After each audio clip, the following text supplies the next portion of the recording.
The finest silks from the master weavers of Randalar. Come, come, feel its softness. Chocobo Make a nice steaks, gift for your chocobo wife. sausage, all from greens-fed farm birds. None of the old courses you'll find elsewhere. Here, take a bite. I've got peppers and peas, beans and beets. If it goes in a pot, I've got the lot. Calmatives, curatives, restoratives, Of all you like, sir. It's all fresh. Calmatives, Picked this very curatives, morning. Restoratives, unguents, ointments, poultices. Calmatives, curatives, restoratives. Unguents, ointments, poultices. Might I interest you in a potion, milady? Perhaps a soothing salve to ease the aches of the road?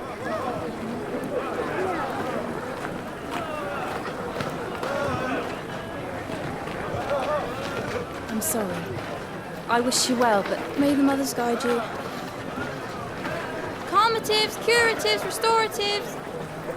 Unguents, ointments, poultices. Calmatives, curatives, restoratives.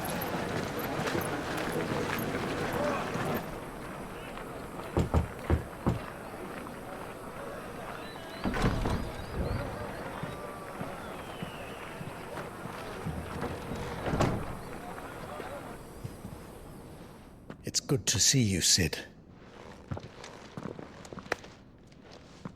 What have we learned?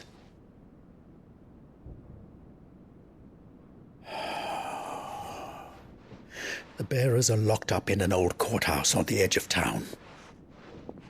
And I hardly need tell you who is there to make sure they stay that way. Kupka's private guard. It's a trap. And not a very good one at that. Another? What does he hope to gain from this? I'll have the captives free before nightfall. You do nothing of the sort. Our comrades didn't give their lives for you to get your throat slit in a god's-forsaken slum. So those in the courthouse should be left to suffer? That's not what I said. I simply meant it doesn't have to be you who frees them.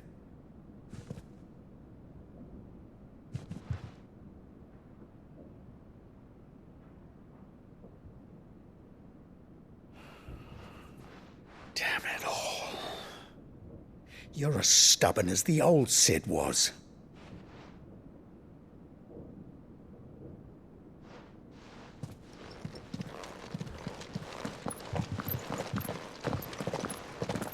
Just don't say I didn't warn you. You're Sid now, and if anything happens to him, we're finished.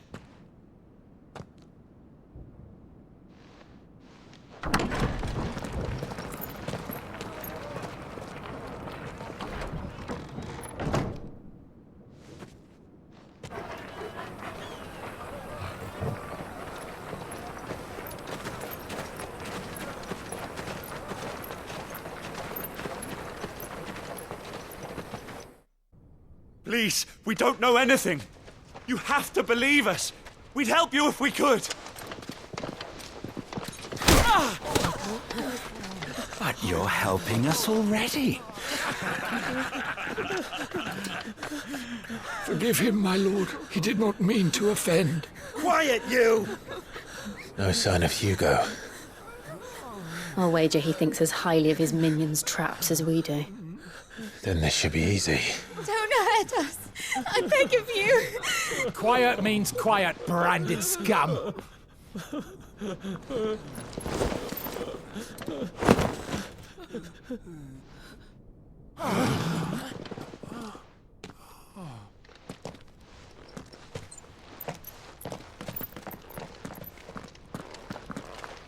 It's going to be all right.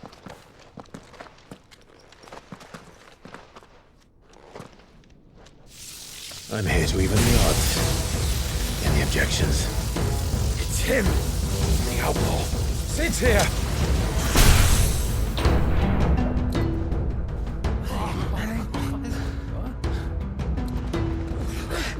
Come on!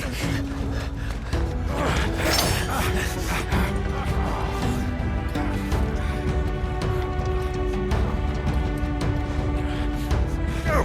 Summon the others!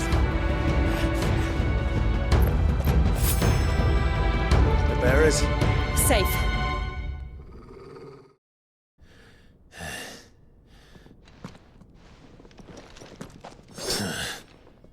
To hell with this!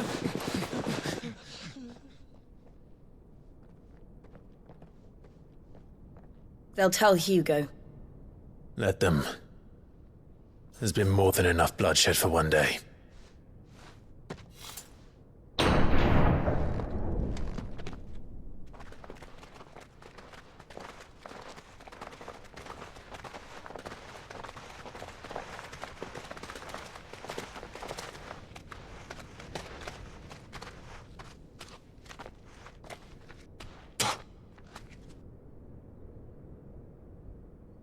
Murderer. All of our friends are dead because of you. Do you hear me? They used us as bait. Bait to lure you out of your stinking hole, all because you couldn't just let things be. What are you even doing here? We never asked to be saved. Did you think we'd thank you? They'll never forgive us. We're all marked now. For 5 years we fought to secure a better life for our kind. To see that we are treated as equals. Do you not want that? What we want is to be left alone. Every time you show your faces, it is we who suffer. It's all right. I'm sorry.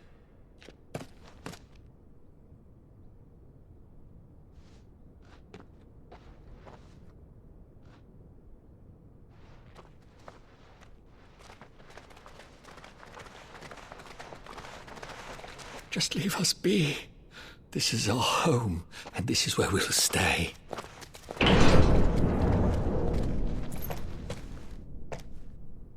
Sid told us this wouldn't be easy.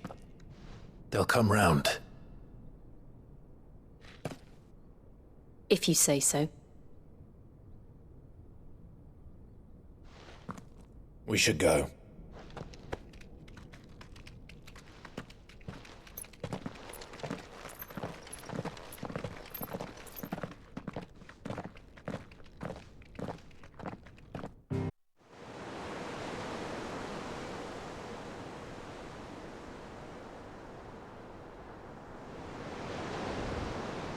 That night 5 years ago, we destroyed what for many was a symbol of hope.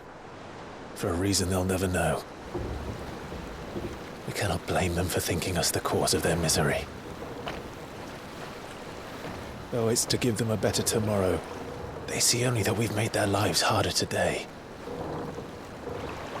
Yet the boil must be lanced if it is to heal. I can't help but wonder if we've made the right choice. When Sid said that he wanted to create a world where we were free to choose our own path,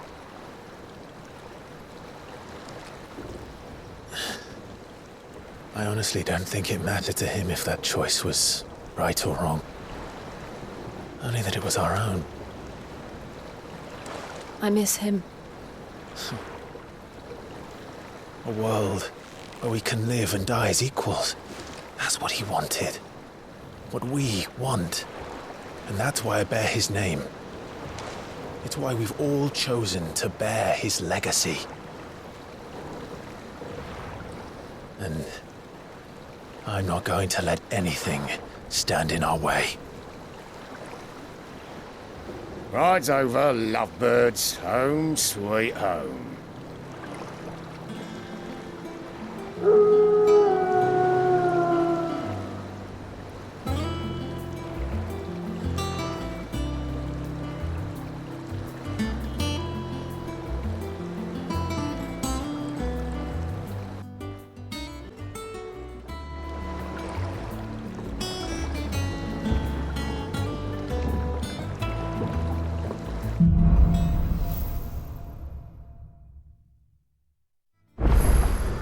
Otto was asking after you. Let's go and see him. Never a dull moment. Welcome back, Sid.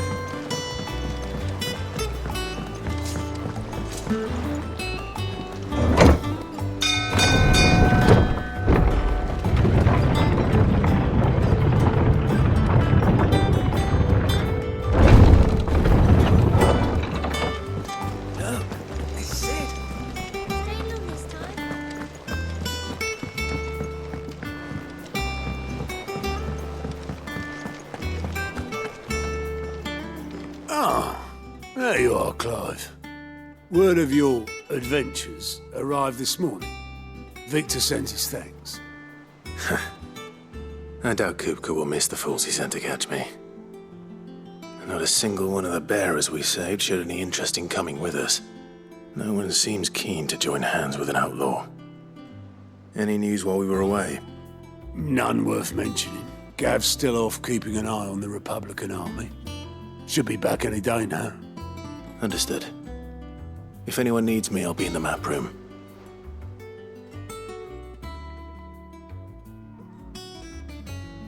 Still can't work that one out. There must be better places than the hull of a gutted airship to bury your nose in a book. Yet this is where she's chosen to be. And I'm sure she has her reasons.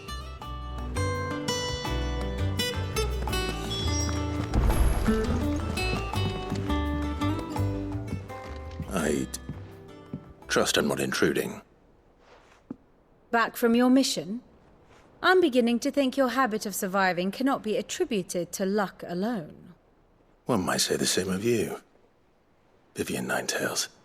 I'll have you know that only 4 attempts have been made on my life, and none was especially memorable. So, to what do I owe the honor? Could it be that you've come for one of my lessons? Is that so hard to believe? Very well then. Shall we start with the state of the realm? To absolutely no one's surprise, she finds herself at the mercy of armies and outlaws. Well, mostly armies. Though that's not for want of trying, is it, Clive? But the real question is, how did we get here?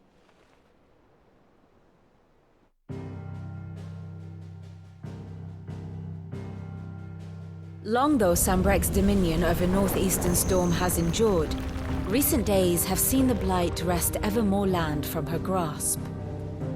For which reason she has continued to wage war on her rival across the strait, hoping to claim less blackened pastures.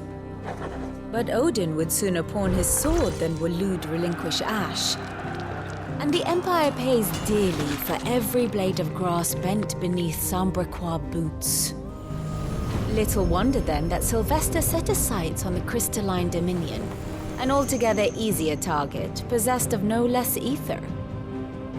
It was 5 years ago, while you were busying yourself with the destruction of Drake's head, that the Empire made its move, subjugating its theretofore neutral neighbor. A nation which could legitimately claim to be the center of the world. Certainly, there is no better place to stage an army. From there, the Holy Empire's reach spans the Twins. The non-aggression treaty was the only thing keeping them in check. But if they truly broke the pact without provocation, it is only a matter of time before others reply in kind. The Holy Empire, the Dhalmekian Republic, the Kingdom of Waloed, and of course, our friends in Yaran. Who will be left standing, I wonder, when the last drop of blood is spilled?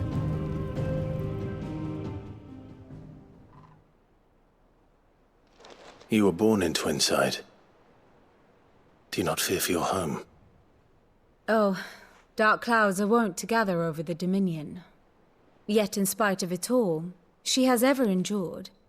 And when the storm has passed, I am confident she will remain. Now, as to the matter of payment for today's lesson, complete a simple errand for me and we shall consider ourselves even. Even? Right. Return this volume to old tomes in the shelves. Tell him it was, adequate.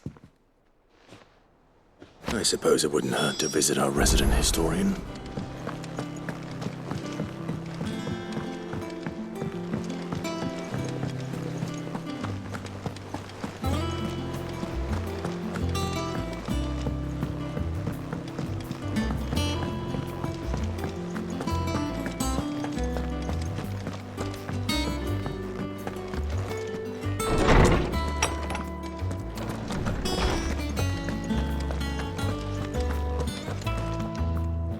Lawsman Harpocrates. Now that is is a name I have not heard for a long time.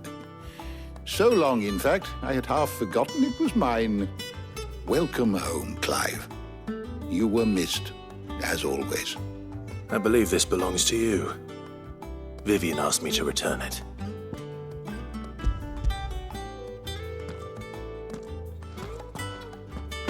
Already?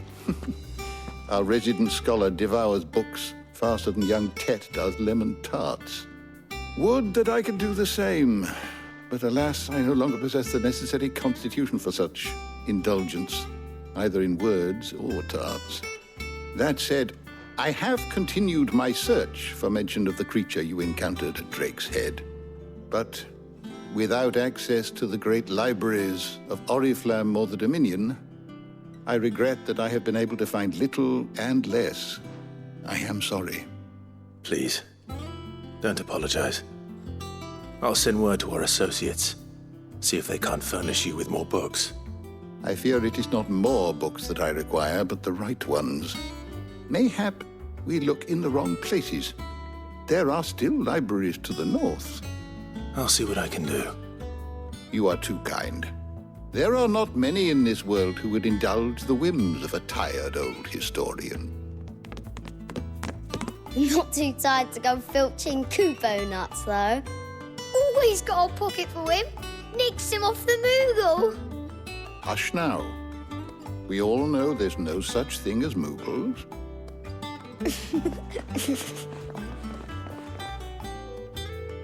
The twins seem well. Aye. Yet they laugh far too little for one so young. The loss of their parents weighs heavy on them, however well they hide it. Titan took much from us that night, from some more than others, and the wounds that remain, they are not quick to heal. Which is why we must give them all the time they need. That we must.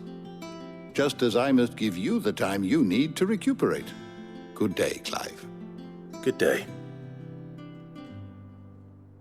Gav will be back soon.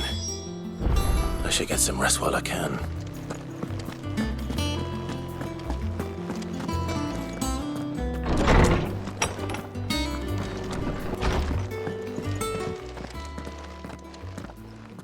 Not back a blink and you're already off solving everyone's problems. It looks good, Clive. Goes well with the scowl. I'd had that brand for so long. I'd forgotten what life was like without it. What it was like to be myself. And it's all thanks to you, Talia. The scalpel did most of the work. Ah, before I forget, a rider was here with a letter from Gav. Otto left it on your desk. Otto stole it. All right, I'll have a look. And then you get some rest.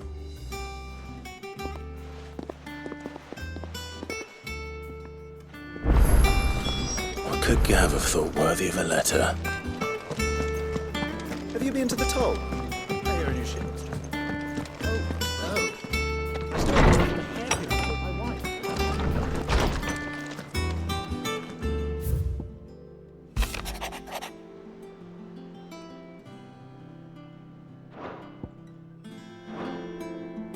What does Gav have to say? The Republican army is on the march, leaving Randalar in Hugo Kupka's charge. With him and his men occupied with the defense of the capital, they're less likely to trouble us. Good news, then. It's more than that. This is our chance, the one we've been waiting for.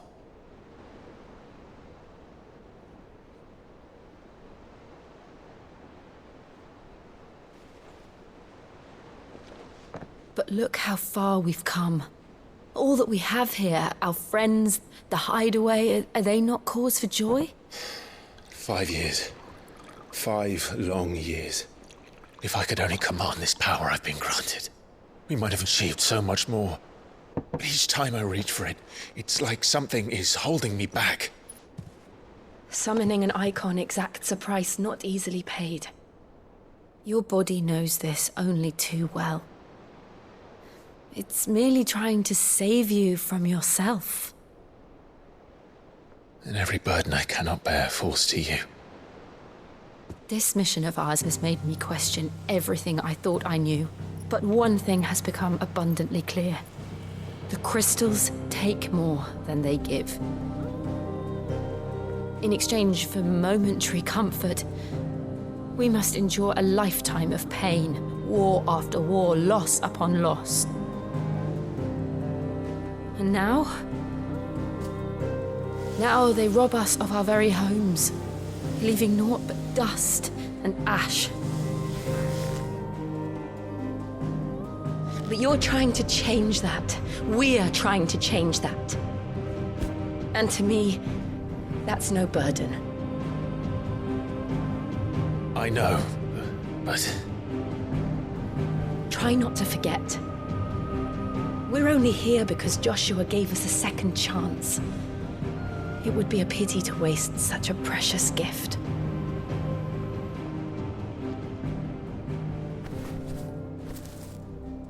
He did. He was there. It wasn't an illusion. I heard him call out to Ultima.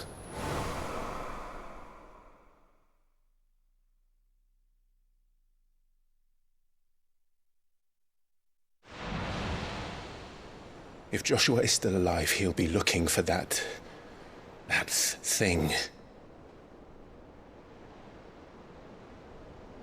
Do you think he will ever come back? I know he will. And we must be ready when he does.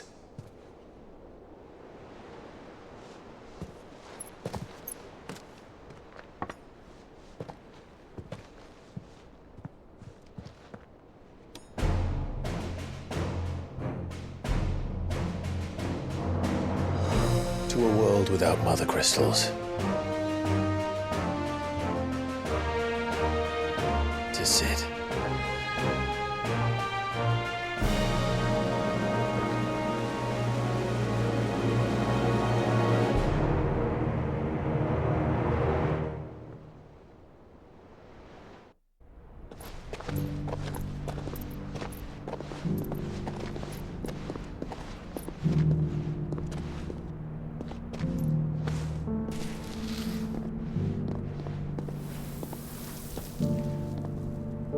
And so the North is lost. I knew that the Blight spread ever more swiftly, Your Grace. But this is far, far worse than any could have imagined. It is only a matter of time before the twins are no more.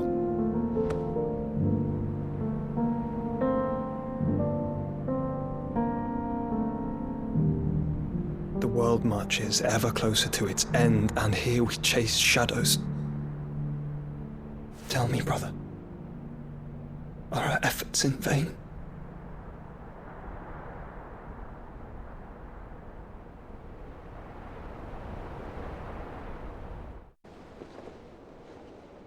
Master Clive, a moment, if you... my apologies, I didn't mean to... intrude. Not at all. We were just discussing strategy. Speak freely, Otto. It's Martha, from the inn. She's gone missing. Anyway, I'll be in the mess when you've finished. Very well.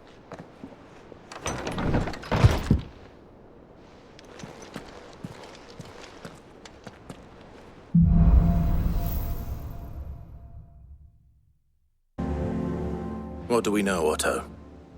Some lads from the Imperial garrison in Rosaria started a fight over at Martha's Rest. Blood was spilled, bones were broken. The usual. But somewhere in the middle of it all, Martha vanished without a word to anyone. And that ain't like her, Clive. Something's not right. You think this was planned? Of course it bloody was. Ever since Eastpool, the Empire's been tightening its grip round the Duchy's balls. They've strung up everyone who's ever set eyes on a runaway, claiming they're traitors to the Holy Throne, conspiring to restore the House of Rosfield to power. And now it sounds like the bastards have turned their attentions to the pallbearers meek enough to stay put. Naturally, old Martha could see the way the wind was blowing, complained that it was getting harder and harder to take bearers in. And now she's missing. If she's fallen into the hands of the Empire, we could be next. Couple of curse breakers are already on their way to the inn. They should help speed up the search. But if this is as bad as I think it is, you might end up having to save their asses and all. Don't worry, Otto. I'll make sure everyone gets home safe. What happened here? Come on. We need to find the others. Best off staying where we are for now, I reckon. Let's get you to a physical. Sid? What said you'd be coming? I trust you don't mind. Also thought you might need some help. And it appears he was right. You, could say that, yes. They're saying the Imperials ascended like a storm. No one was spared their fury. Martha tried to step in and calm things down, but all our efforts got her were a pair of iron shackles and a hard march. Any idea where? Judging by their tracks, they headed towards Sorrowwise Bay. To the Abbey sheltering Martha's bearers. The bastards. Jill and I will go after them. You take care of the people here. We will. But, before you go, one of the locals heard something. He said the soldiers were talking about a culling. I don't know how big this is, but it doesn't sound good. Be careful out there, Sid. You do the same.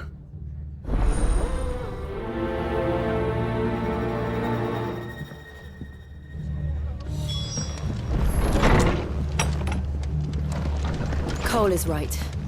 That was no tavern brawl. It was a message. But a culling. Bearers are the property of the Empire. The garrison wouldn't have the authority to act alone. The orders would have had to have come from higher up.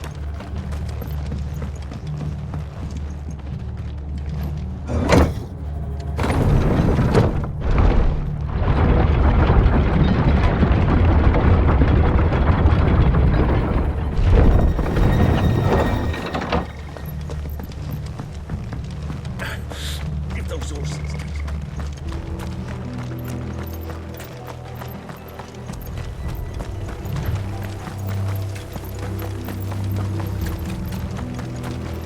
Look. Up ahead. Martha, are you hurt?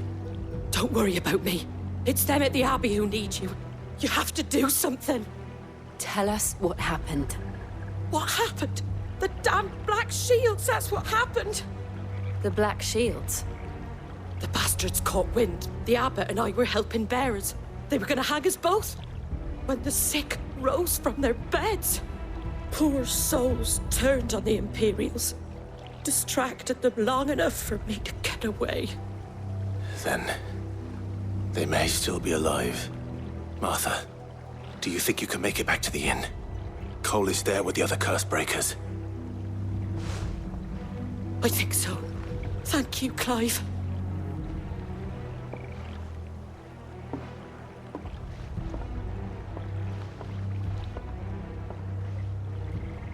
Black Shields. Is this some sort of twisted joke? There has only ever been one Order of Shields in Rosaria, and they fought to defend all her citizens. Seems a step too far, even for the Empire.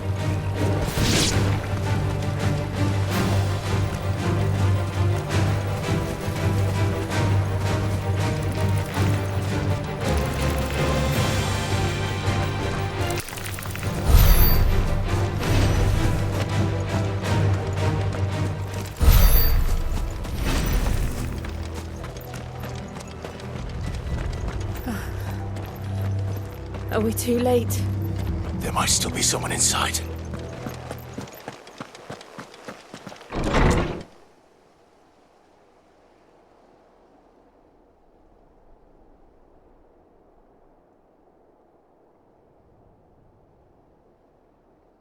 No. Damn it. I thought you lot were all spent. Murderers. They drove the bearers to this. Wait. These two aren't turned. That bitch of an innkeeper must have sent them. Colluding with the enemies of the Empire is a serious offence. And for their crimes shall they be punished. Such is the law. To dwell in darkness that we may purge the night and welcome lasting dawn. On these our swords we swear. How dare you speak those words? Have you no honor? Clive. This won't take long.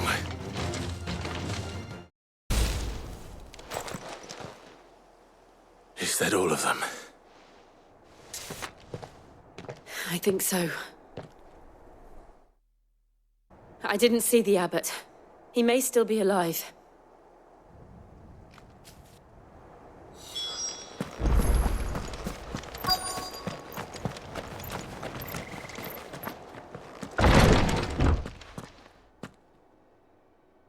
Found her.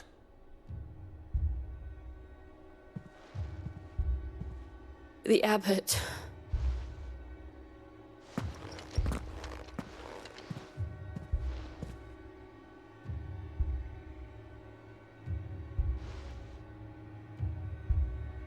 The bearers died protecting him. Calling upon what little magic they had left in their bodies. Clive. He's breathing.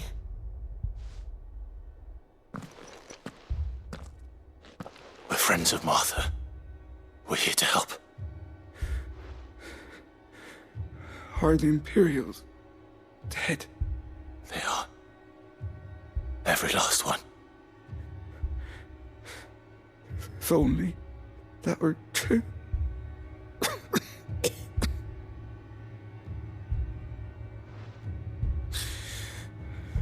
The Black Shields will return. The cullings will continue.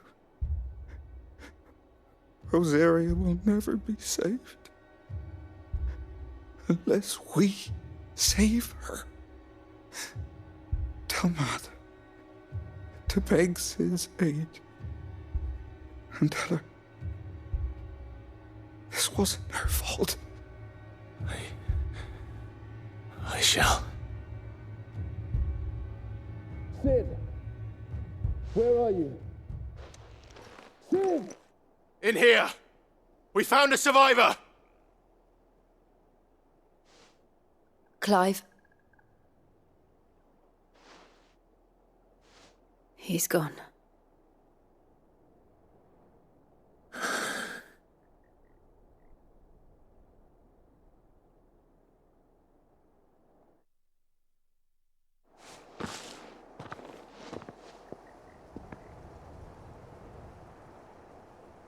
We've laid the abbot to rest.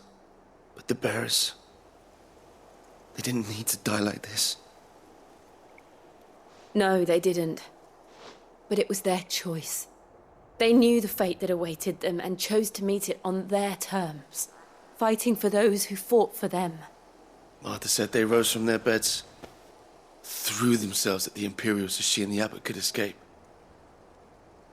I've gathered the bearers' remains. We should consign them to the tide. There's a drawbridge not far from here. Radix Jump. The currents there are swift.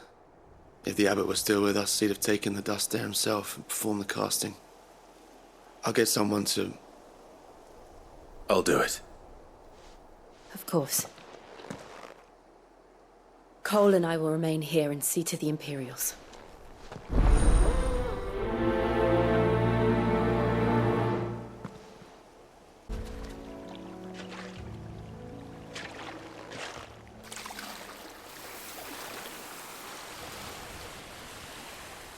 So shall the waters cleanse thee of thy burden, and bear it out to sea.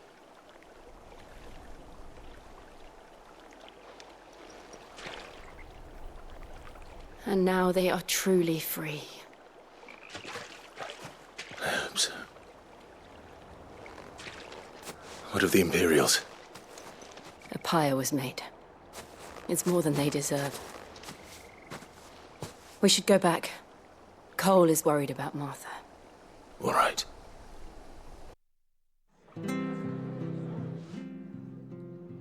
No one survived then. I'm sorry. Before he passed, one of them bade me tell you not to blame yourself. Doesn't mean I won't. Doesn't mean their blood's not on my hands. Cole said you cast their remains. That was good of you. But it should have been me. This was all my fault. How? You couldn't have known. But I did. And I turned a deaf ear to the warnings like the fool I am. The rumours started moons ago.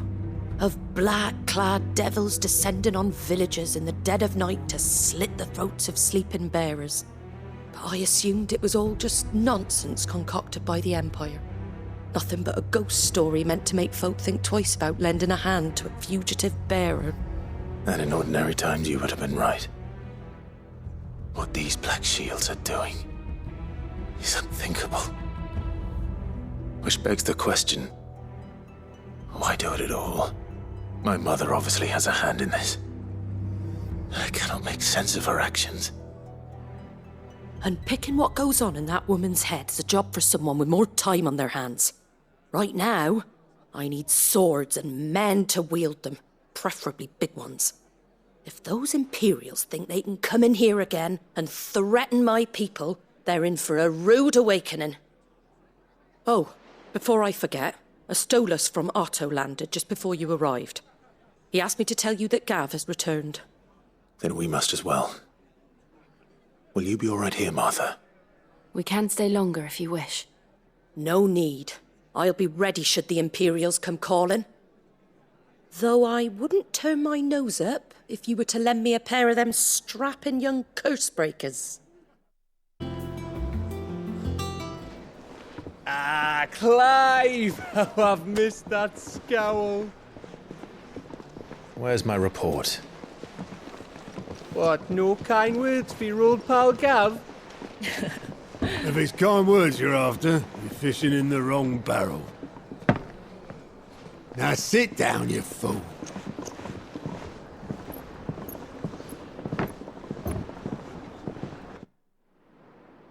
So, you remember how quick the Empire was to occupy the Dominion after the fall of Drake's head?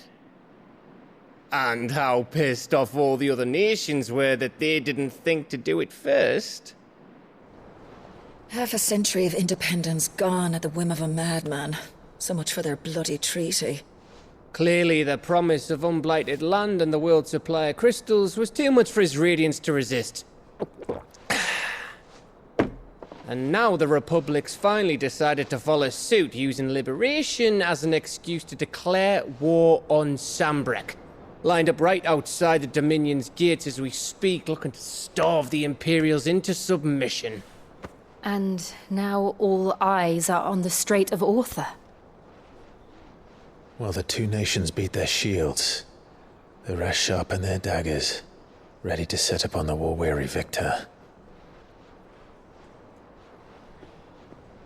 They'll never see us coming. It's time we moved on the Mother Crystals.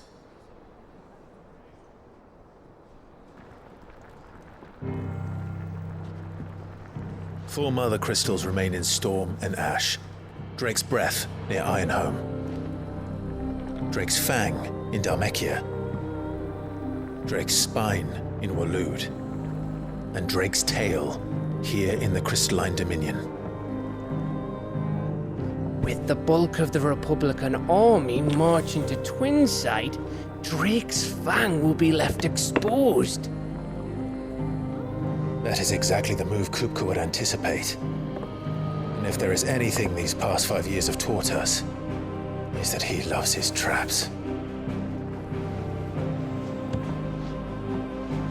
There is one place, however, where nobody will be expecting us to go. Drake's Breath. There's a shitload of sea between us and it, and I've never been much of a swimmer. I have an acquaintance in Port Isolde who may be able to help. Who's that then? My uncle, Byron Rosfield.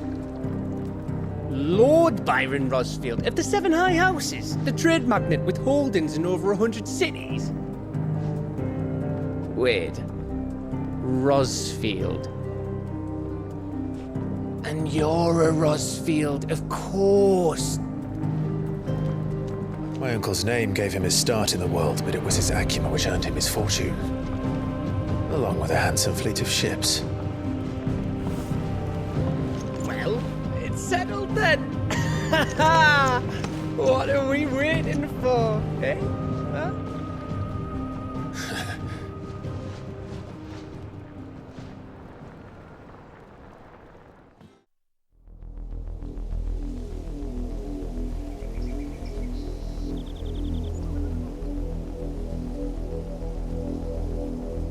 Do you think it was wise to leave, Gav?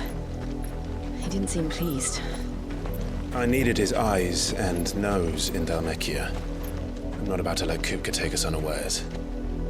Besides, he has a knack for that sort of thing. That he does. And wasn't it Sid who said that matters such as these are best left to dominance? Especially should one of his beloved opportunities to grow and change present itself.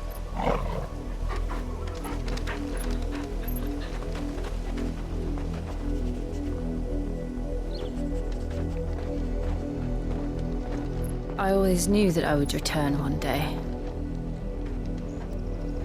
Return to Ironhome. For what? After learning the truth, you were given the chance to face your past.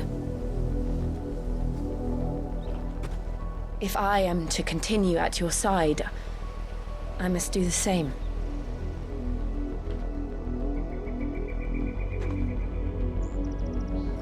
We will face it together then.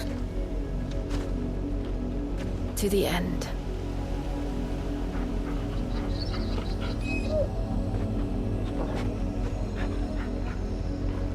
Come on.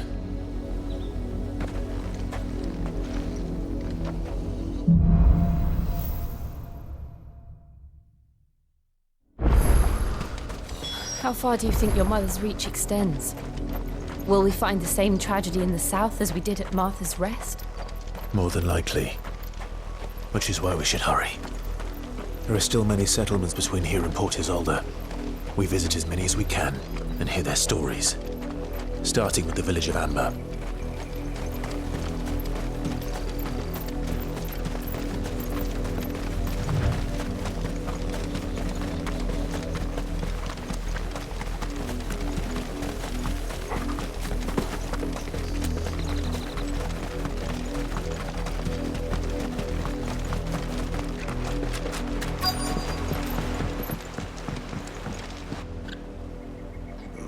Mockery of justice is what it is.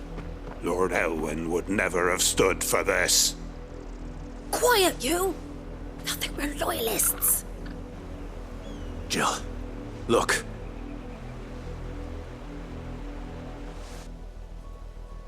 Rosaria must be cleansed of the stain which befouls her, that she might rise once again from the ashes to welcome a new dawn. 'Twould be a pity to make examples of you all, for the transgressions of but a handful. Of course, your lordship. You shall have our full cooperation.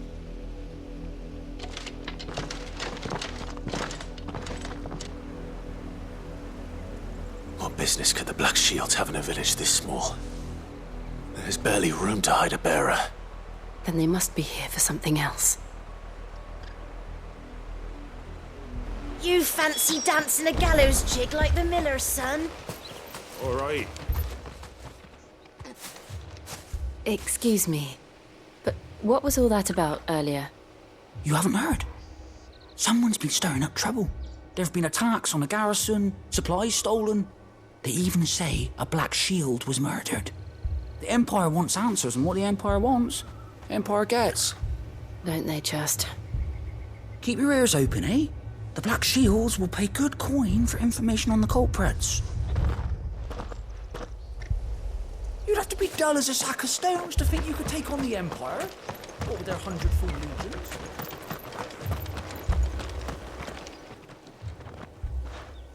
You seen them, didn't you? I'm sorry. The Black Shields. Just now. You seen them, didn't you? At least I think they was the Black Shields. Can't say I ever saw one before. Was this the first time they visited the village? What do you think? Amber's the arse end of nowhere. And they thought we might be harbouring firebrands. Huh. If only we were. I might have turned them in and become a Black Shield myself. You don't think these firebrands the Empire is looking for could be us, do you? I don't know. But we need to find out. Greetings, friend. We are travelers. I know that. What do you want? We couldn't help noticing those Imperial soldiers who were here earlier. Don't you go telling these strangers a thing. I speak for the people of this village, and we have nothing more to say to you. You are to leave Amber and never come back. May I at least ask why? I don't know who you are or what brings you here, but your presence puts us all in grave danger. The Empire is a harsh master. Its demands are great, and its justice swift. But as long as we keep our heads down and pay our tributes, we are left alone. Some might call it submission. But if it will spare my people the Viceroy's wrath, then I will gladly submit. This village will not become another East Pool. Then we shall be on our way.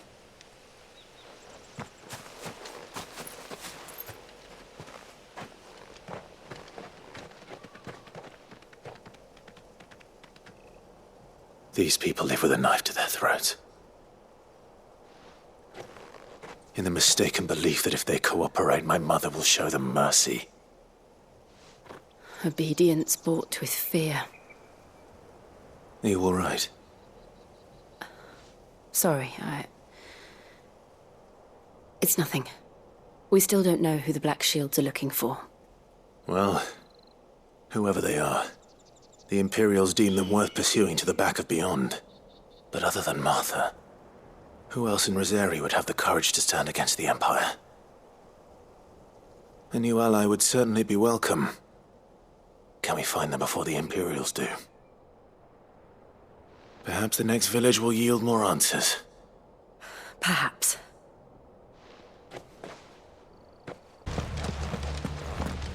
Blood, Clive. And still wet.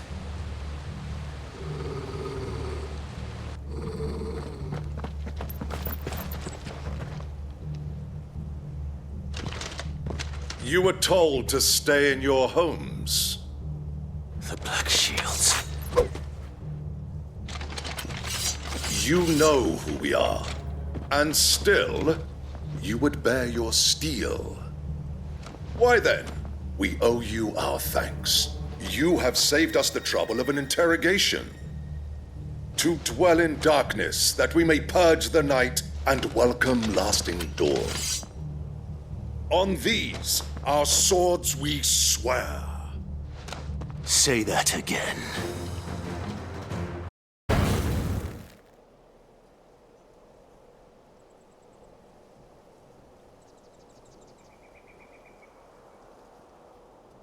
Tell me what I want and the end will be swift. Who are you looking for? Why, you. We come bearing a message. Your friends have been found. The branded you freed from our camps. They await you in Ordil. Guardians of the Flame.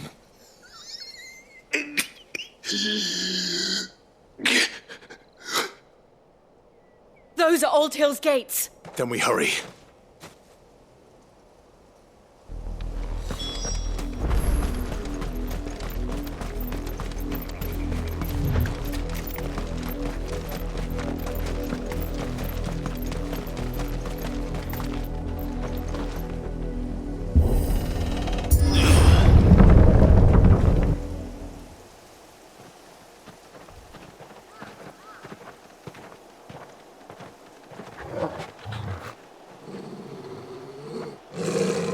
Find something, boy.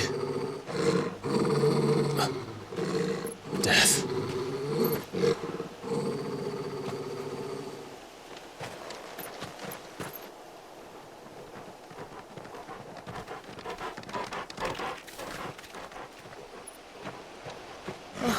Found her.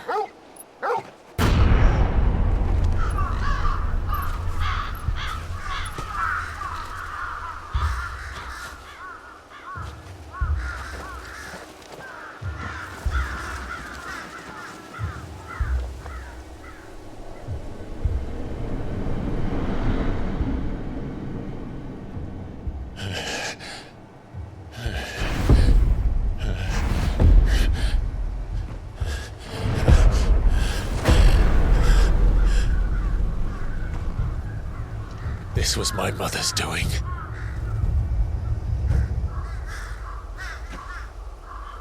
But why? Why would anyone... I don't know. I never truly understood her. But this... Oh, Clive.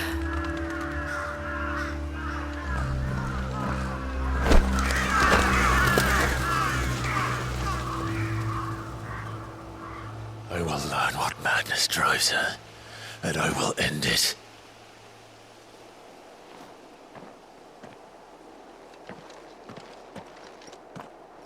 We should go.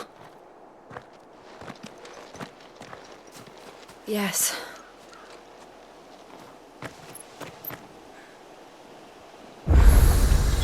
We can't leave them here like this. We won't. But if the Black Shields have made it this far south, they may already be in Port Isolde.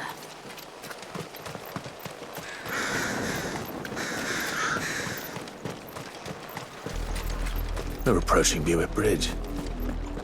Though I doubt the Empire would let us cross over to Rosalith.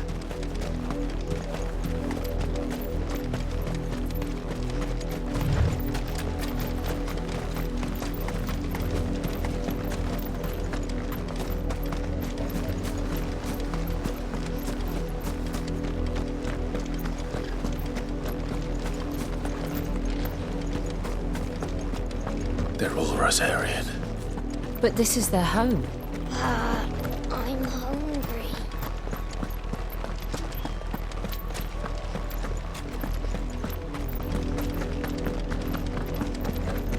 The Lazarus. What happened to this place? My mother happened. The nobles who lived here didn't stand a chance. Let's hope my uncle fared better.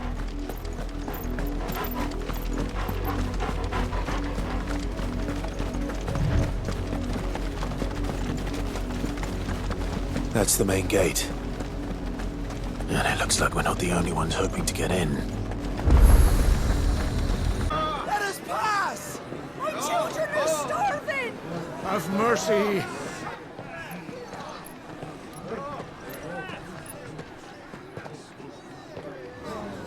Voice-rinsed dogs they are! You can't ignore us forever! Let us in, or we'll die on your doorstep! Better out there than in here. Oh, getting enough Fuck off! Hang you chinless bastards! Those crystals belong to us all! I said, away with you, filth! Back to your sties! Cut you down where you stand! Just try it! No chance of slipping through unnoticed. We'll need to find another way in.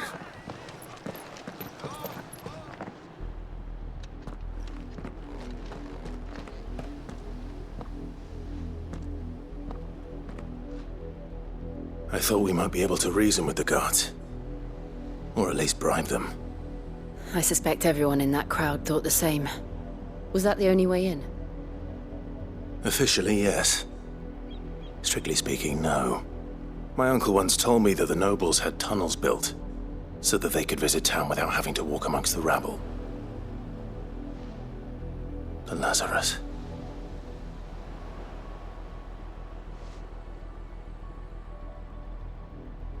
We'll find our way into the city there. If you're sure. The entire place looked abandoned. Do you think it's safe? As long as it is abandoned,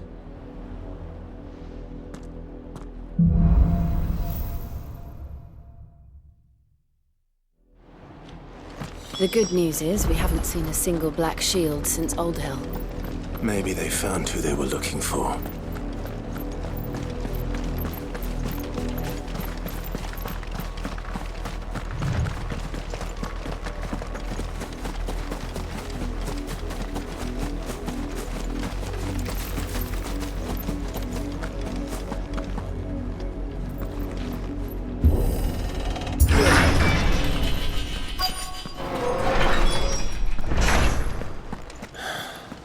This is nothing like I remember it.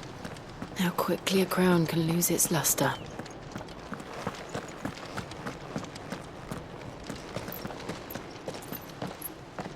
Not abandoned then. Oi! Visitors!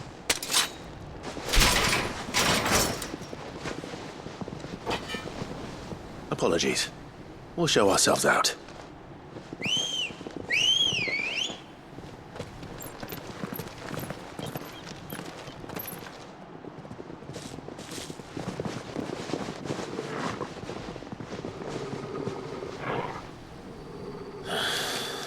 Or not.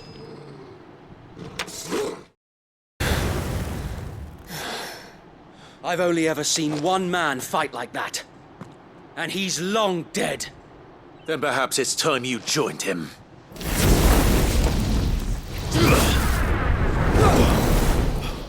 The blessing of the Phoenix. It can't be. I was there when you died. Huh?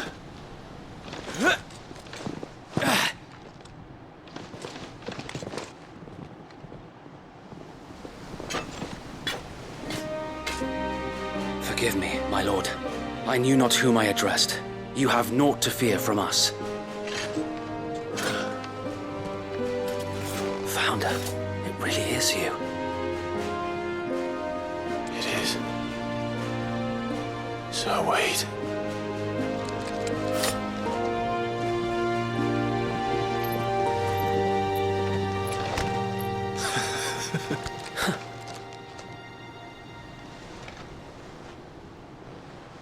We can speak inside.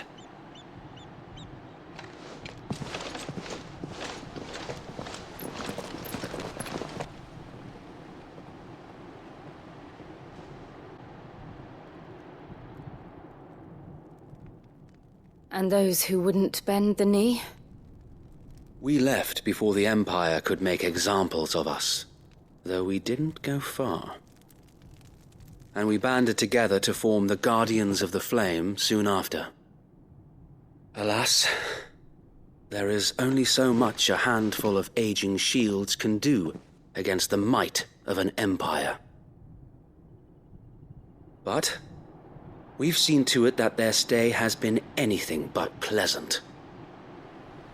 Of late, though, we've had our hands full just trying to keep the Duchy's few remaining bearers out of the Imperial's clutches. The Cullings. We saw what happened in Old Hill. Aye, the foul work of the Black Shields and their mistress. You mean my mother? But it doesn't make sense. Even knowing what I know about her. Her hatred for bearers was no secret, but she wouldn't have been ignorant of their value to the realm. No offense, my lord, but in case you haven't noticed, the Lady Annabella couldn't care less about the realm. She barely even cares for her own home. That much has been plain since the slaughter at Eastpool. And, since granting the Holy Emperor a new heir, her obsession with bearers only seems to have grown. As to why, I don't know. Maybe she can't bear the thought of anyone having the power to challenge her beloved son. Her son. Sir Wade, the Black Shields have broken camp. They march in full force for Buick Bridge. Then so do we. Make ready.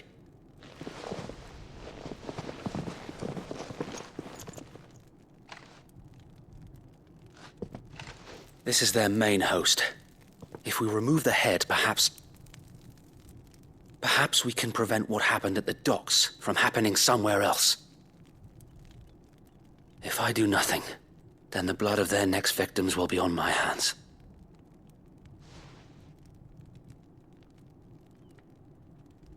Yours and ours. We too have witnessed the crimes these men who dare call themselves shields have committed in my mother's name. It cannot be allowed to continue. We must put a stop to this madness. We must. So let us go with you. For the good of Rosaria. I was hoping you'd say that. Very well. If that is your wish, I would be honored to serve at your side. And we at yours. So, Wade, let us do our duty. With pleasure, my lord.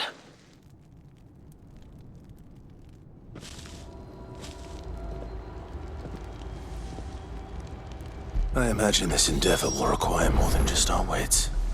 Then let's hope Sir Wade has a good quartermaster.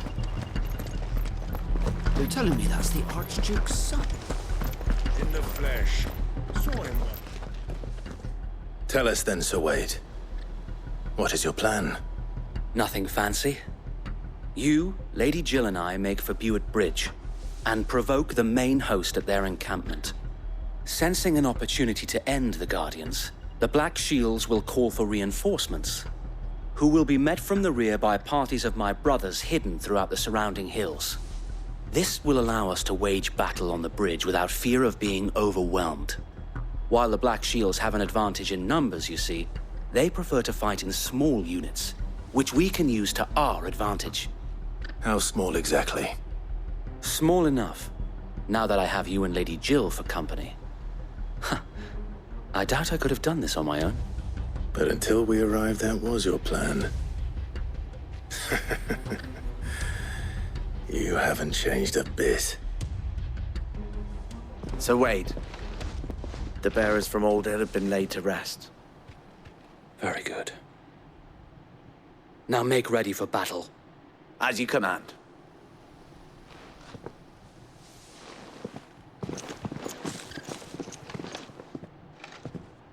Thank you, Sir Wade. Perhaps now they will find peace. There is but one thing which will grant them peace. Putting an end to the Black Shields. And so we shall.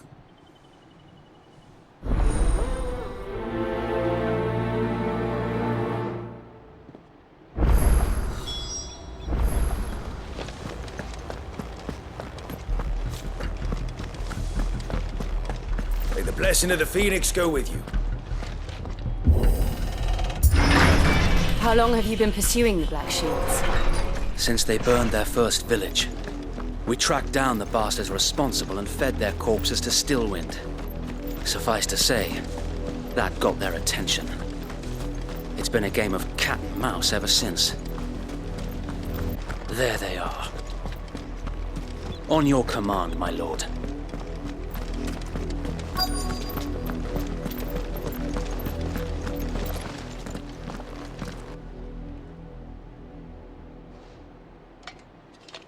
What is it now? I told you! We bear a message for the Vicereine. From the Guardians of the Flame. Ha! You presume to tell us that a pair of filthy vagabonds, a woman and a dog, could guard aught against the might of the Black Shields? Then come! Die along with your flame! For Rosaria! For Rosaria! Your petty revolution ends here. On the... Bloody hell! Reinforcements from the far bank! A noble stand, albeit a misguided one. In taking it, you have but proven our point. That this land is in dire need of cleansing. We need to finish this. You ain't finish him.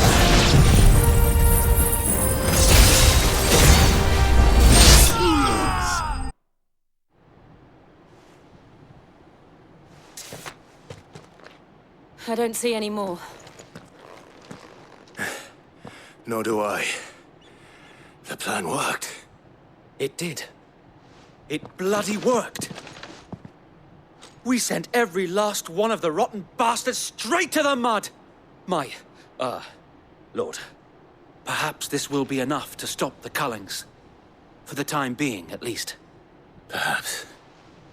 Though I doubt my mother will take this loss well. She'll move swiftly to see her minions' ranks replenished. And then it will all begin again. I often wonder if the nation we once knew is gone for good. Her fields rot. Her people starve. We battled to preserve the flame that was, but for every foe we fell, another springs up in its place. Yet be that as it may, it is still our home, and we must fight for it. As we always have, and always will. For as long as the Firebird's flame burns in our hearts, the Duchy cannot die. And her loyal subjects may dream of a day when the Rosarian standard flies over Rosalith once more. So wait, Think we should fall back to Port Isolde before the garrison sends reinforcements?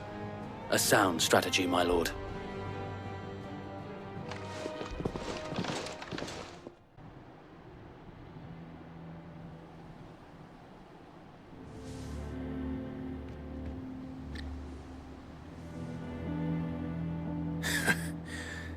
And how long has my uncle been funding you and your comrades' endeavors?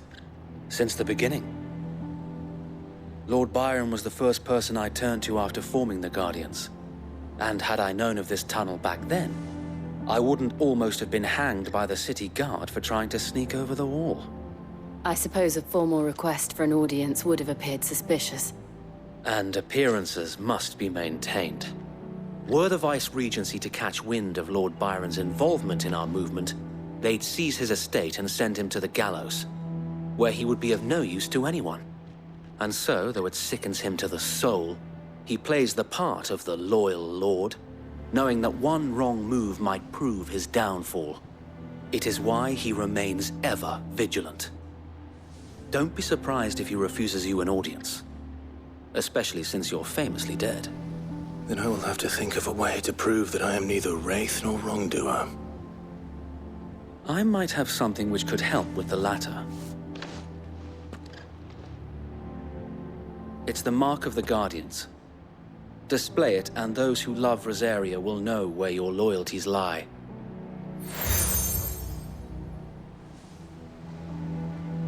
I shall wear it with pride.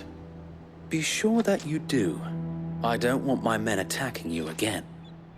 Unless you deserve it. If only Sir Tyler could have been here to see you. Or the Lord Commander. Thank you, Sir Wade. If there is ever anything you need. I know. Go on now, my lord.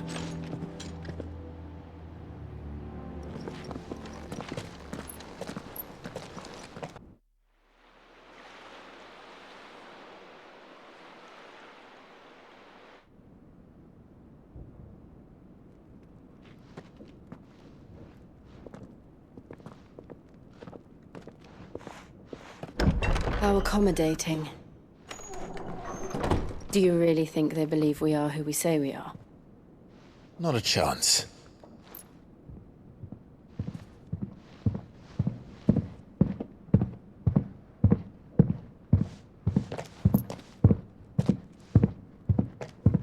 Right, I guess. My uncle believes we're imposters here to rob him. And means to string us up himself.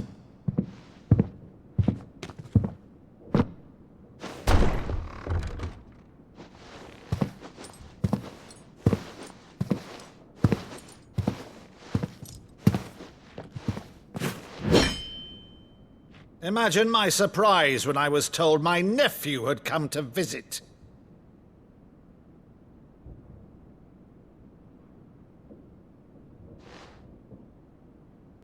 Clive Rosefield died long ago.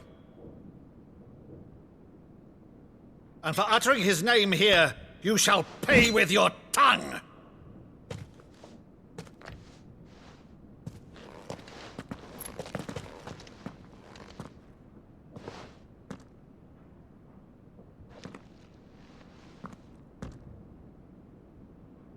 You would mock me as well?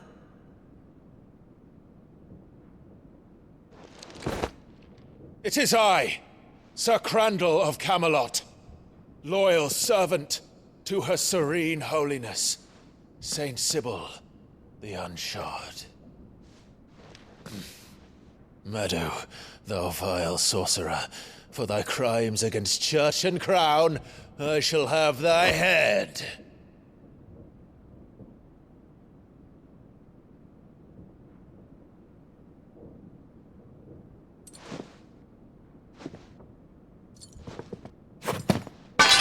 Curse thee, infectious flax wench. Even in death, must thou plague me still? Very well. I shall open the gates of hell, that thou might see thy charge once more.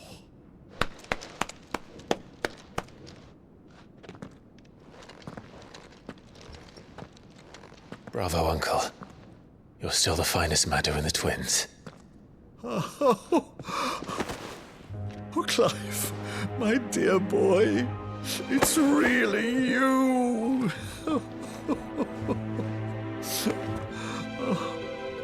You always were fond of that scene from The Saint and the Sanctuary. Never did let me play Sir Crandall.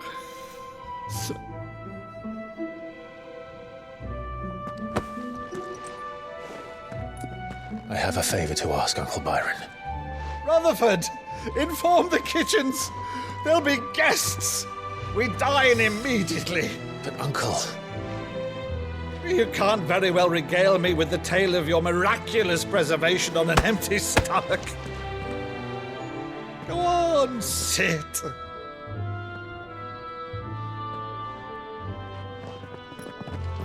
See that you use the good plates, Rutherford.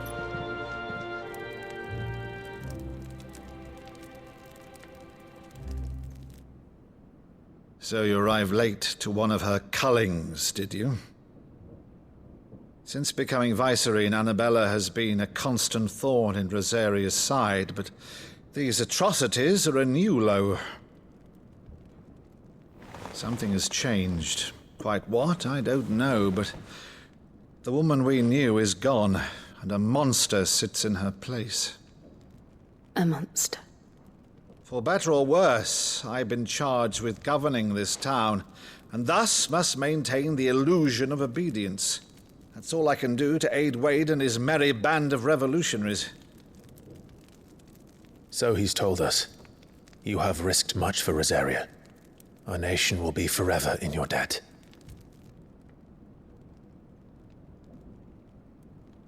It has been 20 years, Clive. The nation your father and your forefathers fought to defend is no more. Perhaps it would be otherwise had I the courage of my brother.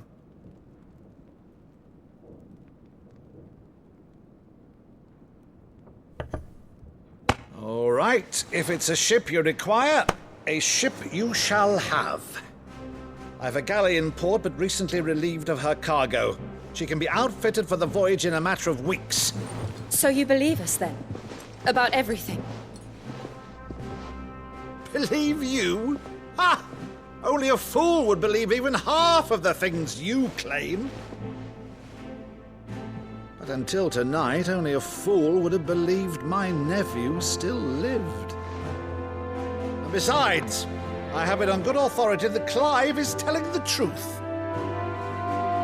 Whose authority? On your own, of course. You've always been a terrible liar. Is that true? It's not untrue. Let's say no more about it, eh? It wouldn't do to linger on my nephew's greatest failing.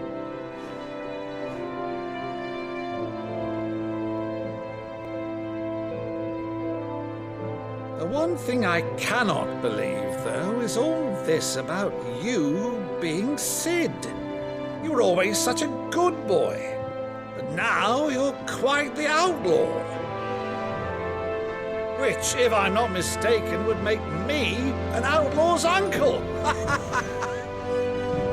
Right then, who shall we pillage first? Rutherford, fetch me my cutlass. This will be fun.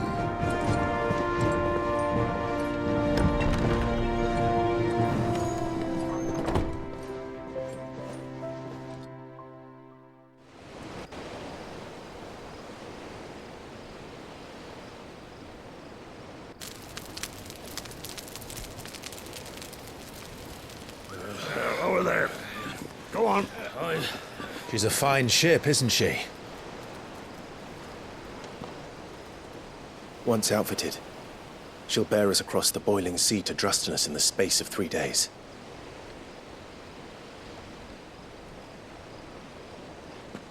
Something on your mind?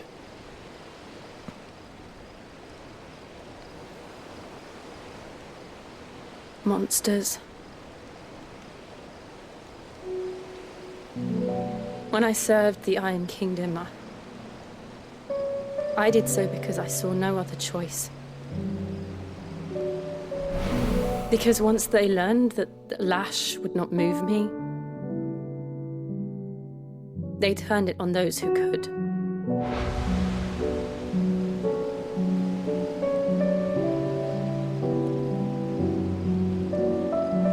And so I became their puppet.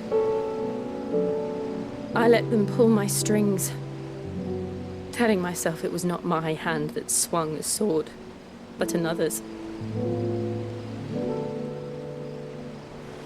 I removed myself from the truth so I wouldn't feel the pain it caused.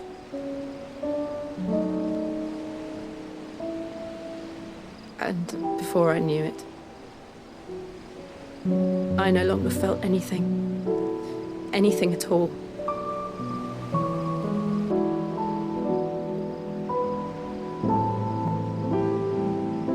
I had become a monster. Jill.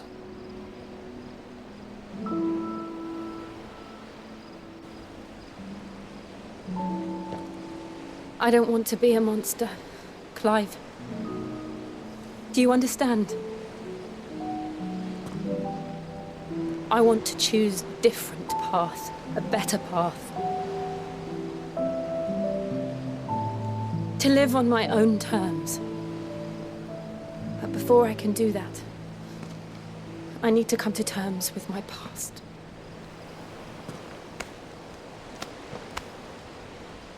And when you do, I'll be standing there with you, just as you stood with me.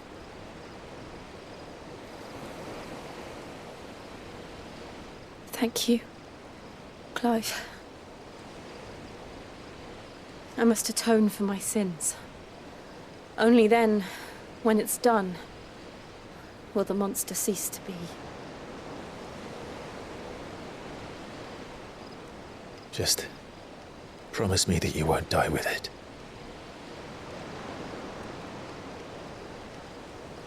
Now, let's get some sleep.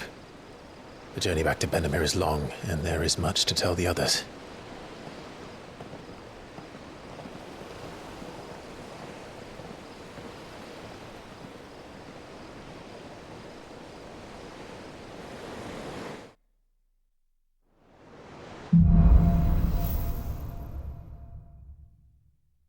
Only the Founder knows what awaits us in the Iron Kingdom. But Vivian could probably make an educated guess. Typical nose.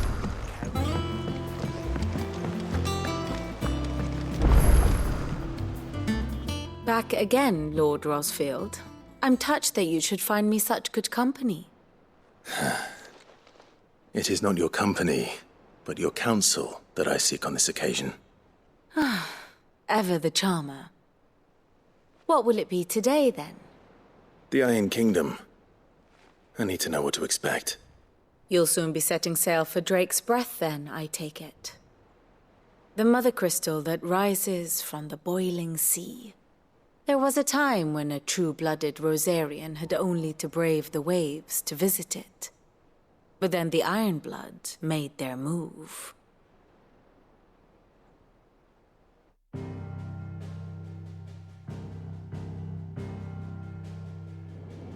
As you know, the Iron Kingdom rules over the islands to the west of Storm.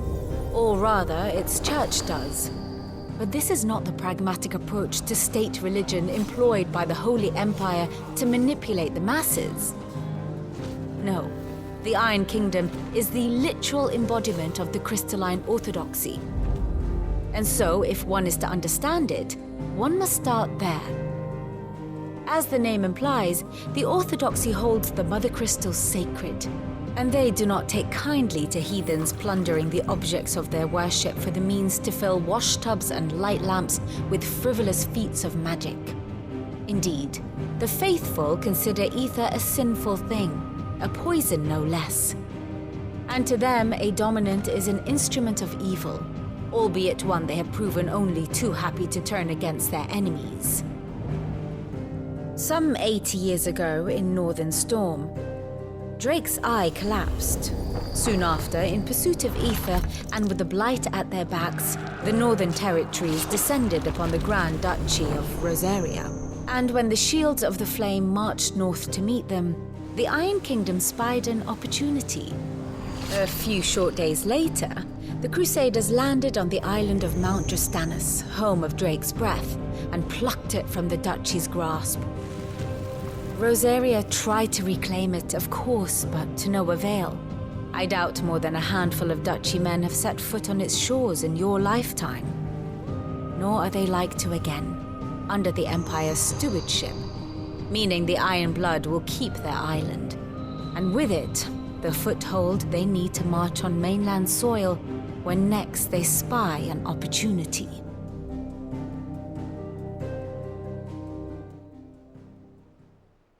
The Mother Crystal is both the object of the Iron Blood's worship and their gateway to the continent, making Drastanus the holiest of holy grounds, from which the Orthodox Crusade shall one day sail forth to claim the remaining Mother Crystals, or die trying. My father and my grandfather both traded blows with the Iron Blood for control of Drake's Breath. Had things unfolded differently at Phoenix Gate, we would have sent our entire fleet against them. But instead, they sent their fleet against Rosaria, sacked the capital, killed the men, and captured the women, including Jill. I'd say you'd be forgiven for wanting a little revenge, Clive. My only aim is to destroy the Mother Crystal. But thank you all the same. You ready? I think so. Jill, when you told me you had to come to terms with your past, you weren't talking about destroying Drake's Breath, were you? No. I spoke of Imran, the leader of the Crystalline Orthodox. The man who made me do all those unspeakable things. I'm going to kill him. It's what I need to do to put the past behind me. What I need to move forward. And I know that I can do it. If you're there beside me. Always. And I'll be beside you, too. We'll bring down the Mother Crystal together. All while Sid looks on. We'll make him proud.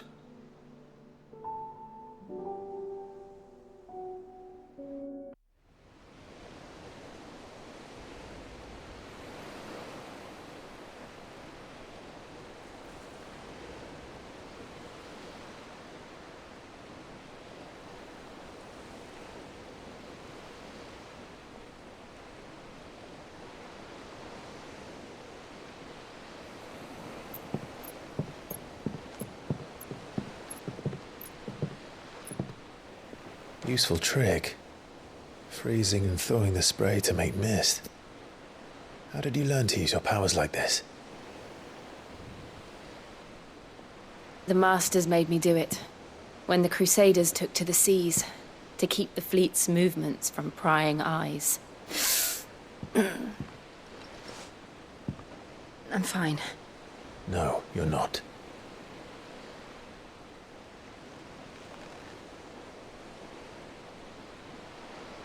This may be the only chance I get to go back.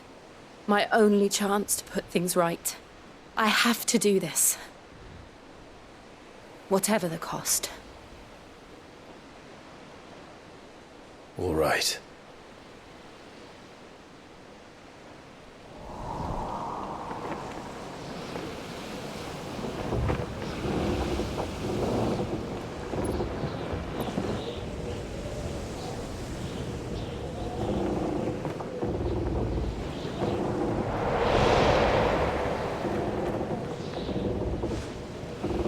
There she is. The Iron Kingdom's mother crystal.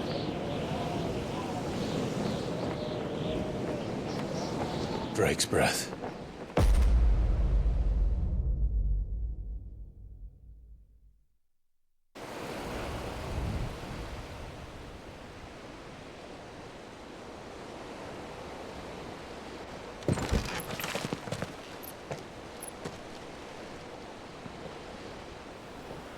Strong currents, sharp rocks, and ether floods. Let's not forget them.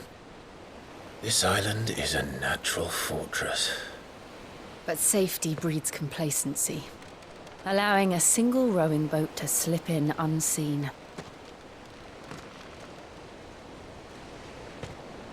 The sanctuary is inside the mountain. If we follow the old trail, we should be able to enter by the back gate. All right. Let's go.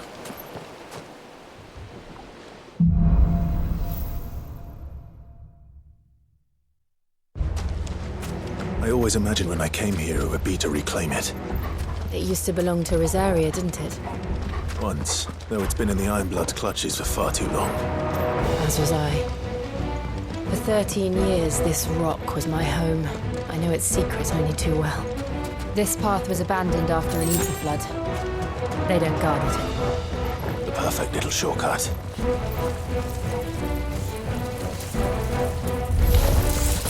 They're all Akashic. The ether flood must have spread. It was never as bad as this before. And the only way past them is through them.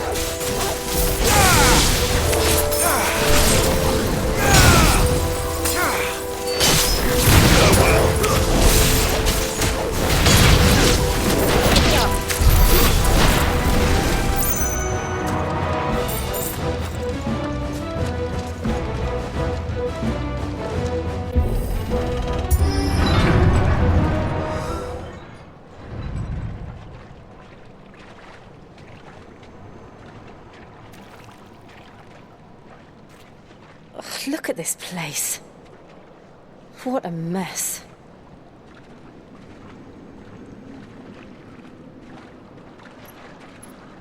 Wait.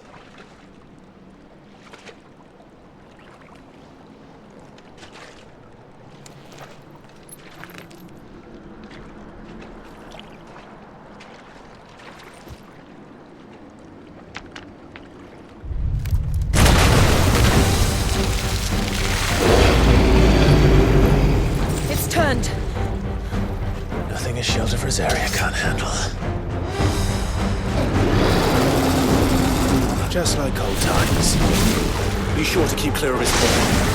Believe me, I need to.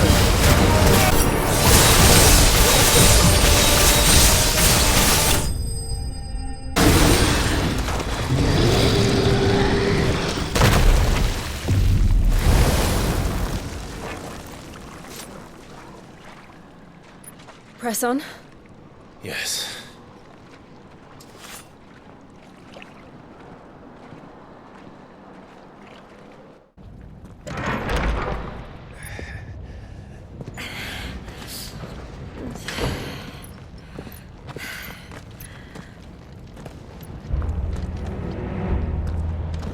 It's like a furnace in here. We're inside the volcano.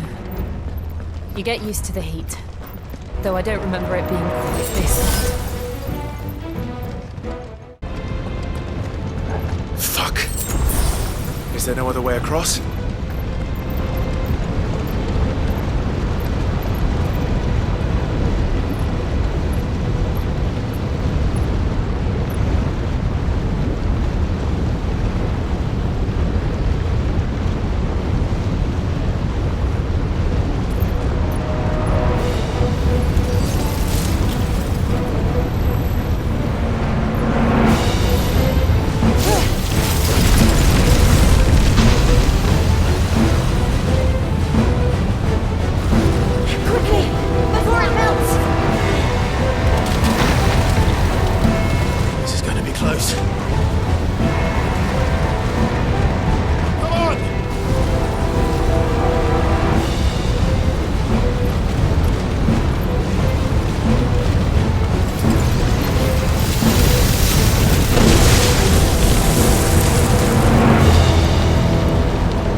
Do that again. No. Let's not.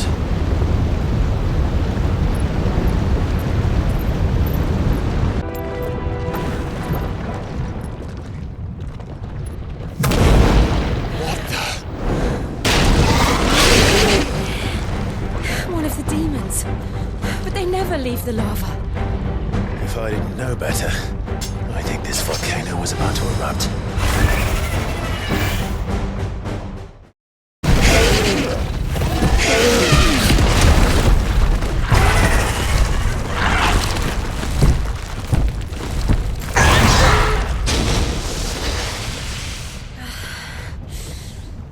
You hurt? Just hot.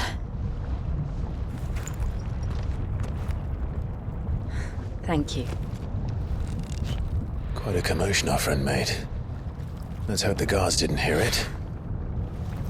The gate to the inner chambers is just up there. Then we make for the sanctuary. I need to finish this. Before the heat finishes me. Hear, hear.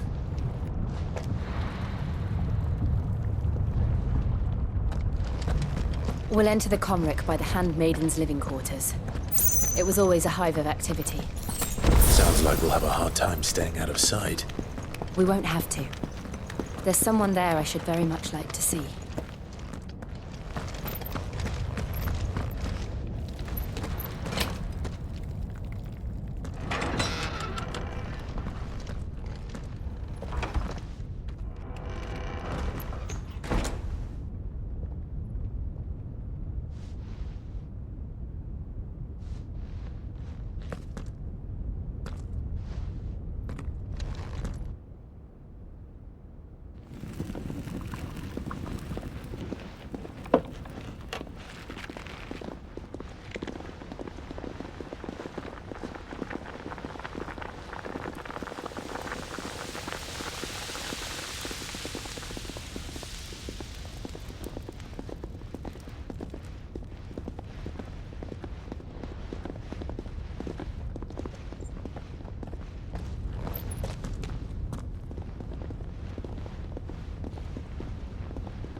Lady Marley.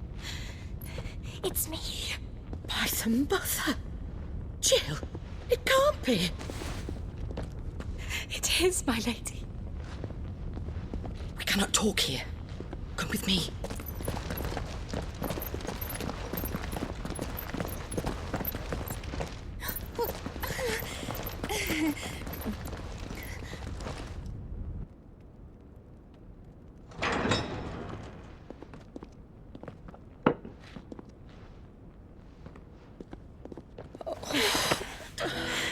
I'm so glad you're safe.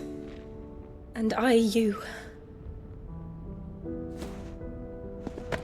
Why ever would you risk coming back? Are you a fool, girl? Or have you grown tired of your freedom already? Forgive me, my lady. But I had to come back. There are things I left undone. Tell me, where is the Patriarch?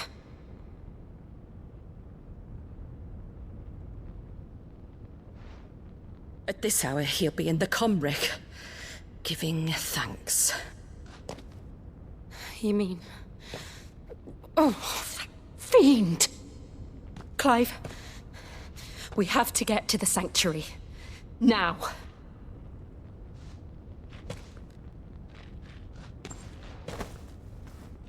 Lady Marley, you must flee this place, gather your things, and go. Now listen here, Jill. We have company.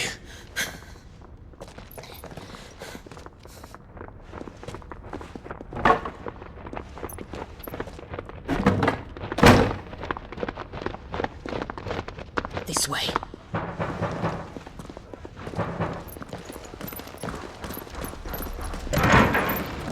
Follow this passage. It leads straight to the Comric. Go on, stop dawdling. Thank you. You were always so kind to me. My light in the darkness. Take care, my lady, please. You deserve better than this. A long and happy life, promise me.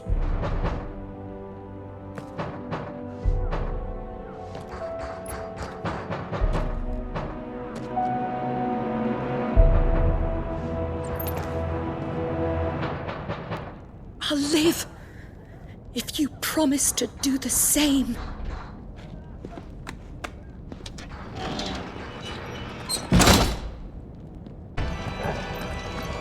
Clive, there's something I need you to know. I saw the Patriarch do things no one should have to see. And so I swore that he would die by my hand. I understand. I faced my demons, and you must face yours. We're nearly there! Just one last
Shiva's dominant.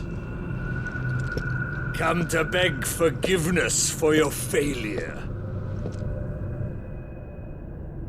For years I followed your orders, fought your wars, all to protect the children you took, just as you took me. And what did you do in return?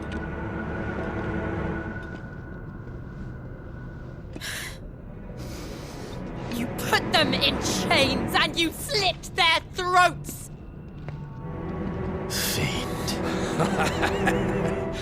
Their souls were sullied with the stain of ether.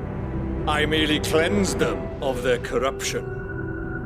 A penance paid, just as the Holy Mother wills it!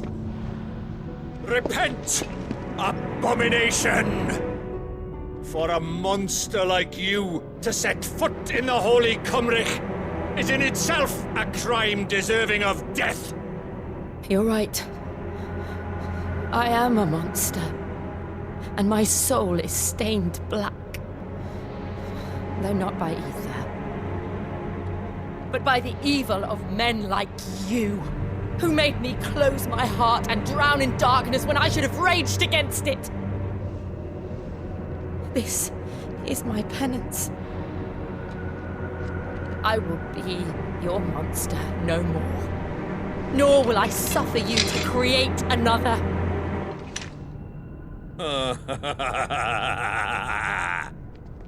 Does the beast bare its teeth at its master? Come then, Dominant. Rage, be as you have ever been. A monster! And what are you, Imran? I was forced to kill.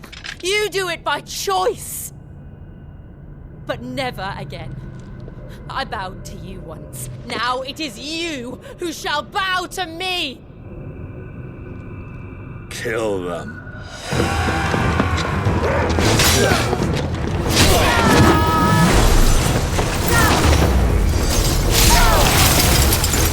Now! Right!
Can't I do it?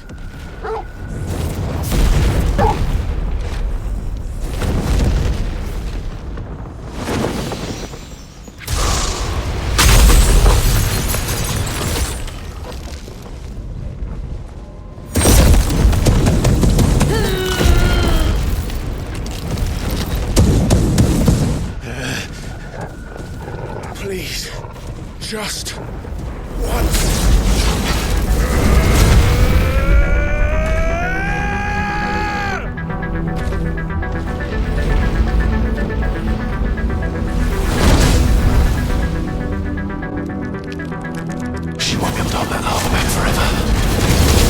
Better make this quick.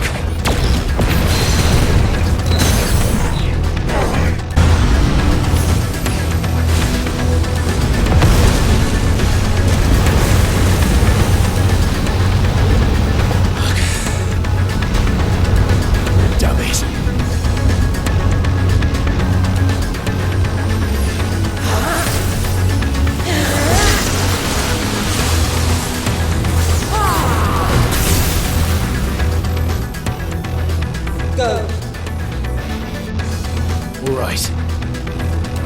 I won't take long. Slow.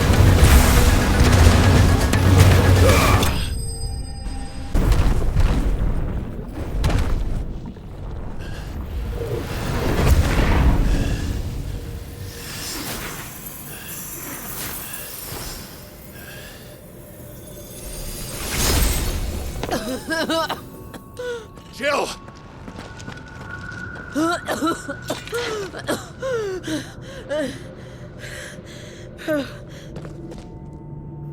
I'm going to finish this, Clive.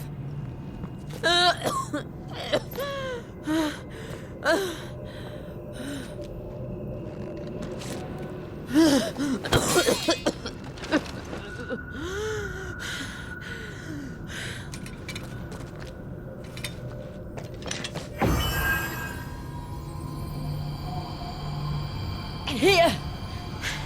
Use this.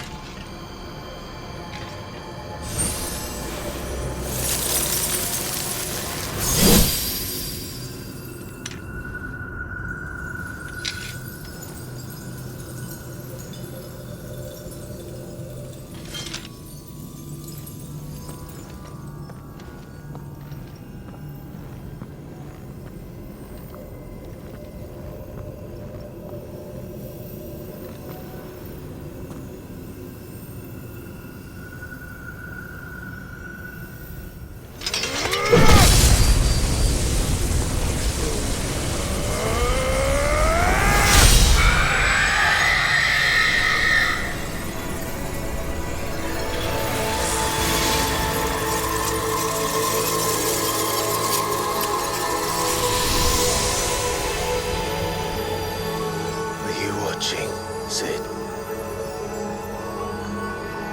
We're one step closer to freedom.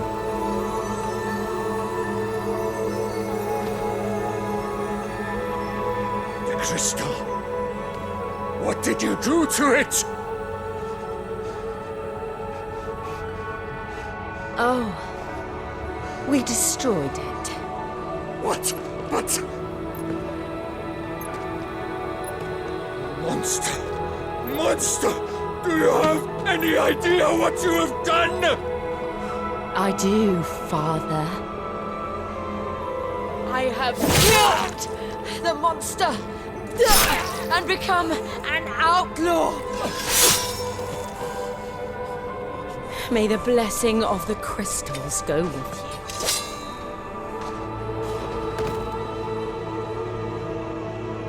you. It's over. It is. And Shiva exacted her price. She did. Again, the burden fell to you. And I bore it willingly.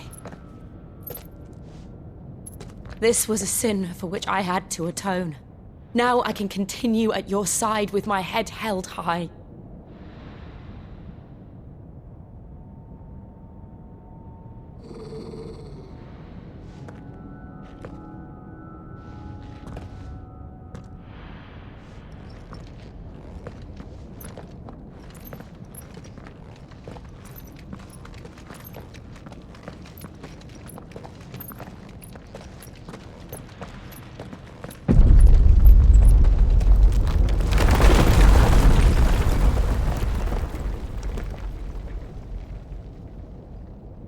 Clive, look. It's just like the one at Phoenix Gate.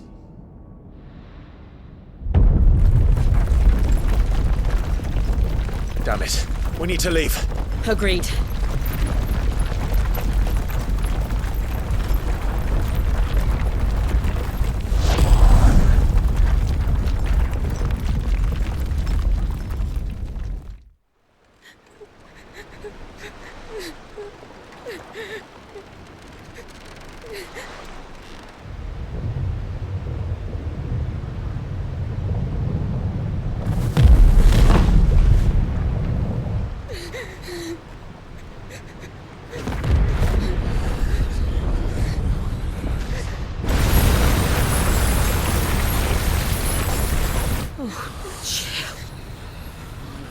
I kept my promise, and now you keep yours.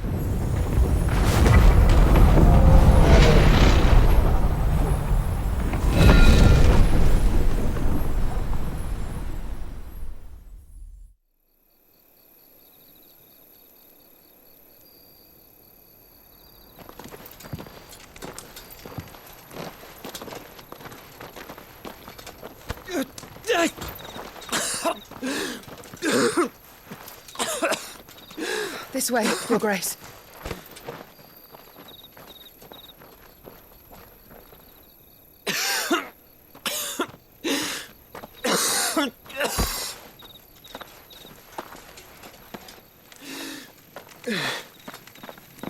You're bleeding.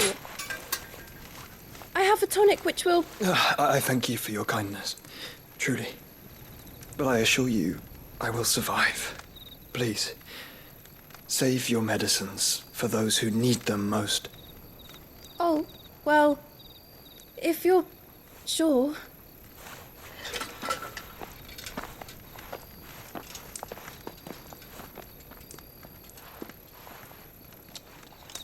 For a moment there, I felt my brother's presence. You did? I fear he is in Ultima's thoughts again. But why now, after 5 years of silence? I cannot keep him sealed away much longer. Your Grace.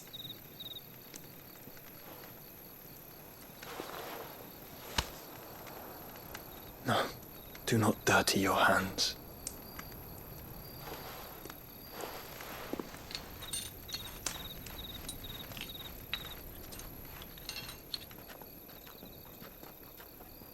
Look at them all. Like a river flowing to the sea. Or moths to a flame, perhaps. The crystalline dominion, their light in the darkness. More and more lose their homes to the blight and set out in search of sanctuary, while others lose their fortunes to the Dhalmekian levies and leave to find new livelihoods. What is it that you seek in the Dominion, Your Grace? Oh, Dion Lesage. You mean the Crown Prince of Sanbrec? He has many titles. Dion the Bold, Prince of Dragoons, Odin's Nemesis, or simply Bahamut. I met him once, when we were children. He was a chivalrous soul even then, and has served his empire indefatigably ever since. And you are confident that he will listen to what you have to say? Our world lurches ever closer to the abyss, and a hidden hand ushers us onward. Ultima's influence extends to every nation, Sanbrec included. If His Highness is the man I believe him to be, and I pray that he is, this truth will not have escaped his notice.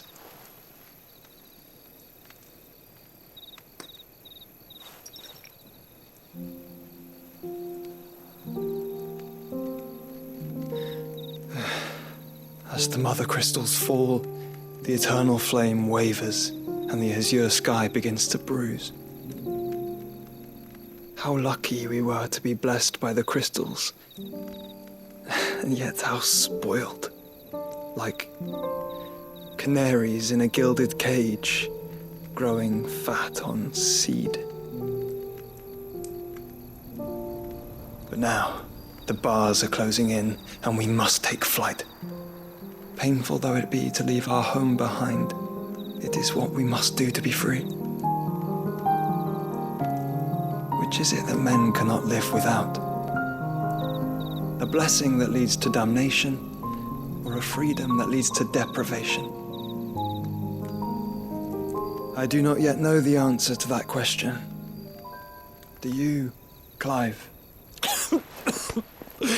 Your Grace, let us find a place to rest a while. We can return by the Dhalmekian trail once you have recovered your strength. I realize your duty is pressing, but if your health should fail... I know. Thank you, Yote.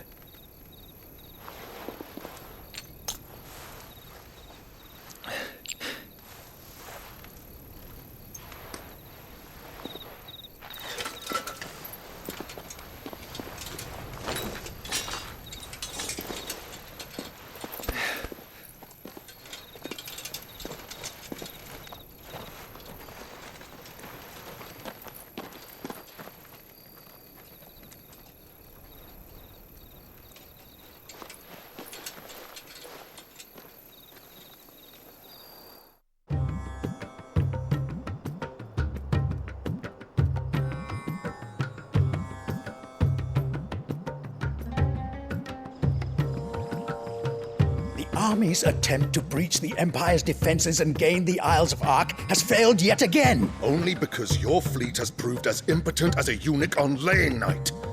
Would you rather we simply fell back to the capital?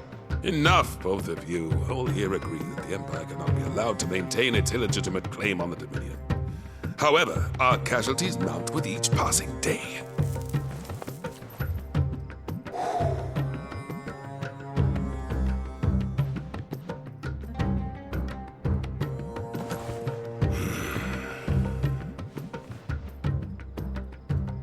There is a literal sea twixt you and your prize. The armies of Sambrek need but sit back and watch as you harmlessly lap against their walls. They are dug in like ticks and seek to draw out this siege, knowing the capital's stores are nigh bottomless. And what of our wise rulers? Goaded into war without any thought as to what chaos it might reap. Republican soldiers starve while waiting for orders from Randalar. If you would but take the field, their bellies would be full by nightfall. If I take the field, so too will Bahamut, and our duel will shake the island to its foundations. Instead of liberating the Dominion, you would doom it to destruction. Unless that is what you desire. If our learned advisor has a solution to propose, we should be glad to consider it.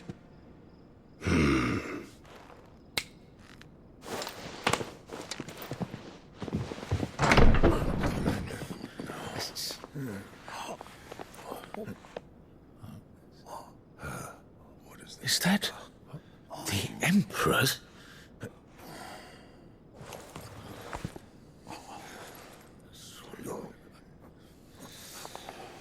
What is the meaning of this, Lord Kupka? What it means is that I am disinclined to advise you any longer.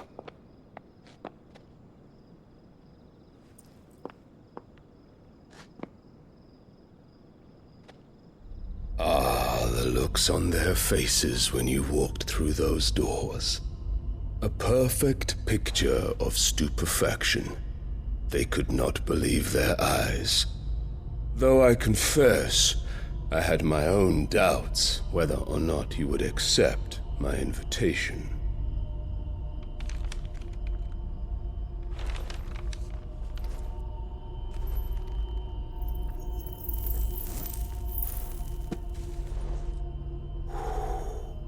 Such shocking news. Sid isn't a son of a whore. He's the son of an empress. Your own dear Clive. Absurd. Who fed you these lies? I have never spent a moment among criminals, save at the gallows. I came here with my son, not to entertain your baseless accusations, but to put an end to the senseless hostilities between our nations. Very well. You need only agree to the terms I set out. Sid took the life of someone dear to me, a woman by the name of Benedicta. I swore to take his in turn. This would not be disagreeable to you, I take it. You would finally be rid of the stain on your noble name. In return, I will leave Sanbreque in your capable hands. Your Imperial Majesty.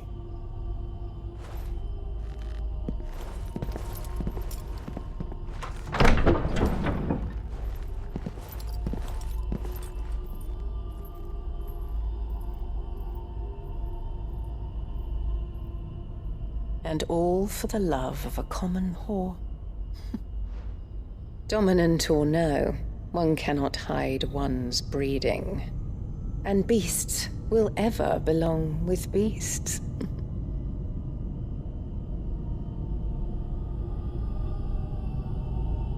There are greater things in store for you, my darling Olivier.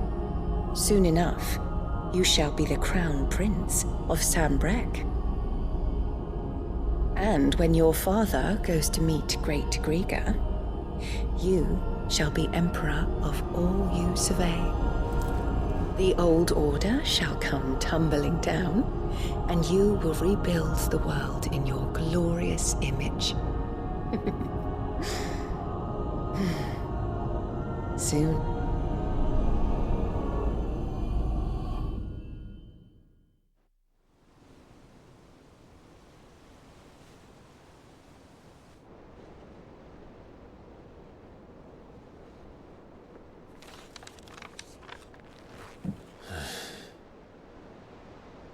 She's been in there for hours. Something must be wrong.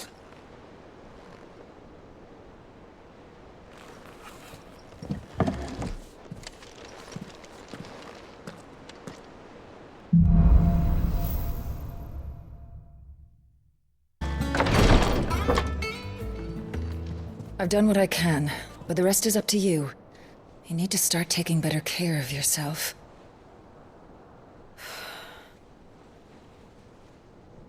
Understood. And thank you.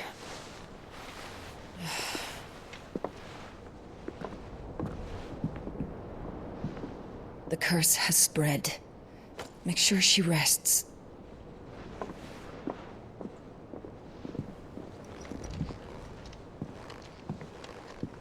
If it hurts, you can tell me, you know.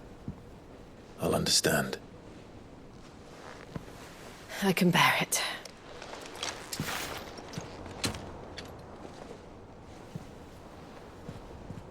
But you shouldn't have to. Not anymore. This isn't just your struggle, Clive. It's ours. And when we see how hard you fight, it inspires us to do the same.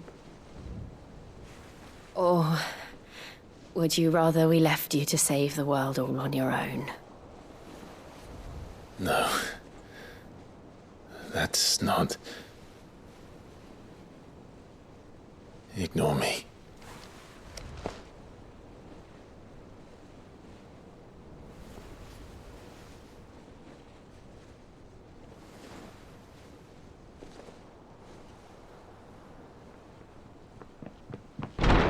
Clive, where are you? In here.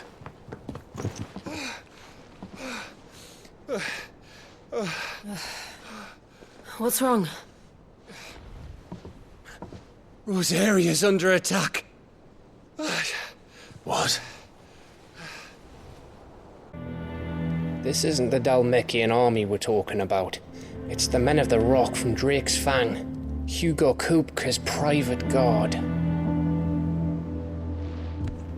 There is in hell in Rosalith, trying to batter down the castle gates. Looking for me. Seems that way. Reckon old Hugo has finally worked out who Sid really is. Then this is just another trap. Ah, it's a trap, all right. The daddy of all fucking traps. I'm going to Rosalith. You're not serious. That's exactly what he wants you to do, Clive. Look, I don't know why Kupka harbors such a grudge against Sid, but as long as it's left to fester, our world will never know peace. He has dragged the rest of Storm into this pointless war just to find me. Besides which, I am not about to stand and watch while my home gets ground into the dirt. Hugo Kupka must die. I've lost enough friends to that man already. I don't want to lose any more. So let's go and kill the bastard. I'm coming too. After all, we're in this together. All right.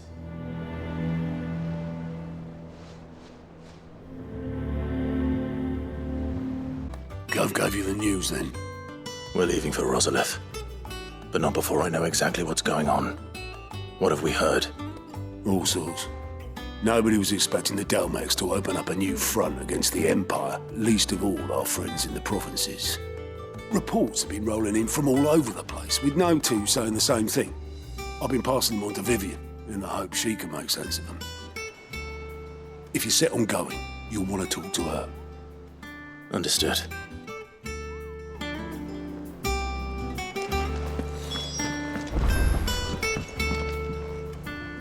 Ah, if it isn't my favorite pupil. Let's see now, where did we leave? Well, this is a surprise. My lectures are rarely so well attended. You know what they say? A little knowledge, can't hurt? We're going to Rosalith to deal with Kupka. What's the situation there?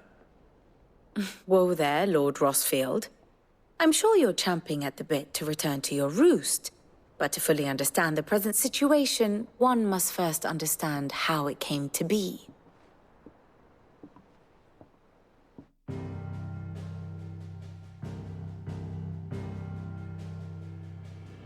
Let us begin with the story of Hugo Kupka, or the permanent economic advisor to the Dalmekian government, to give him his formal title.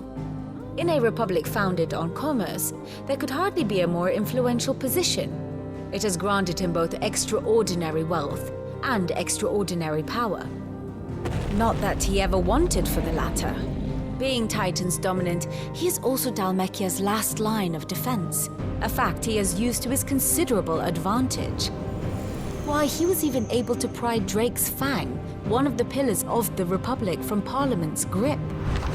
And he was quick to buy the loyalty of the Fang's protectors. Today they are his faithful creatures, a private army in all but name. The self-same army that marches upon Rosarian soil as we speak. By which I mean Imperial soil, not that you need reminding of the fact. Suffice it to say, the Empire's attentions are elsewhere at present, deadlocked as it is with Dalmekia over its occupation of the Crystalline Dominion, where its legions are now gathered.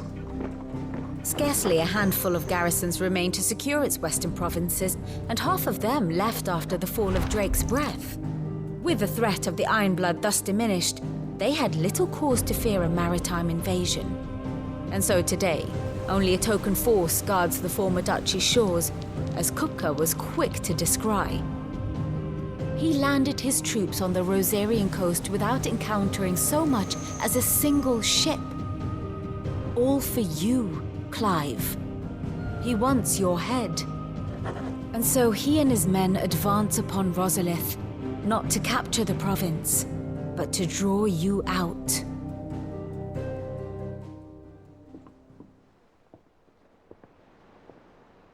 You said Kupka's forces sailed up the coast. What of Port Isolde, then? Is the city safe? Quite, according to the Guardians of the Flame. The Dalmekian fleet floated by without incident. But not without remark. When they learned Kupka's forces were making for Rosalith, our friends were quick to begin arranging the exodus of her citizens. And so the stage will soon be set for your heroic homecoming. Alas, it will be a more trying task to enter the capital than it was to leave it. Hugo's men hold Buett Bridge, despite the Imperials' repeated attempts to wrest it back from their grasp. And they were careful not to repeat the Empire's mistake in neglecting their coastal defenses. The seas around Rosalith are firmly under Dhalmekian control. So tell me, pupil mine, what do you believe to be the best route to Rosalith? The north. We cross the northern border near Phoenix Gate, then take the road through Stillwind down to the capital. Hardly the quickest route, but at least we won't be spotted. A little local knowledge goes a long way, and so must you. We'd best get a move on then. Oh, will you be going too? Aye. I've been waiting a long time to give that fucker a taste of his own medicine. I would have missed this for the world. All right. We should be on our way. Lead on.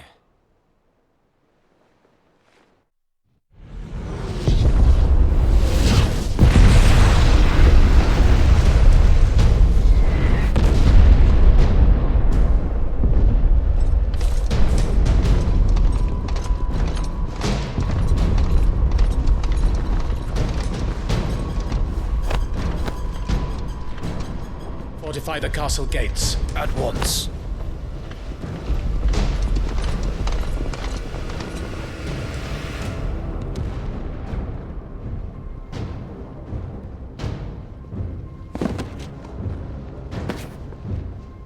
Hugo and his men have been busy. They've already breached the castle's outer wall. The Imperials are holding the ground for now, but it's only a matter of time before the keep falls. Those fuckers really went to town on this place. Almost like they want to wipe it off the map. Just a means to an end.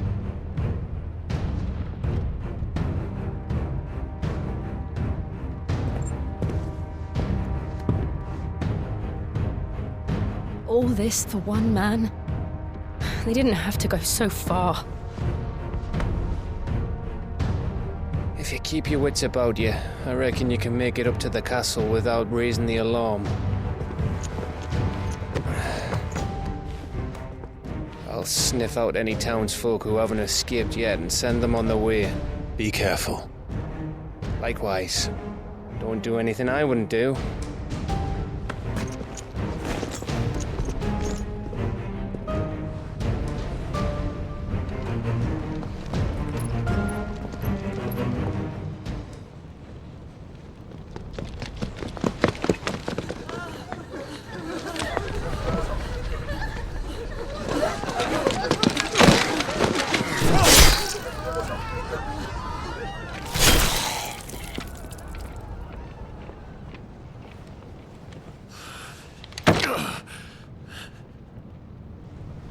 I thought I was ready for this, but...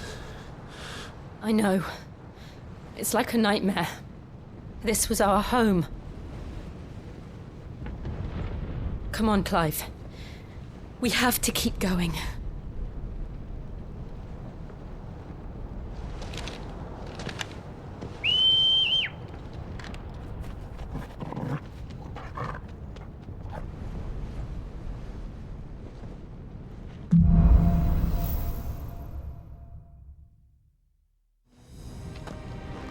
This isn't an invasion.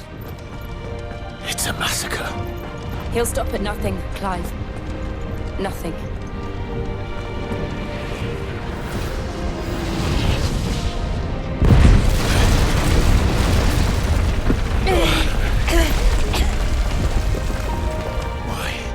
Why do this? I yield! I yield!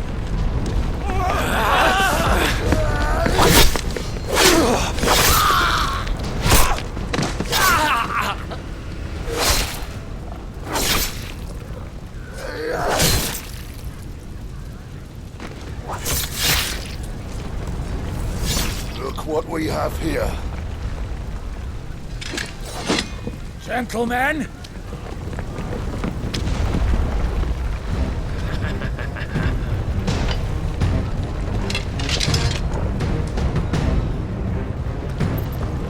You are escape!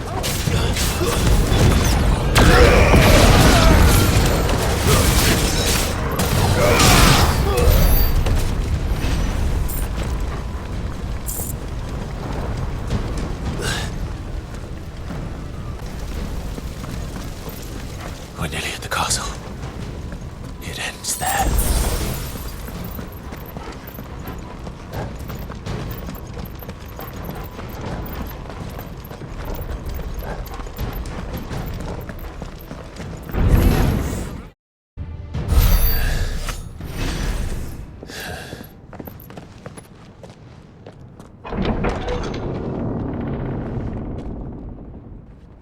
Set her loose!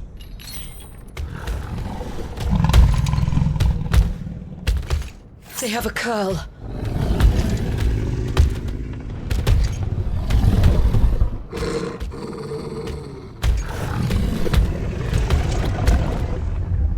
Attack! Ready? What do you think?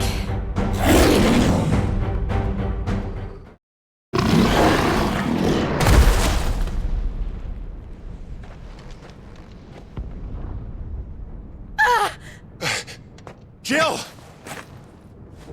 We meet at last, Sid.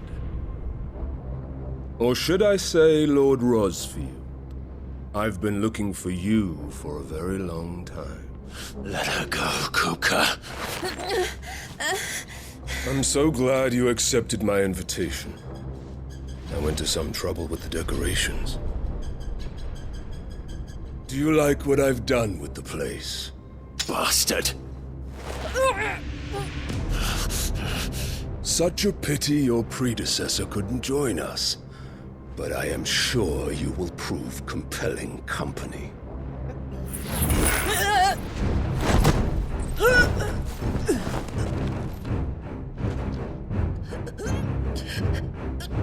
Be still, little snowflake. I would not have you melt before your starring moment.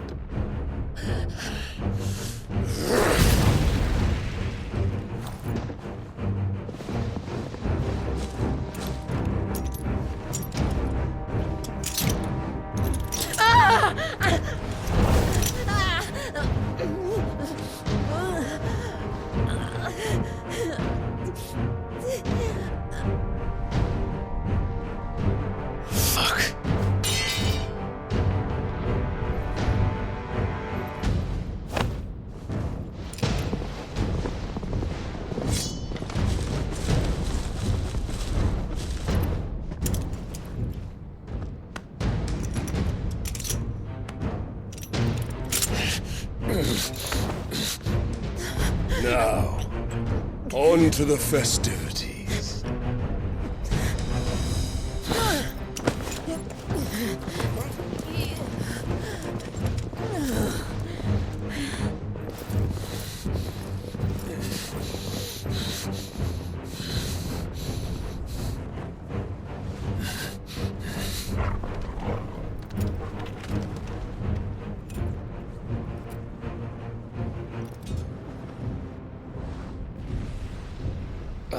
That's just great, that is.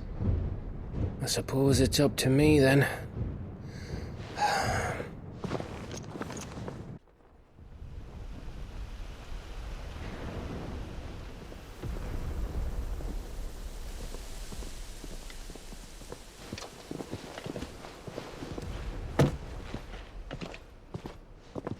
Headsman!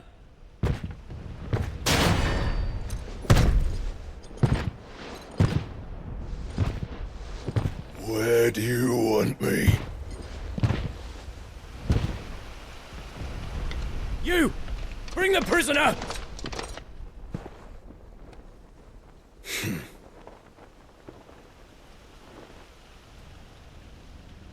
Yes, no more than she deserves for getting into bed with an outlaw. We should get into mine. Lord Kupka commands your presence. You're to bear witness to the girl's execution. Such a waste.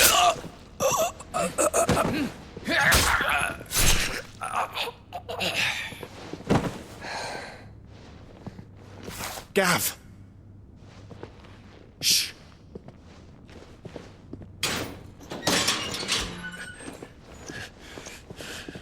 Crystal fetters are a bastard to open, just so you know. Don't worry, I'll have them off before you can blink. Where's Jill? In the courtyard. Shit.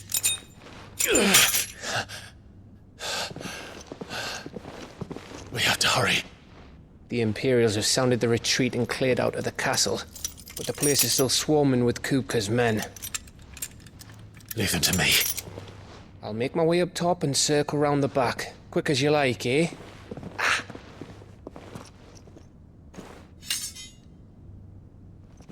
Nearly forgot.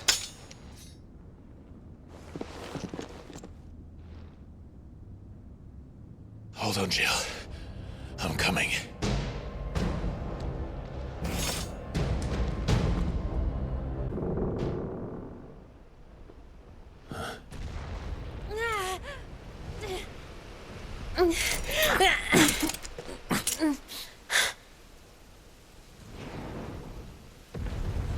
I hope you've got a plan, Clive, because we are fucked if you don't.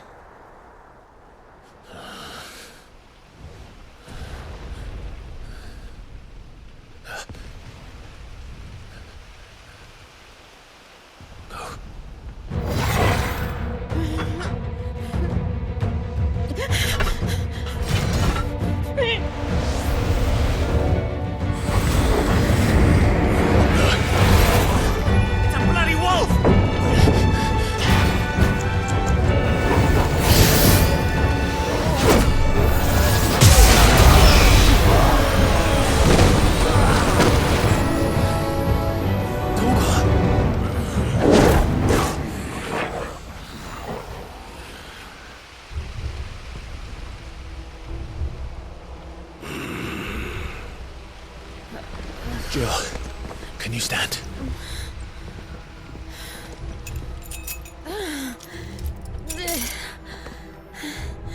Come, Lord Rosfield. Don't tell me you tire of my entertainment. Enough! Yes. Perhaps it is time we served the main repast. I trust you are hungry! Need this? Much obliged. Stay close. We're getting out of here. And Toggle, thank you.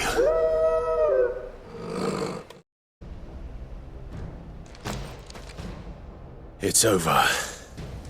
For now. But I bet that wasn't the last of them. And they won't stop hunting us until Kupka's dead. So you get in there and finish the job, eh? Go on. If they come again, we'll hold them back. All right. But be careful.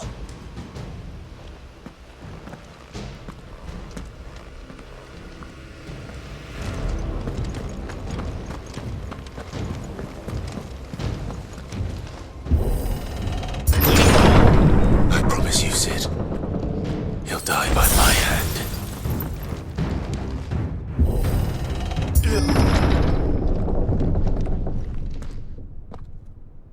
Kupka.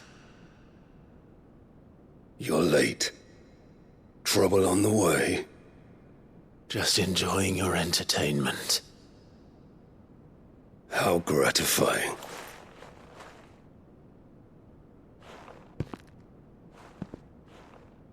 Have you come to defend your father's throne, Lord Rosfield? The Grand Duchy of Rosaria. A realm without a ruler, an army, even a people. A veritable kingdom of dust.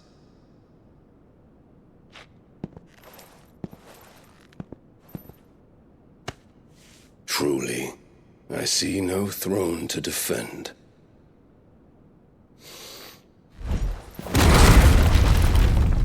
No!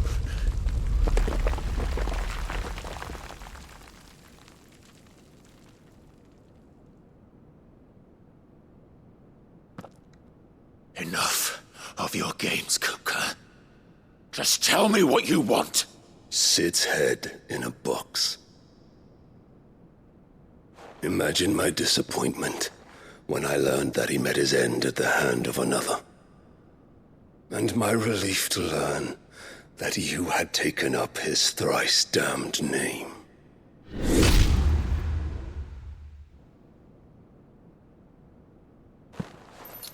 Your master slew Benedicta Harmon and defiled her body.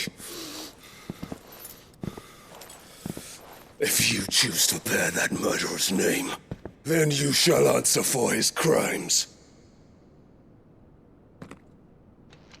The only crimes I shall answer for are my own. Sid did everything in his power to save that woman, though she was long past saving. And so I did what he couldn't. It was me all along, Hugo. It was you.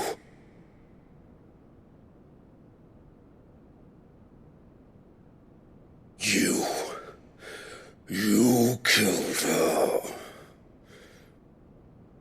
I did.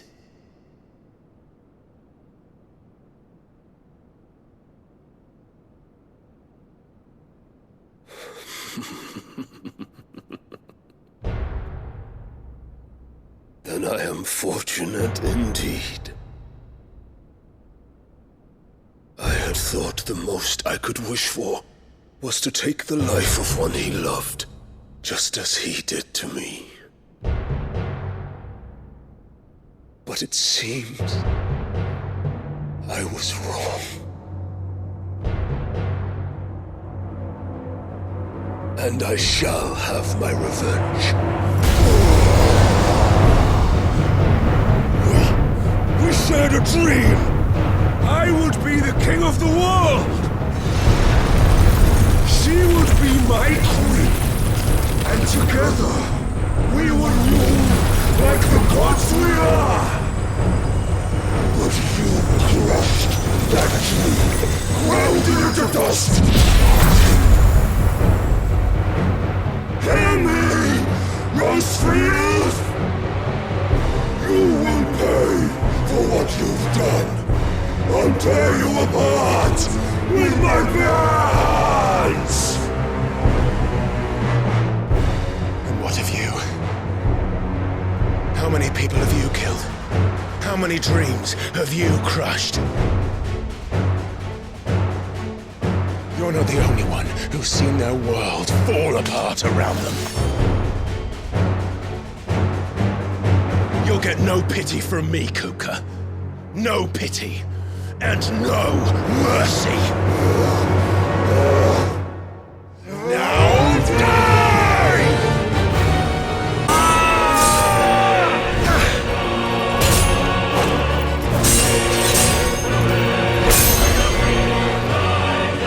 You will die by my hand, Rosefield. My hatred for you is unending. And yield then. Let this palace be your grave! What? Oh, shit.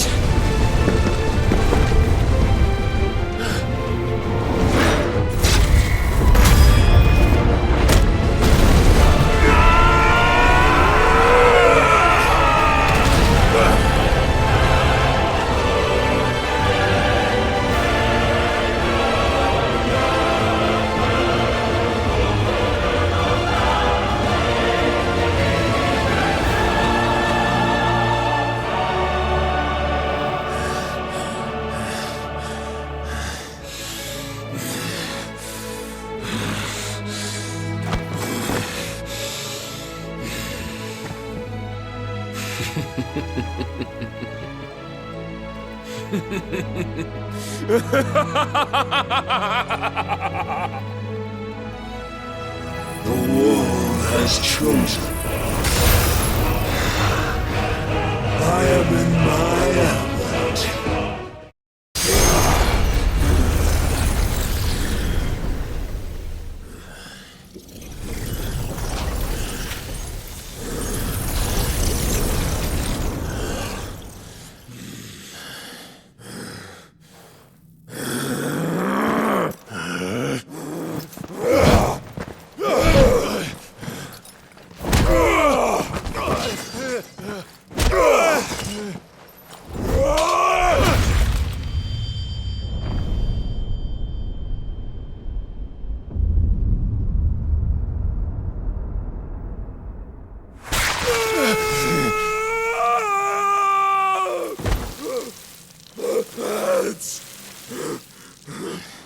Yes!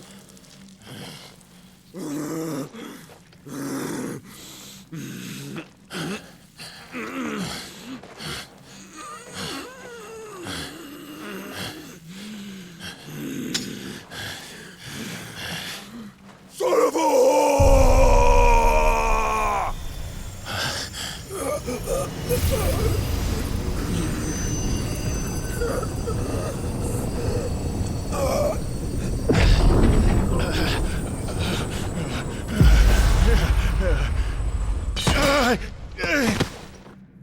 I'll kill you!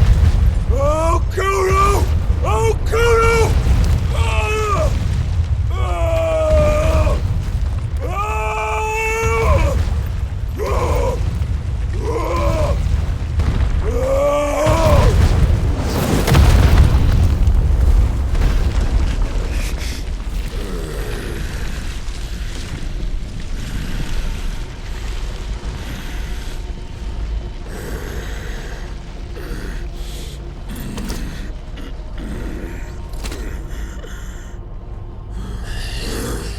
I'll fucking kill you.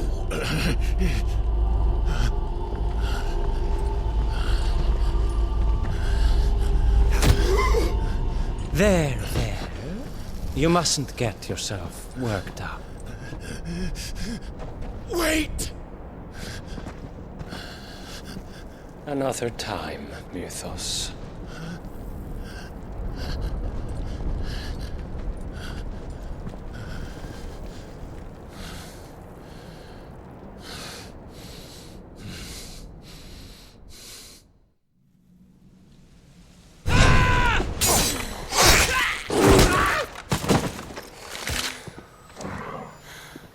Is that all of them? I think so. Well, load of scum. Who the fuck invited them? Not that that's the biggest surprise we've had today. Where did you learn to do that, Torgal? Not telling, eh? Suit yourself. Gav, we have to find Clive. Right, sorry.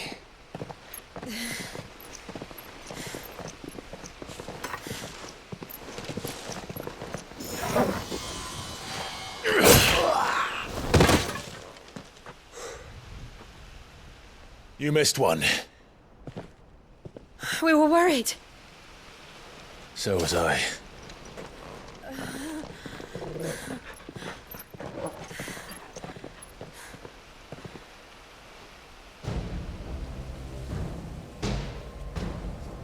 I was so close.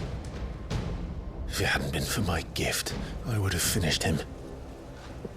I'm just glad you got out of there alive. When did the Royalists arrive? Right after you went inside. Just when we thought we were shot of Titans, lot. Empire Odins. Not enough of them to worry us, though. No. You didn't see the one who took Kukra away. So, what? You think they came here to save him? Well, I'll be fucked if I know what's going on, but every minute we spend racking our brains, that bastard's getting further away.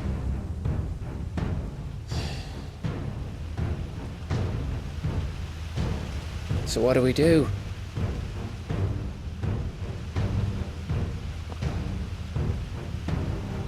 We go back to the hideaway. I'm too tired to think. As are you, by the looks of it. And after what Jill's been through. Let's worry about Kupka later, shall we? Aye. All right. It'll give us a chance to solve the riddle of your magic mud, too. Hey, how you feeling? Ready to go home?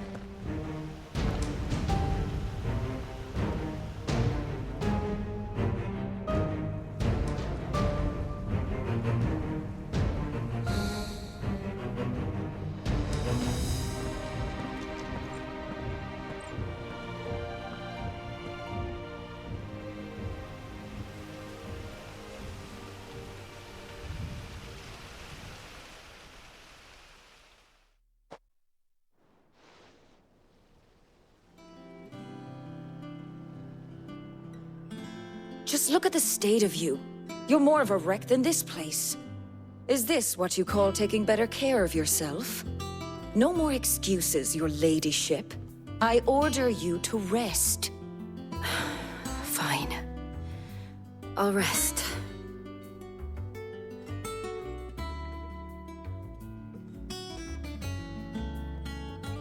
Don't worry, Gav. She's in good hands. But we should have never let her fall into Hugo's. Back when he had some like. The question is, where is he now? And what the hell were those royalists doing there? I was wondering about that all the way home. Otto may have heard something. I'll talk to him. And I'll talk to Tomes. The lawsman? About what? About your faithful hound for a start. If any four-legged friend's ever done that before, I'm betting Tomes will have read about it. But what I want to know is, what happens afterwards? It's all well and good Torgal saving our arses, but if it costs him what it cost Jill... Right. Let me know if you learn anything. Will do. And you do the same, eh?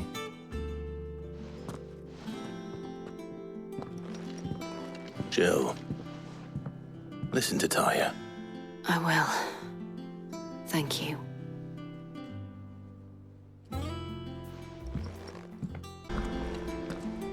Otto. Is now a good time? It's not a bad one. How's Jill doing? She's been better. Taya's making sure she gets the rest she needs. Good. Any word on Kupka's movements?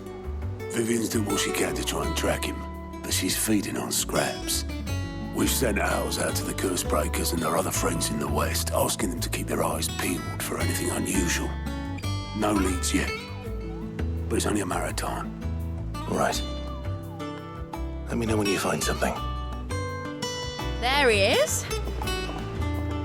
All right, Clive. Still busy saving the world. Mid. When did you get back? Just now. What about your studies? Adjourned. Since Hugo Kupka invaded Rosaria. All the canvass in uproar about it. He's gone mad. He's turned rogue. It'll be us next. You try concentrating with all of that. All right. You win. How long will you be staying this time? Dunno. A while, most likely. Any road, while I'm here, I was hoping you could do us a favour. Mid. You can't just expect me to... Please, oblige her.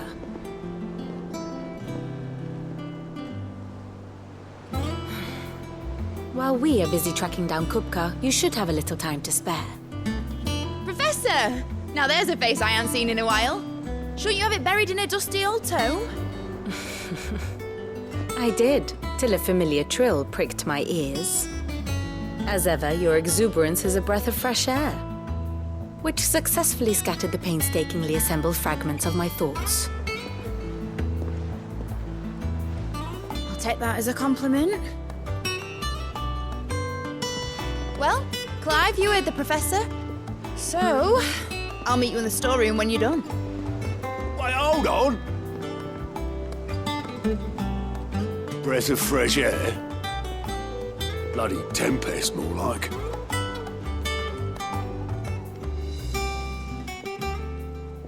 Oi, Otto, you got my gill? Huh? What are you on about? My fee for bringing Mid across. She said you were paying. That little... The storeroom, was it? I wonder what Mid's plotting.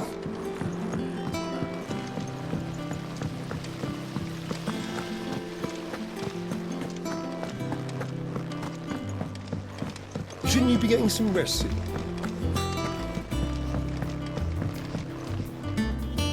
You took your time. I'm a busy man, Mid. I'll get to the point then. I want to turn the room down there into a workshop like the one I had at Dad's place. Mid, you've only just come back. And I've been thinking about it for a while. Dad said I had a knack for engineering. Told me everything he knew about it. then sent me off to Canva to learn everything he didn't. That was his dream for me, that one day I'd put my studies to use for the good of the cause. But I'm helping no one stuck at school. I've studied enough. It's time I put my knack to work. I know that I can help the people here, and I want to do it.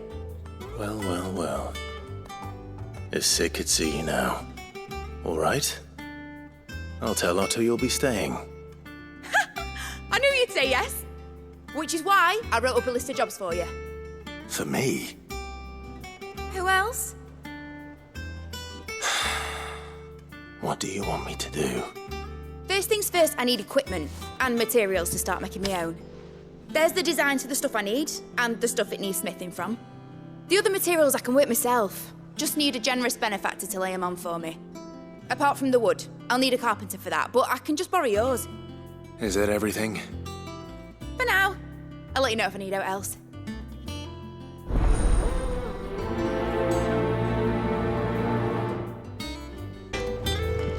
Blackthorn, you busy?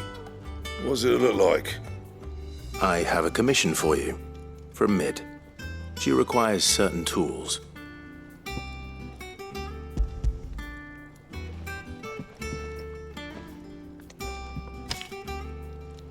Do you think you can make them?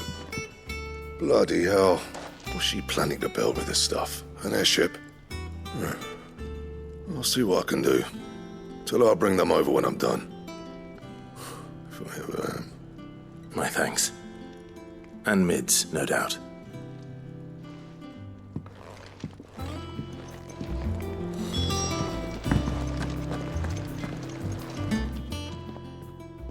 Was wondering where you'd got to. Mid's back from Canva. Have you seen her? Just now. She's planning to set up a workshop in the stores and ask me to buy her some materials. Here's the list.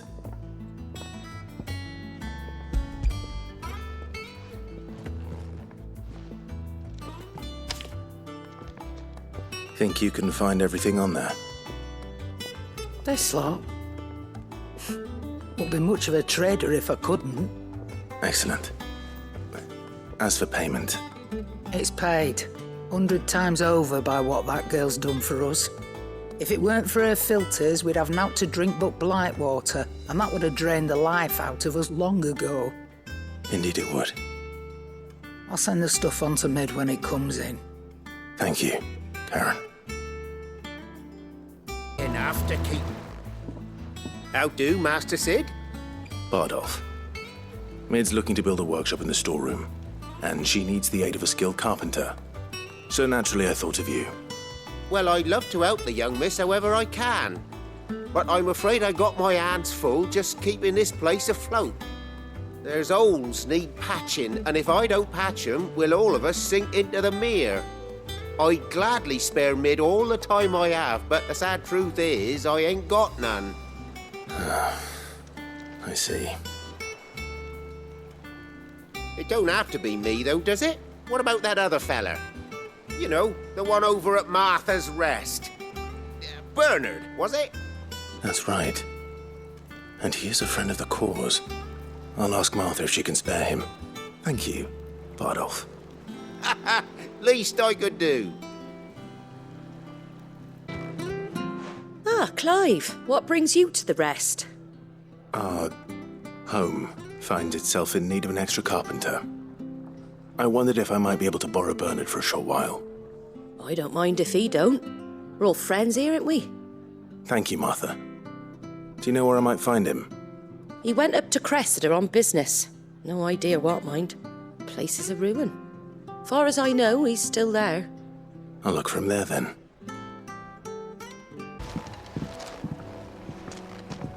Hi. If it ain't the lad who saved my life. What brings you to a place like this?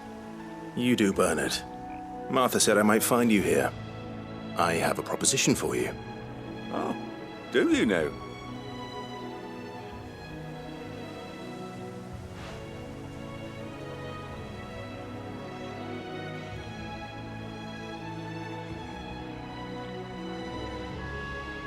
Building a workshop, you say? Well, that beats tacking boards to bridges, sure enough. And If Martha didn't mind me being gone a while, then neither do I. You just tell me where you want me. That's the spirit. I couldn't ask a favor, though, could I? Before we go? Of course.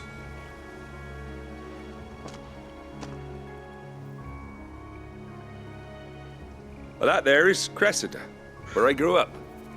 Ain't much left of it now, though. Except my parents' graves.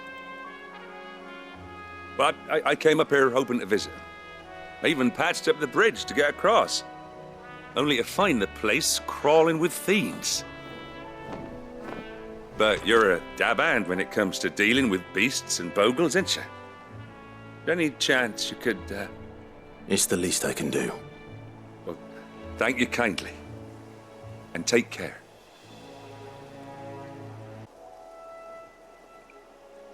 That should do it. You made short work of that lot. Thank you, son. Now my folks can rest in peace once more. How long is it since the village was abandoned? Oh, people started packing their things after the duchy fell. Between the Blight and the Imperials, you just couldn't make ends meet. Must be nigh on a decade since the last wagon left. Oh, it may as well have been a century, looking at the place. This isn't the Cressida I remember. I'm sorry.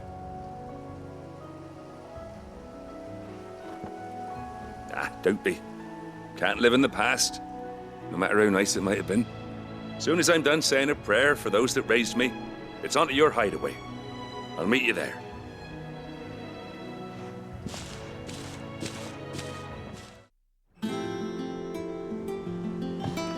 All right, Clive. You've all done then?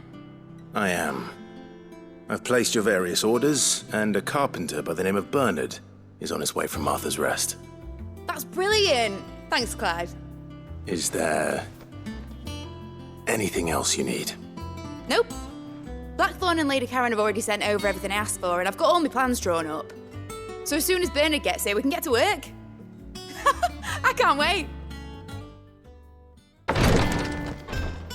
Ah, Clive. Talia. How's Jill? Recovering, but she still needs her rest. Of course. Take good care of her, won't you? I'll do my best. Oh, Gav was looking for you. He said he had something to show you in the shelves. The shelves? Oh, that's right. He went to ask Harpocrates about Torgal. He must have found something.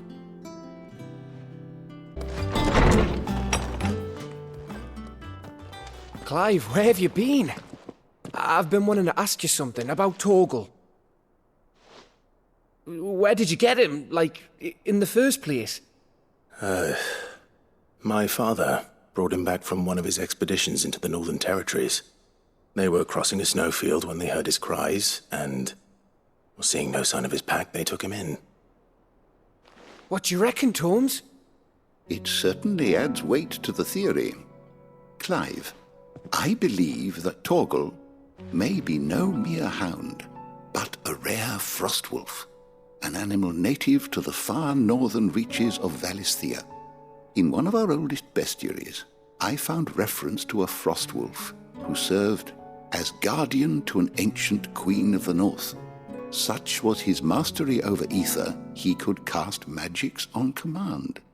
His name was Fenrir. Fenrir the Frostwolf. Now, the annals do not state it explicitly, but I have reason to believe this queen was a dominant of Shiva, a girl from the Northern Territories and her faithful hound. One awakens as the dominant of Shiva, and the other? You're saying that Jill granted Torgal his powers? What? Just like Fenrir. People called him my hound, but Torgal and Jill were inseparable. He grew up as a faithful companion to the dominant of Shiva, and years later, his powers awakened, just when his master needed him the most. You're right. If it weren't for Torgal blasting those bastards to Kingdom Come, Jill would have been for it. Quite.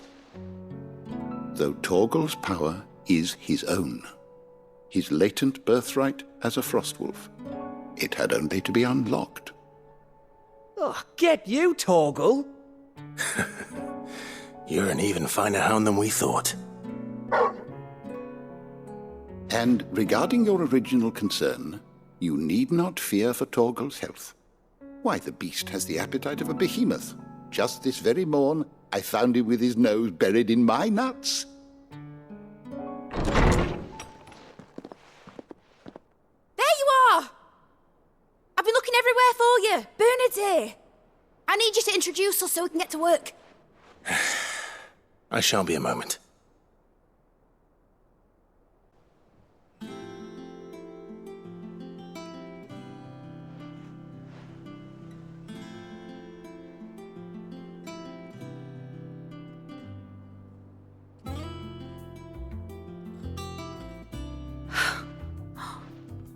Isn't it brilliant? It is. Well, I couldn't have done it without you. You and everyone else. But I promise I'll pay you back. I'm gonna work my fingers to the bone for you lot, starting right now. Just you wait. I'll make wonders like this world's never seen. Then I look forward to seeing them.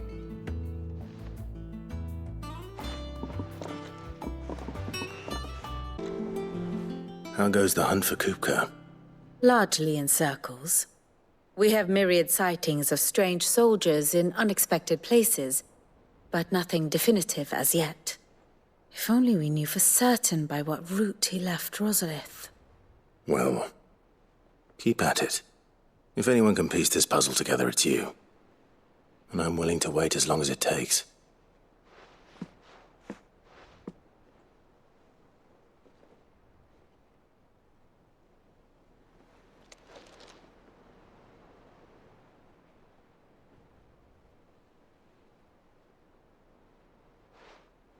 What? Here? Would that be a problem? Do you know, Clive? I believe it a mercy that you didn't inherit your father's throne. Your poor people would surely live in fear of you. You have nothing to worry about on that front. I won't be claiming his crown. That is a relief. Clive, have you got a minute? We, have a guest. A guest?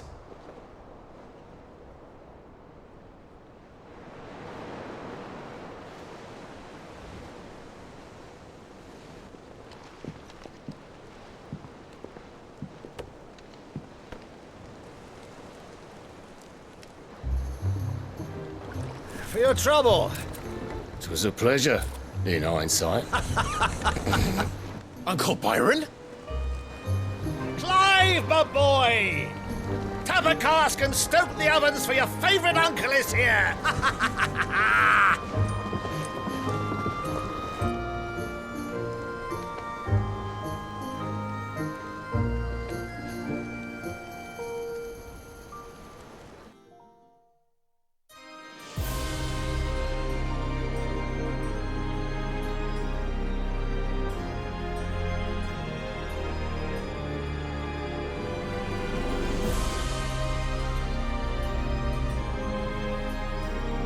The Dalmekian government sues for peace. How shall we respond? If they're willing to accept their fault in the matter, I see no reason to refuse them. Still, we must insist on substantial reparations. The Twinside stores are not as bottomless as reported. Aye, and we have many more mouths to feed. We shall just have to have the Dalmecs empty their treasuries for us.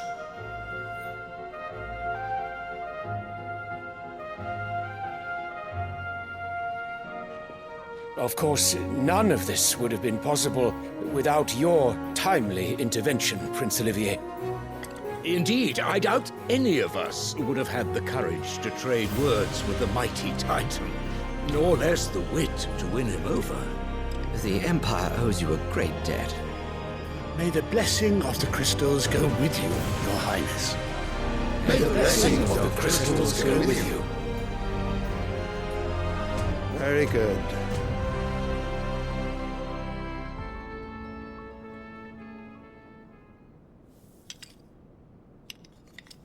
Now, let us come to the question of precisely when the Dalmex will withdraw their troops. Dion's fire could rid us of them in mere moments. The men of the Fist will not withdraw until a peace treaty is concluded. So let us keep the negotiations open, give them time to gather what gold and trinkets they can, and once they deliver that which we demand, what worth is a piece of parchment? Your Radiance, were Prince Dion to take the field, the enemy would surely send their own dominant to meet him. And while His Highness would of course prevail, there would be heavy losses on both. You need not fear Hugo Kupka. He is engaged on the Western Front. Even were the Dalmex to send for him, he would not arrive in time. As much as I would enjoy witnessing a clash between Bahamut and Titan, it is not to be. And what of your subjects, Your Radiance? If the fighting spread to the city proper, the people would bear the brunt of it. There will be losses, it is true. Yet for every citizen who falls, another can be bred. For every home that burns, another can be built. The Empire will live on.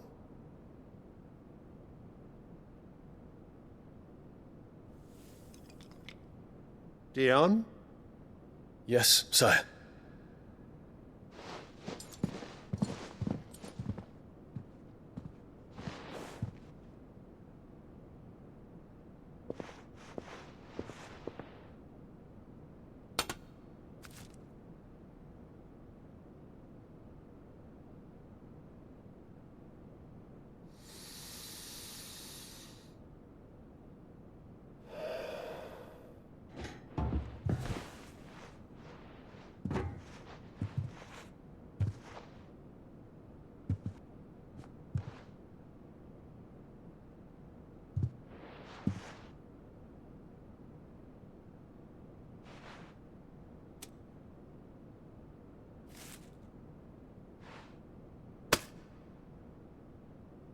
Prepare for battle.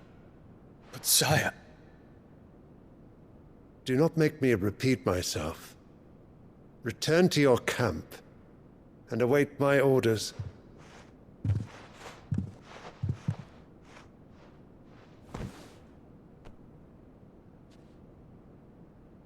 If that is your wish, Your Radiance, I shall depart at once.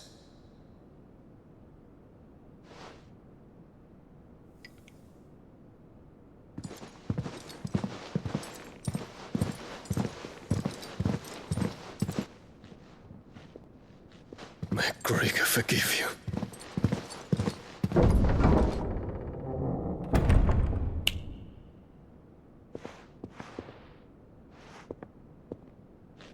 What do the astrologers augur?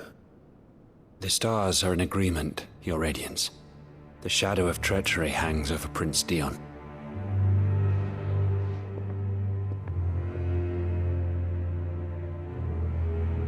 So Annabella's tales were true. You disappoint me, Dion.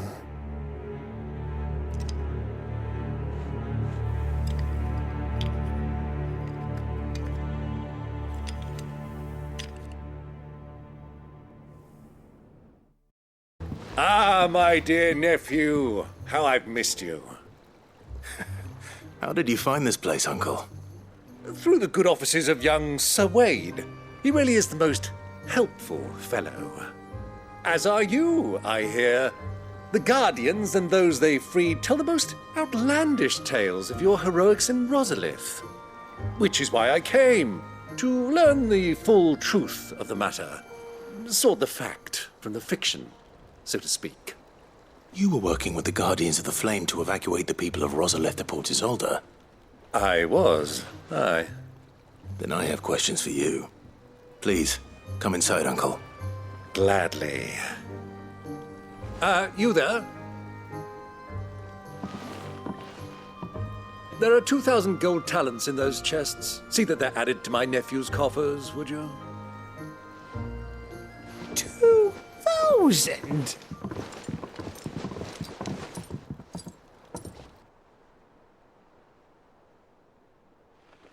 And I'm afraid that is all I know.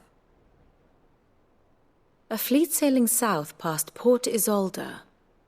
Most intriguing. Forgive me for not being able to tell you more. I hadn't the faintest idea Kupka withdrew wounded from Rosalith. Still less that my own nephew dealt the decisive blow. What do you think, Vivian? I think, with this news of the Dhalmekian fleet and recent reports of the Royalists' movements, that the final piece of the puzzle has fallen into place.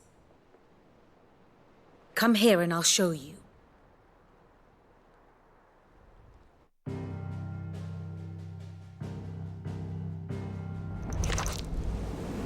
It is known that Kupka's forces entered Rosaria via its unguarded coast. So can the same be said of your visitors from Waloed? Certainly her Royal Navy is famed for the efficiency with which it bears her knights from one battlefield to the next.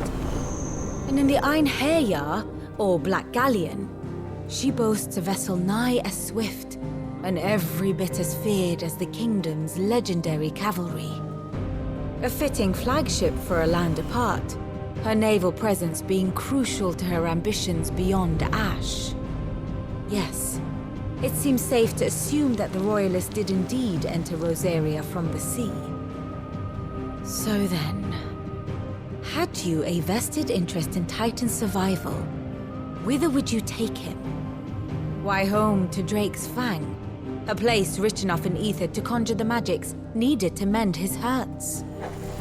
But would that not entail an arduous voyage around the southern cape? Let us say that the Royalists did put ashore with a mind to spirit Kupka away from under your very nose. Could that truly have been their plan for him? To load him aboard one of the ships flying Republican colors sighted off the coast near Port Isolde? To spend weeks at sea, being tossed hither and yon by unforgiving waves, his life hanging in the balance? No. The journey would mean Titan's death, and Kupka's faithful creatures would not allow it. So what then was the plan of our Waluda friends? Reports suggest they made not for the coast, but for the desert. And by cutting through the Velcroy, a party traveling light would have Titan back in his bed days before a galley could lurch into port. To wit, it was the Royalists, not the Republicans, who effected Hugo Kupka's safe retreat. I would stake your life on it.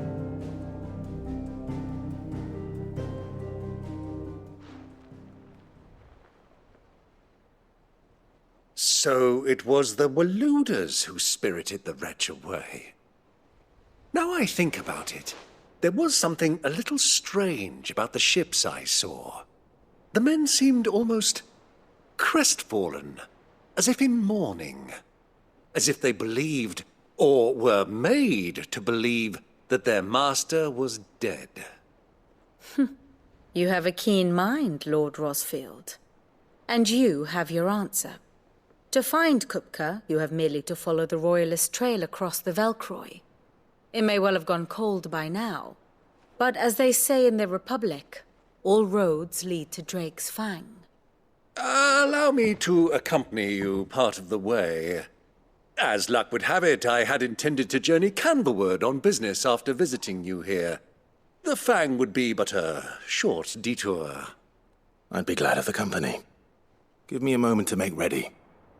I need to tell my friends what we've learned, and where we're going. Very well, but be quick about it, my boy. Time waits for no man.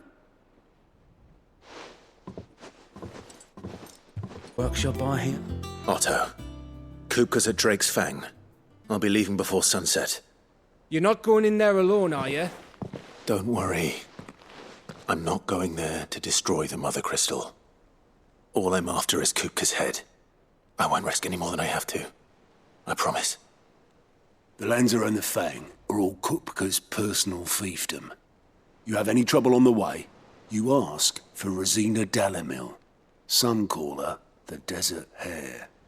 Who is she? An old associate of Sid's, and only Sid's. All I know is the name, and that they used to meet at the Dalamil Inn. We've heard nothing from her since he died. But I'm thinking maybe the new Sid might be able to bring her back into the fold. Thanks. I'll keep that in mind. So, what about your uncle? I mean, he's welcome to stay, but... Don't look so worried. He'll be coming with me. Thank fuck for that.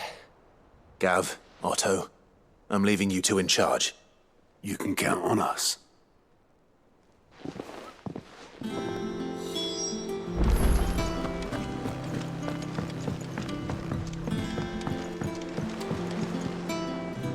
All right, Uncle. I'm ready to depart. Shall we? We shall. Come, let us away to adventure.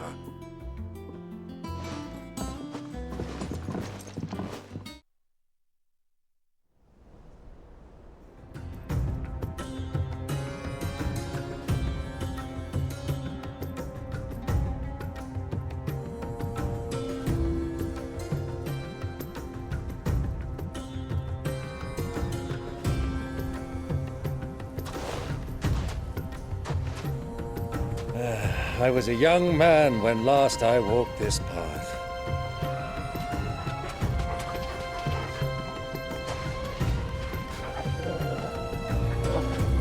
There's an old trading post not far from here. The road to Drake's Fang leads through it. The trading post it is.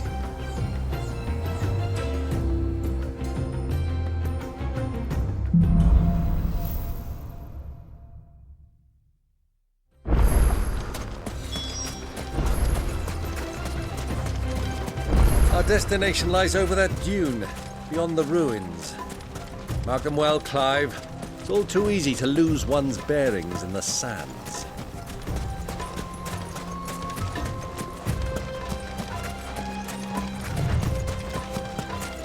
Many years ago, when you were just a boy, you and I rode this way together, accompanying your father on a scouting expedition to Drake's Fang. He let me come with you.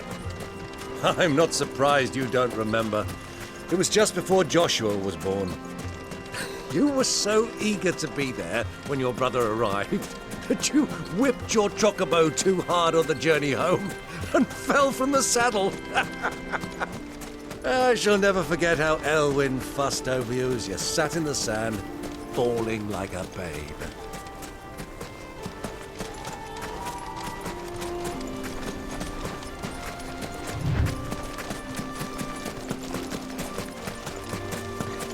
Who do you think those soldiers were? So, Lord Cook has finally made his mind.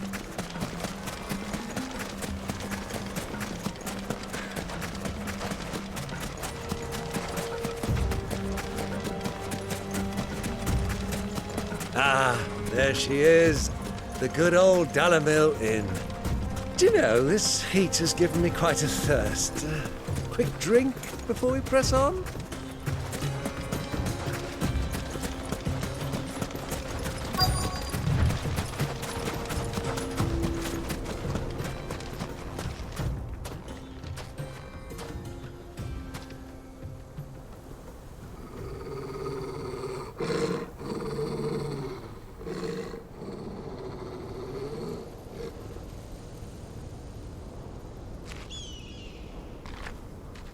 Look, there.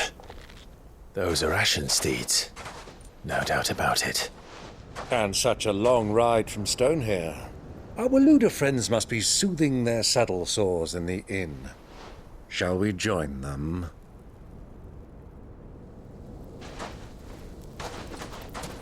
Run along and play now, Torgal. Dogs aren't allowed inside.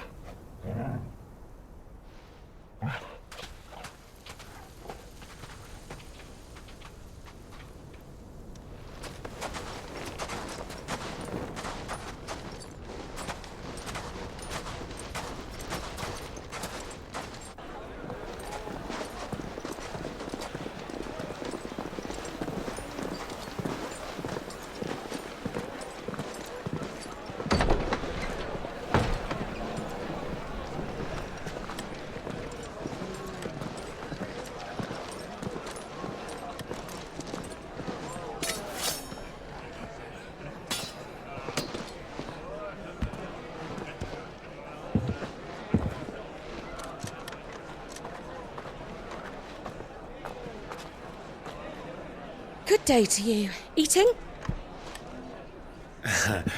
Sorry about my pal. He only talks when his mouth's full. What do you recommend? Well, if you're after something light, we do a fine chocobo soup with lentils and honey. 2 bowls of that, then. An ale. Right you are. Hey, girl! Coming! Your pal? Would you rather be my squire?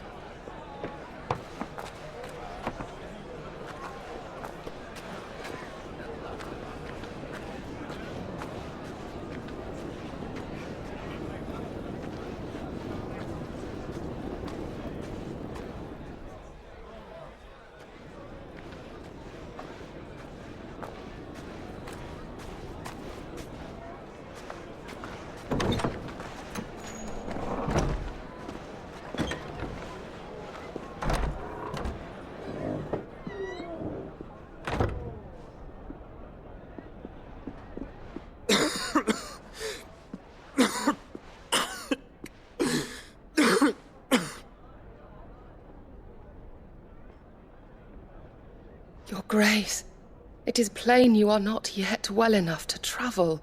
If you would only let me take you to someone who can better attend to your ills. No, we must press on.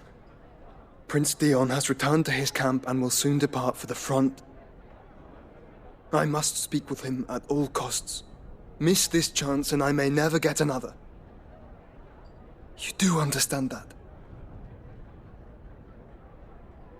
Yes, Your Grace. But you must at least agree to take your medicine. I'll fetch you some water.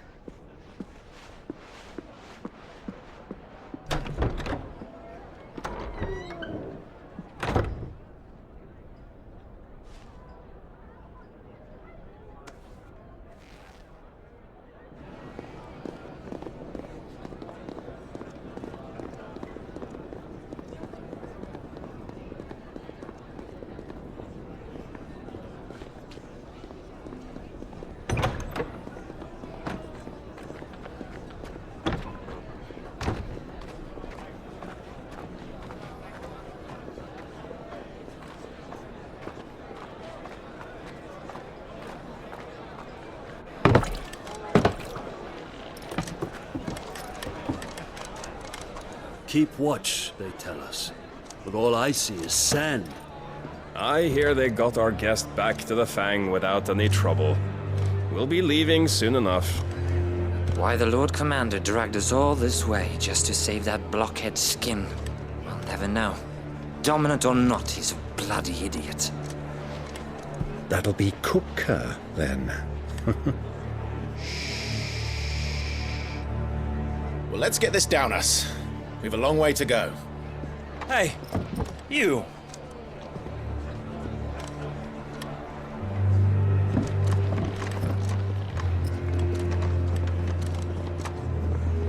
Uncle?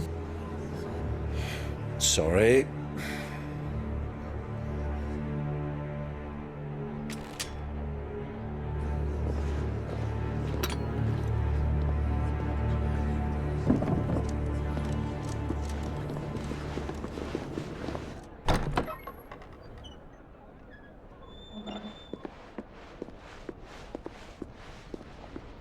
Can you walk, Your Grace? What's wrong? I fear trouble may be brewing downstairs.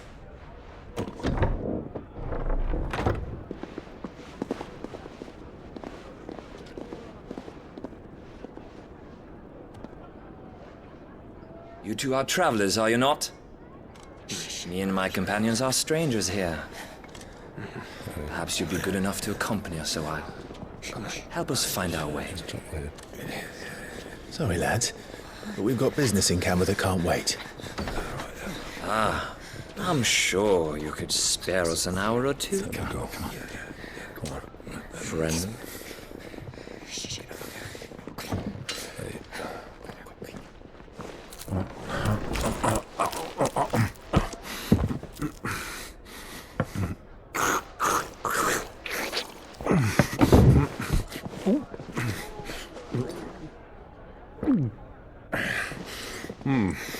I'm afraid we don't have a moment to lose. Stay back, Uncle. Gladly.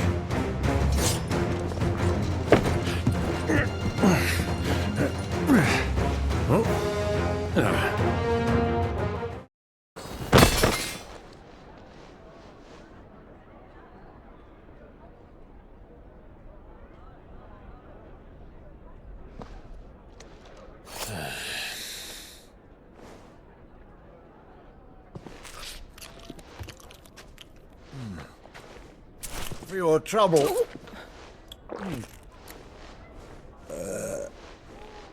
Word of advice, miss. That soup could do with a touch more salt.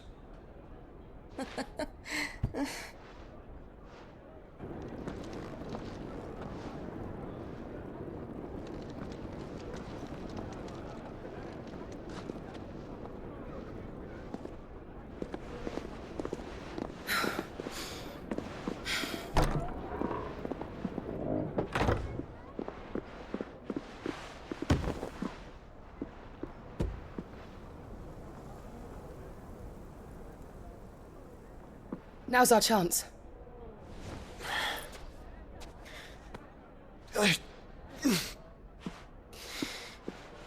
Your Grace? I'm fine.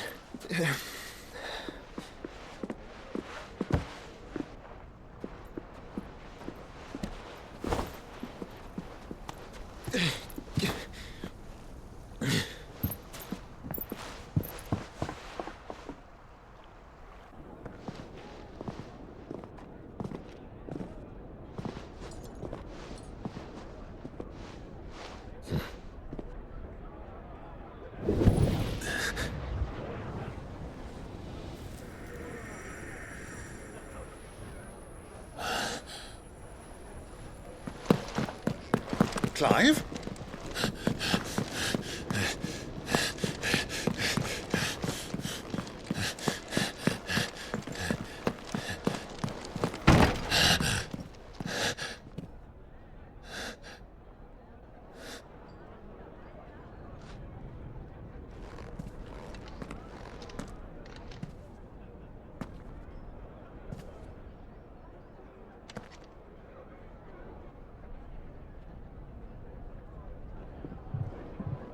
What is it now?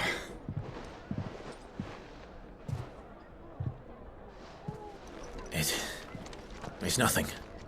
Let's go.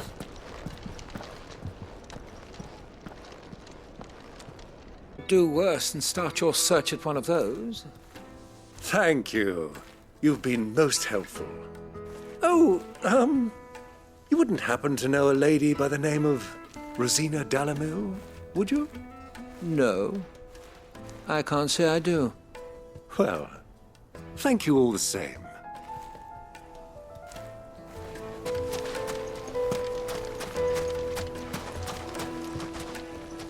What do you want? Can't you see I'm busy? I won't keep you long. I'm looking for someone.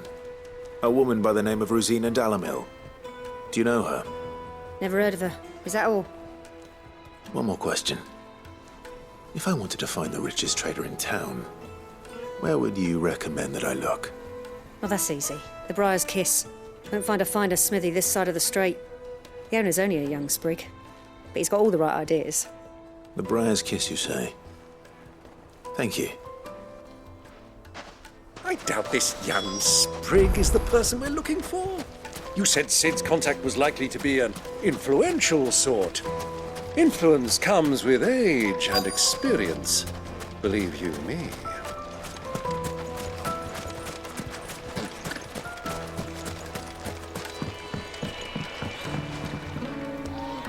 Can I help you? Yes, I'm looking for a woman by the name of Rosina Dalamil. A long-standing pillar of your community, I believe, from old trading stock. Then you should ask Ferda. He's been here for years. Knows the place and its people like the back of his hand. And he's in with all the old merchant families. Try the baths. That's where you'll usually find him. Thank you kindly. Well, it sounds like we have our man. Perhaps. Let's go and find out exactly what this Ferda knows. Sweet incense! What wax candles? Excuse me. Are you Ferda? I am. Can I help you, travelers? I hope so. You've lived here for some time, is that correct? Do you know Rosina Dalamil? We believe she may be a trader of some renown. And what business do you have with the desert hare? She was a close friend of mine. I was hoping she might be able to help me.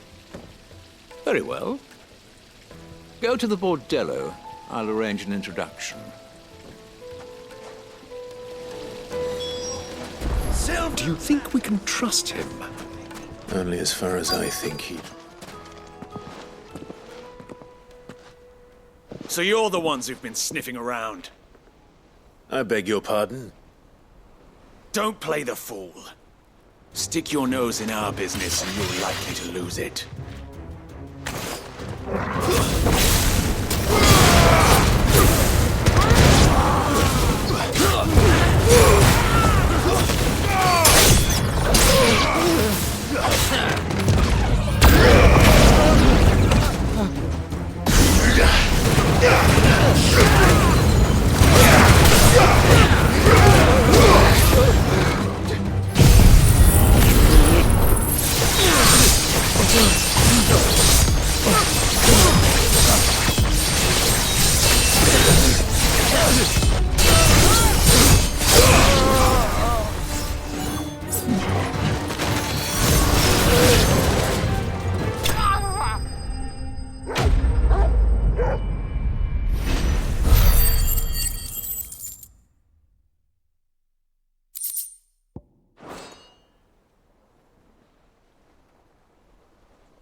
Who are you working for?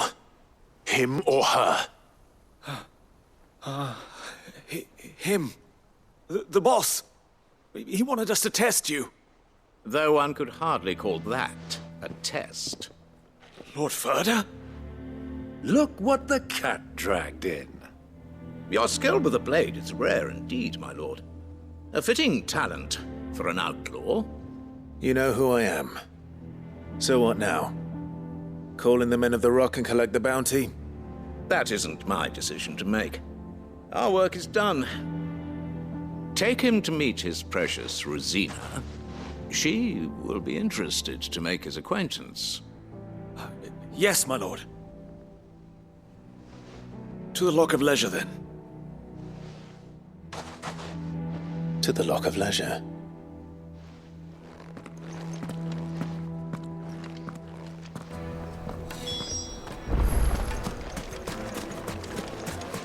Plates and pots! Needed to a silken soft. The most fragrant herbs and My spices. carpet!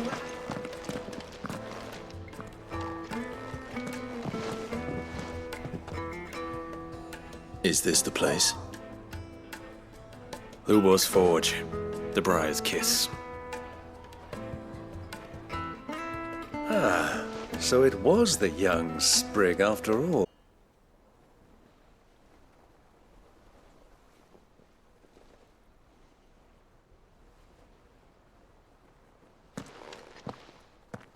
Who are you working for? Him or her? Him. The boss. He wanted us to test you. Though one could hardly call that a test. Lord Ferda?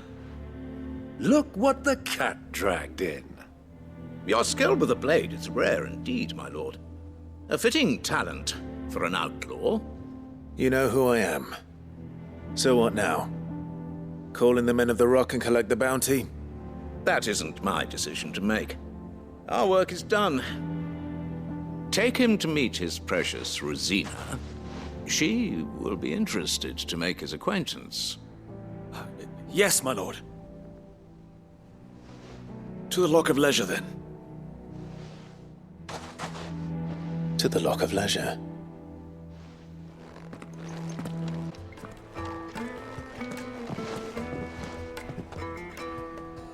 Is this the place?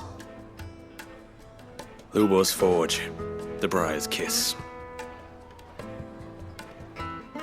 Ah, so it was the young sprig after all. So much for Rosina Dalamil being a woman of experience. How wrong I was. It was an easy mistake to make, Uncle. After all, it must have been years since Sid last saw her. Sorry, him. Whoever this Lubor truly is, he's clearly a man of means. I'd say he deserves our respect. See that he gets it.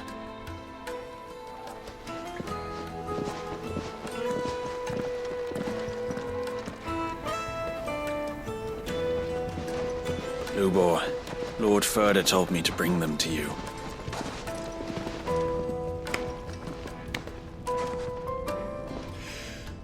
My boys tell me you're in need of assistance. Sid the Second. I won't waste your time. I need passage through the south gate.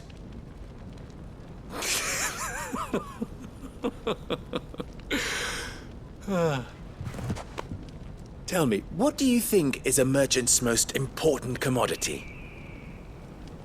Why, trust. Everyone knows that. Without it, you have nothing. And nothing is exactly what you have. And so, for you, I, too, have nothing. I'm not in the business of helping every lost puppy that wanders in off the street. I'm a busy man, as you can see. Let's leave this mummer to his farce. By all means. Find someone else to help you on your way. Just be sure to tell them you're not the two travelers from the inn the guards are looking for. Don't want them jumping to conclusions, do we? Why, you... So, what do we need to do to earn your trust?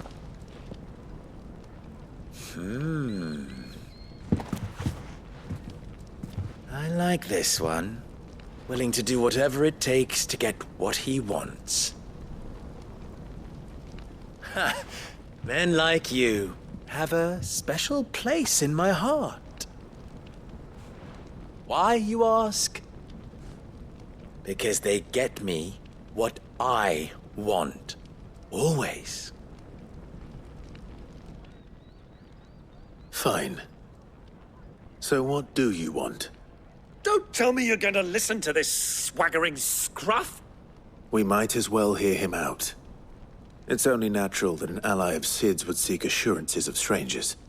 Assuming he is an ally, of course. 5 years ago, he would have still been a boy.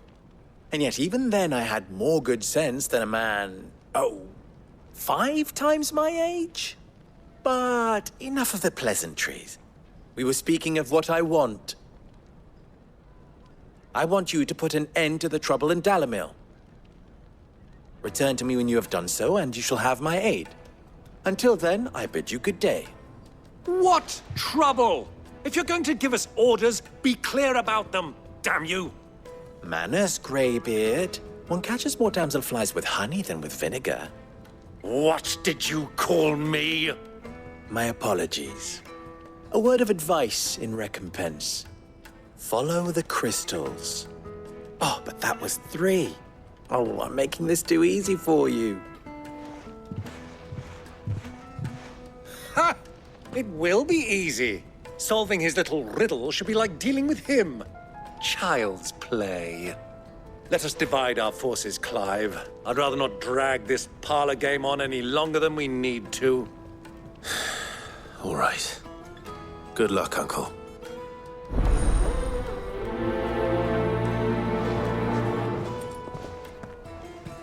Do you have a moment? Depends what for. Just a question. Dalamil seems to be thriving compared to the other villages I came through on the way. Is there a reason for that? Well, we're a stone's throw from Drake's Fang for one. The soldiers guarding the Mother Crystal and the shipments need a place to spend their hard-earned gil. The men on the rock throw their money about like there's no tomorrow. Is that so? Well, thank you. Don't let me keep you from your work any longer. What can I do for you, soldier? Need that sword polishing? I'm not a soldier. Ugh, then be off with you. I serve the men of the rock and the men of the rock only. You have an agreement with them? Don't be stupid. I just know which side my bread is buttered. Don't want to be stuck under some pauper when they come knocking, with pockets deeper than Zemeckis and an urge to empty them. No, just leave, will you? Before you scare them off. Excuse me. Is it true there's been trouble with crystals of late? You've heard, then? I've heard rumors. Damn thieves. Pilfering the crystals that were meant to fill our cups and light our stoves. Us common folk have hardly had a shard to share between us these last few moons. And it isn't as if we can buy them on the black market, either. Whoever's taking them, they aren't sharing. Huh?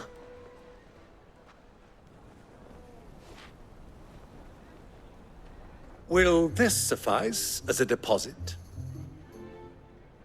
By the sands. That's a black pearl. One of the many treasures in my collection that I would be only too happy to part with, should you give me reason to do so. All right. I'm sure that we can come to an agreement, but not here.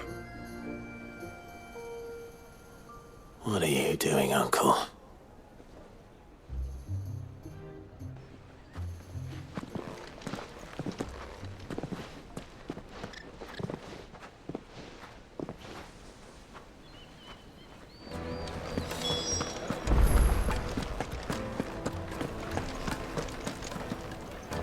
Care to explain why you're giving gifts to Kupka's men?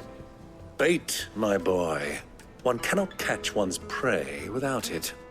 And I do believe I've snagged us quite the quarry.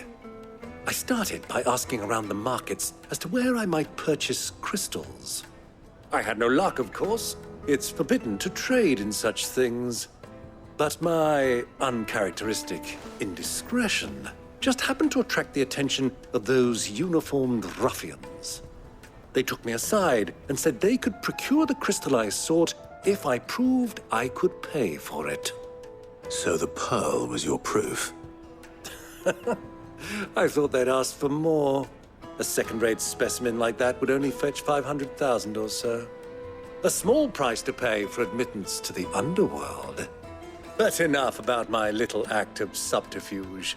What did you discover? That the supply of crystals has dried up of late. And some people seem to think they're being stolen. Meanwhile, members of Kupka's private guard have been spending money all over town. I'll wager those soldiers you've been talking to have been siphoning off crystals meant for elsewhere, and pocketing the profits. I'll wager you're right. We'll meet with them then, just as you arranged, and put an end to the trouble Lubor spoke of. Ha! That preening popinjay thought this would be difficult. It just goes to show one should never underestimate a Rosfield. We'll soon wipe that smirk off his face. I arranged to meet with the soldiers in a secluded corner of the Velcroy, far from prying eyes. The perfect place for a spot of double dealing. I trust I can count on your support, if things turn sour. Of course.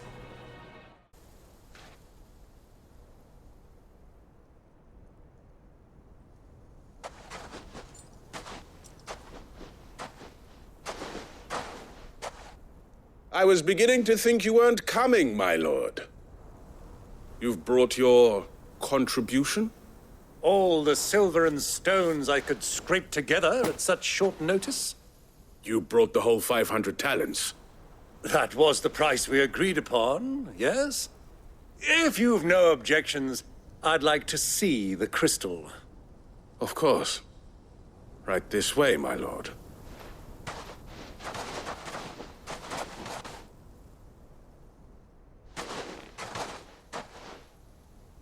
Not bad at all. You weren't lying about the clarity. But what of security? If I were to be stopped on the road, what guarantee have I that it wouldn't be seized as property of the Republic? Because these crystals are no longer the property of the Republic. You're not buying from us. You're buying from them. And we have no more jurisdiction here than you, my lord. But we have ships, and will gladly deliver to a port of your choosing, now that our price has been met. Royalists, eh? What brings you here? Why, to collect their share of Drake's Fang's blessing, of course. Our nations are allies, and so they are entitled to a portion of the Mother Crystal's bounty. And, being such good friends, we elected to increase that portion and share the benefits. And now that these crystals are officially property of the Kingdom of Waloed, we are duty-bound not to interfere, no matter where they might happen to end up next. Did you get all that? They're in cahoots! So it would seem. My lord, what is the meaning of this? Double-crossing dogs. They're not here to do business. Kill them. Kill them both!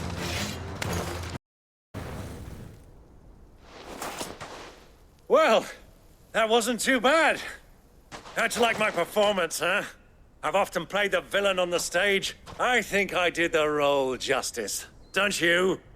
Greybeard, you were magnificent. The battle scene was particularly thrilling. Such a shame you didn't have more of an audience, but perhaps that's for the best. How long have you been watching? Long enough to witness your uncle's sordid transaction. I hardly expected one so venerable to degrade himself so thoroughly, buying one's way into the confidence of degenerates. Ingenious. This was the trouble you spoke of. The men of the Rock taking crystals meant for the common folk and conspiring with the Royalists. Well, now it's over. Indeed it is. The people of Dalamil had scarcely any means of redress against Kupka's men, let alone a foreign army. Until you two came along, that is.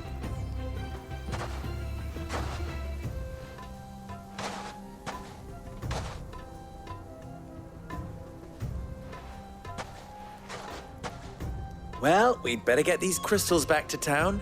You won't mind waiting with them while I fetch a wagon.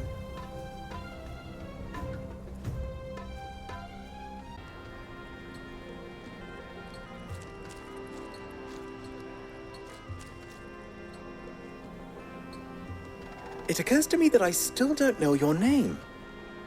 Clive. So, Sid the Second is a Clive. I suppose it could have been worse. Well, Clive, you held up your end of the bargain, so I must do the same. Passage through the South Gate, was it not? To tell the truth, you've helped a little there too. Many of the guards have already been redeployed to deal with the issue of their missing comrades. And those left behind have been encouraged to look the other way should you attempt to pass through. Thank you. And please allow me to cover your costs. You still have the purse I gave to the soldiers, I trust? I saw you pluck it from one of the bodies. Oh, dear. Was I really so obvious? And my name is not Greybeard. It is Lord Byron Rosfield, thank you very much. No, thank you very much, Greybeard. Of all the... Ugh! Here, wear this.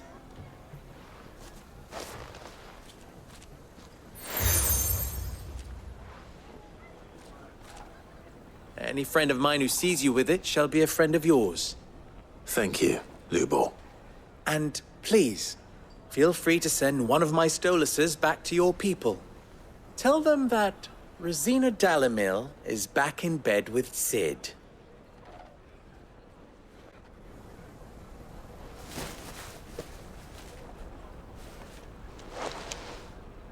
Omia Lostelan. Tu Isakelis.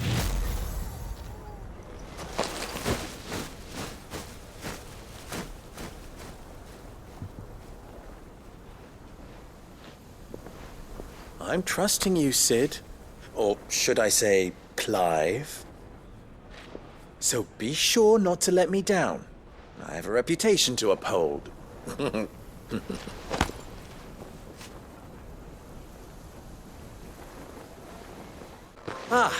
I'm not too late.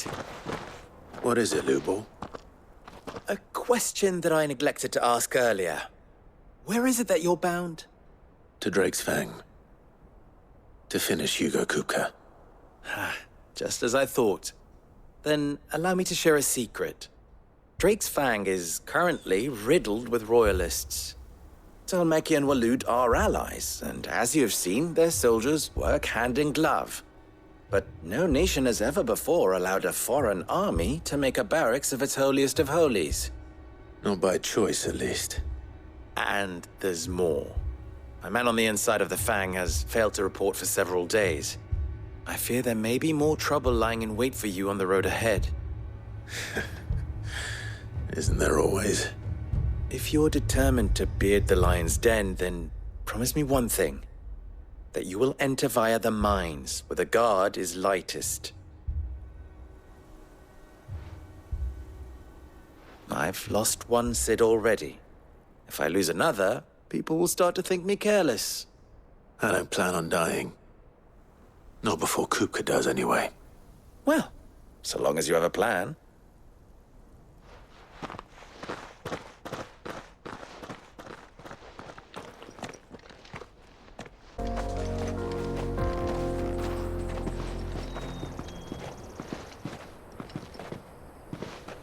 There it is.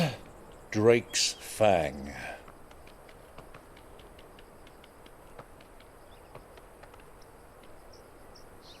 Kupka will be hiding inside. Along with goodness knows how many guards, all on highest alert. You'll need to keep your wits about you if you're to reach him. So be careful. I will, Uncle.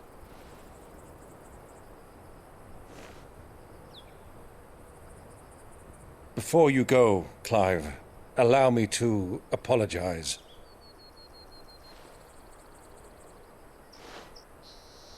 After what befell at Phoenix Gate and the crisis that followed in its wake, I fled.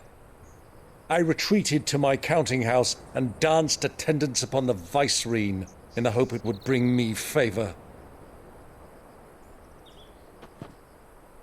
I betrayed my nation to save my skin, like the coward I am. And I'm sorry. Uncle, please. It's not too late, Clive.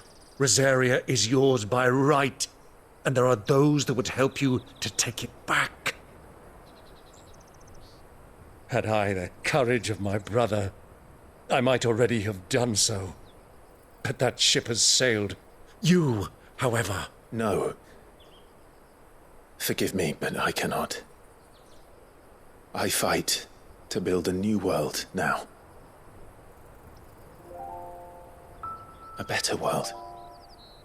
Where men can live and die on their own terms.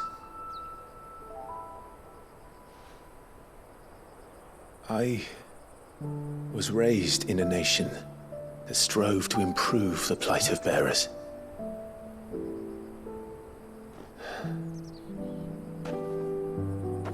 Only later did I realize that spark of freedom did not arise by chance, but kindled by my father,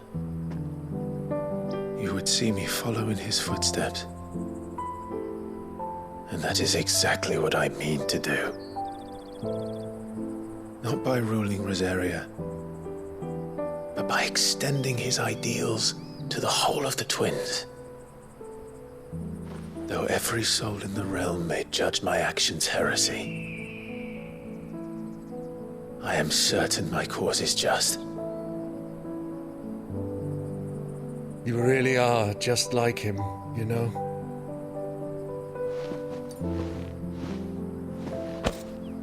Thank you, Clive, for coming back to me. I am proud to call you nephew.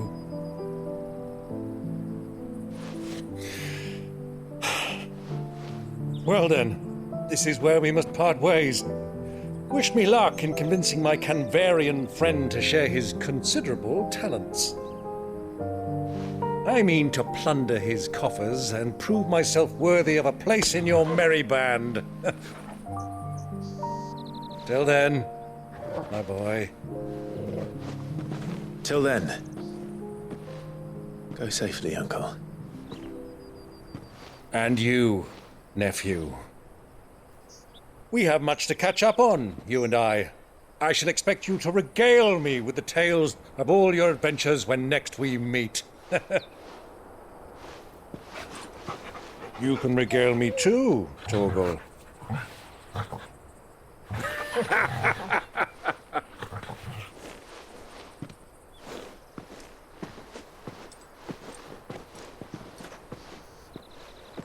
I'm coming for you, Kuka.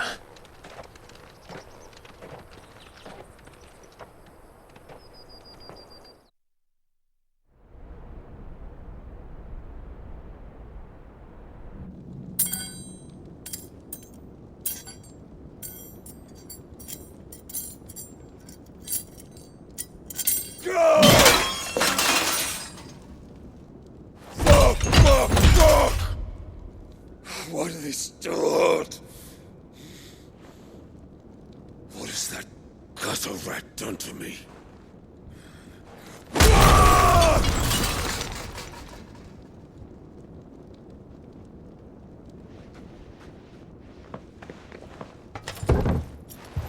Out of my sight, witch!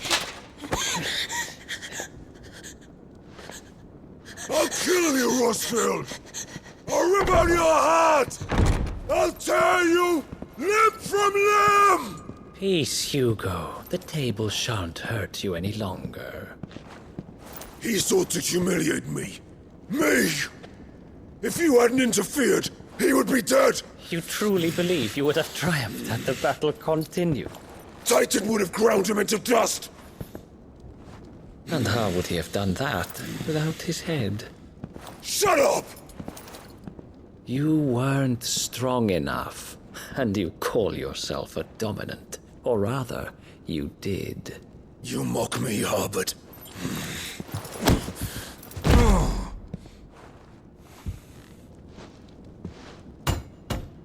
Do you see, Hugo? You are weak. Fuck! But so long as that fire burns within you, there is still hope. There may yet be a way for you to take your revenge. Tell me, what must I do? Please, I'll do anything. Just tell me.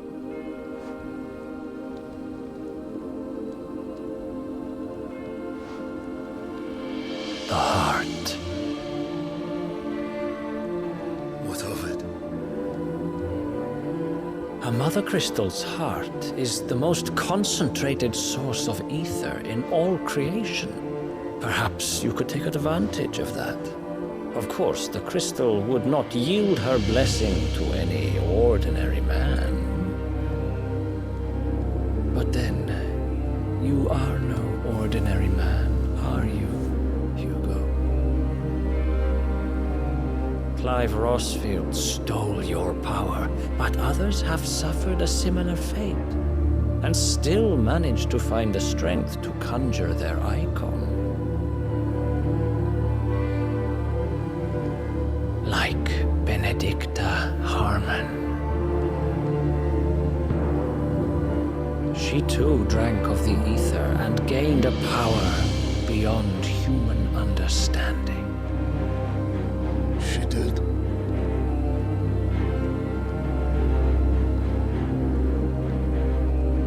Benedicta. Benedict.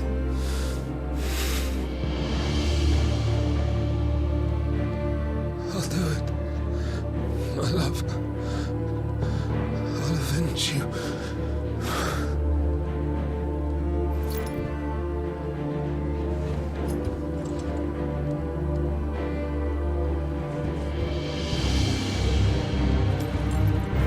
Run along now, Hugo.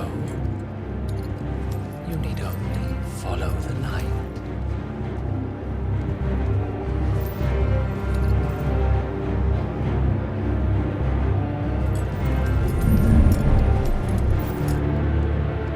Muthos is here. Very well, it shall be so. You may leave everything to me, Your Majesty.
Did the royalists bring them from Ash?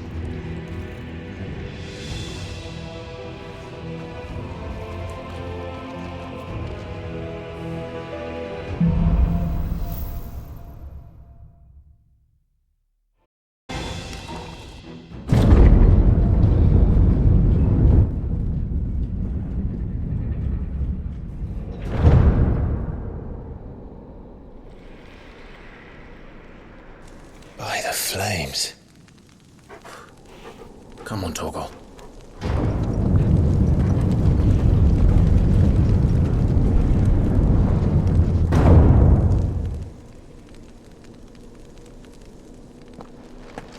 Kuka never did do things by halves.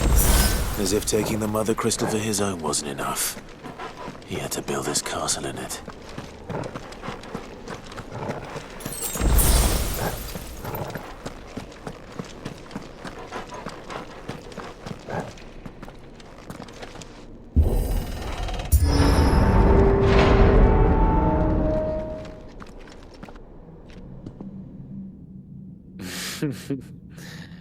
Let the trial begin.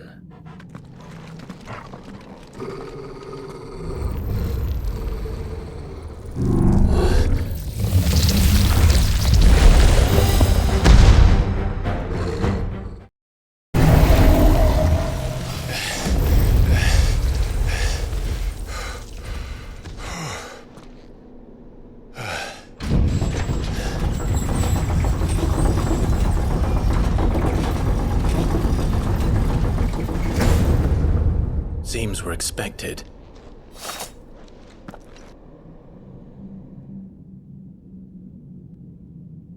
So this is the power of Muthos.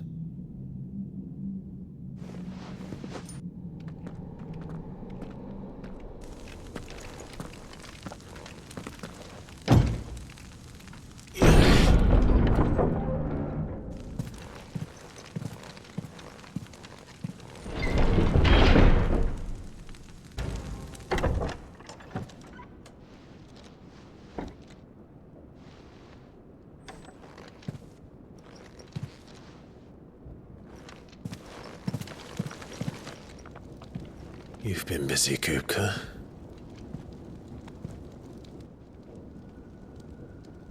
But where did you go?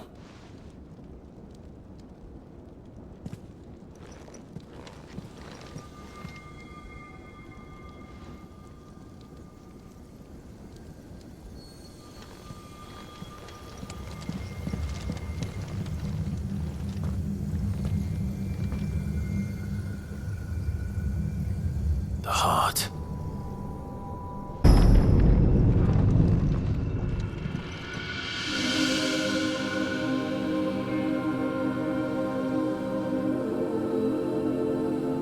Benedicta, my everything. I've missed you so much. Kuka!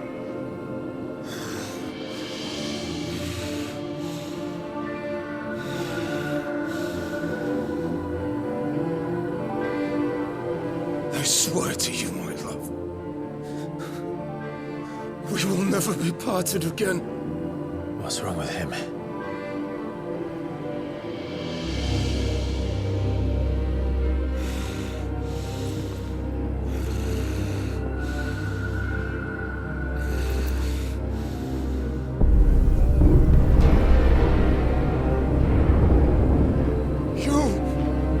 Get away from her!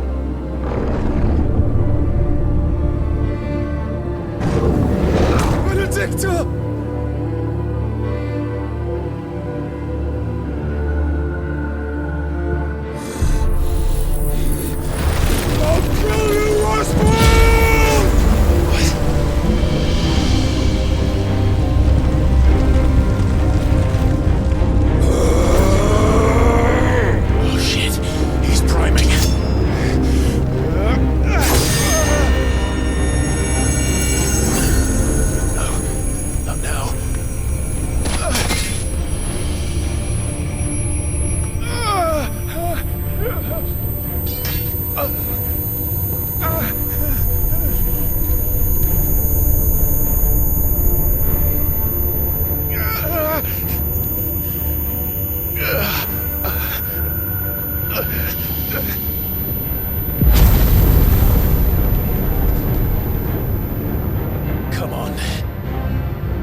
But if you can do it, then so could I!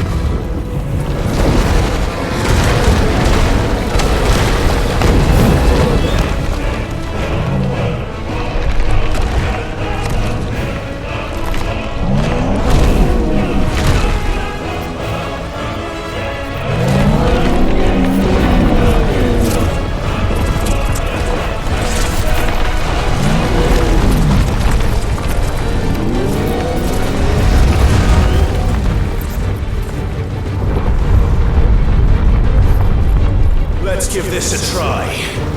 Not bad.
You, Ultima.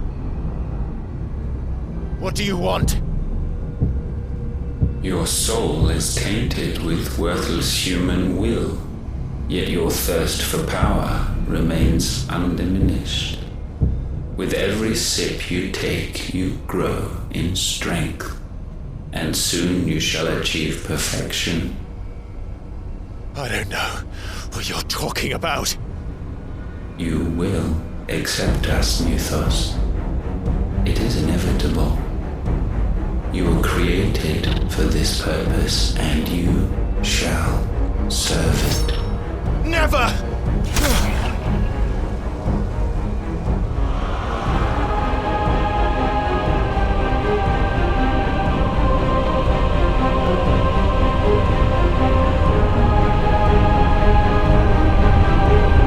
Fight it, Clive!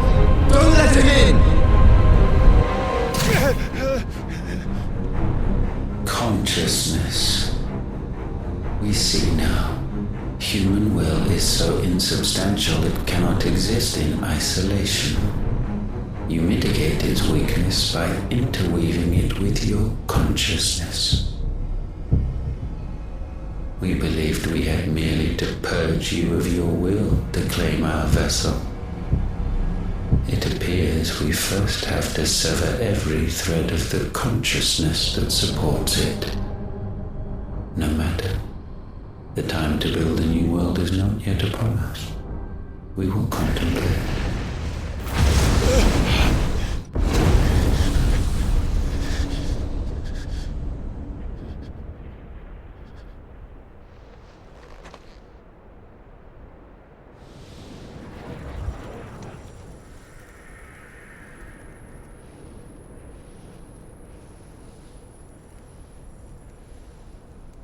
Thank you, Joshua.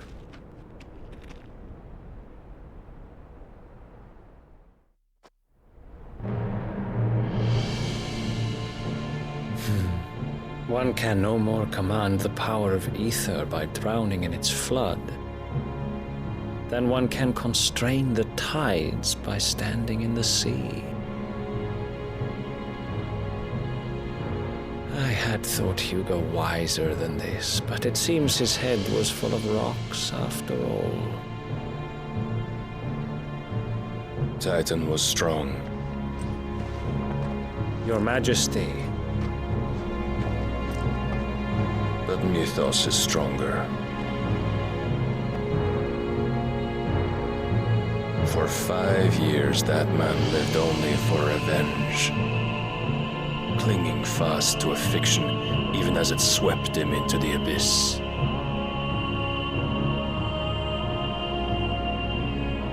One cannot change one's nature through force of will alone. Only the Almighty can do that.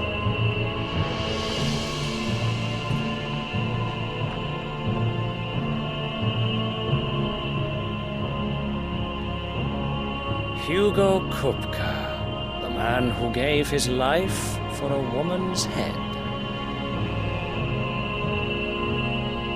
A fool like all the rest.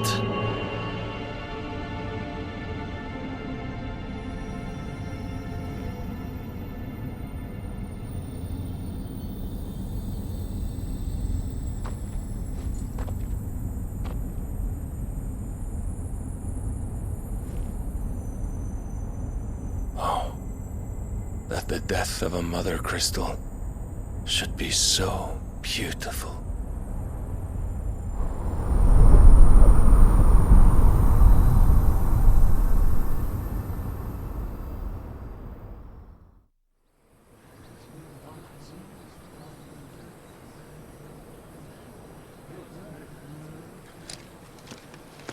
Some medicine, my lord?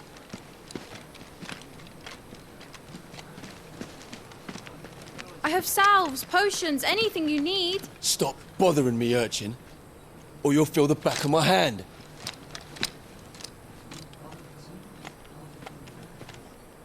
You must consider your health, my prince. If a show of force is needed to keep the Dalmex at bay, you may trust in your dragoons. I beg you to call on Bahamut only as a last resort. His strength comes at too great a cost. The Empire agreed to an armistice with the Republic, and yet the Emperor still plots its ruin. For now, the Dalmex suspect nothing, and as long as I can hold their gaze, war need not be inevitable. But more than that, Bahamut is the champion of the Empire. When our people look to the heavens, the sight of him gives them hope.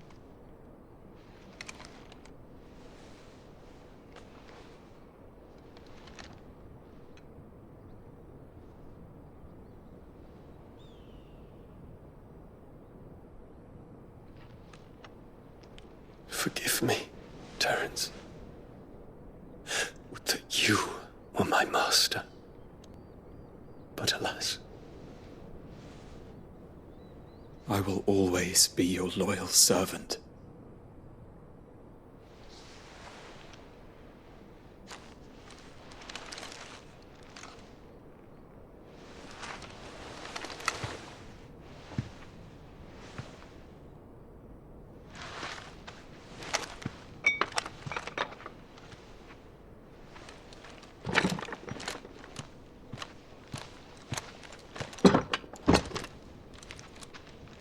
Should the Council's brazen maneuvering prompt the Republic to tear up their own treaty and launch a new assault, our soldiers would advance to meet them, cutting across the Central Isles, but not in time to prevent their forces from breaching the southern defenses and storming Twinside. And so the capital would become a battlefield. Thousands of innocents would die. I cannot allow that to happen. There is one small mercy, at least. You will not be forced to do battle with Titan.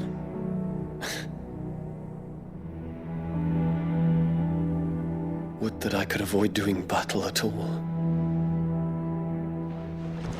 1,000 pardons, Your Highness. What is it?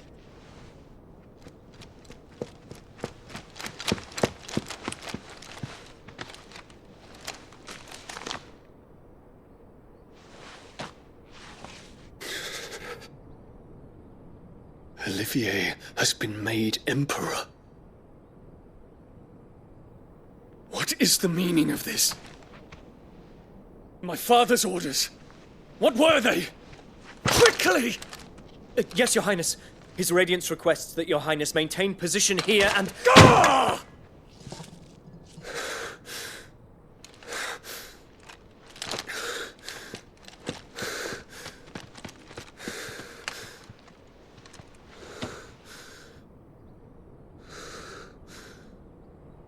Terence.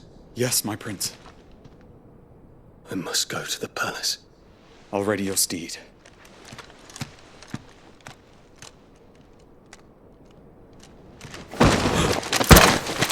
What is it now?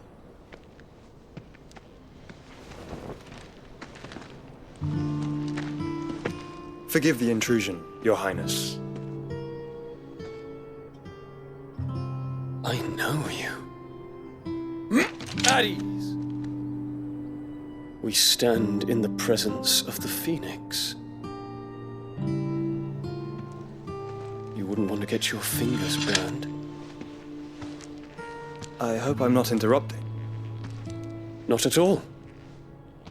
Though I admit, I did not expect such a distinguished guest.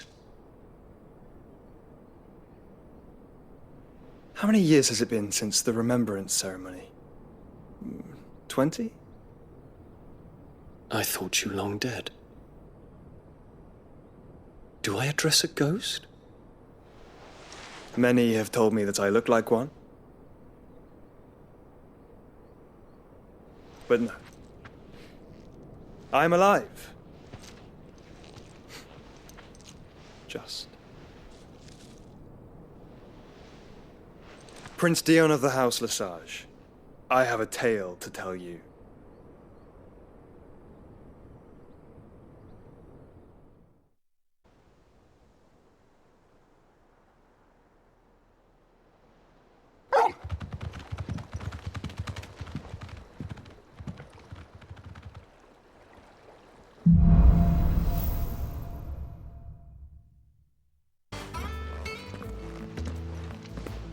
Clive, you're back. I am. And with glad tidings for once. Hugo Kupka is no more. Well, I'll be. All of our comrades who lost their lives back at Sid's place be smiling down at you right now. We had a stolus from Lubor saying Drake's Fang had fallen. I expect that was your doing as well, was it? It's a long story. One for the history books, I'll bet. Welcome home, Clive. It is good to be back. You look better. I feel it. Which means I'm coming on your next little adventure. You're not leaving me behind again. Wouldn't dream of it. Otto, any word on the Royalist movement since I've been away? Shouldn't you be putting your feet up? If you really want to know, go and have a word with Vivian. Thank you. I will.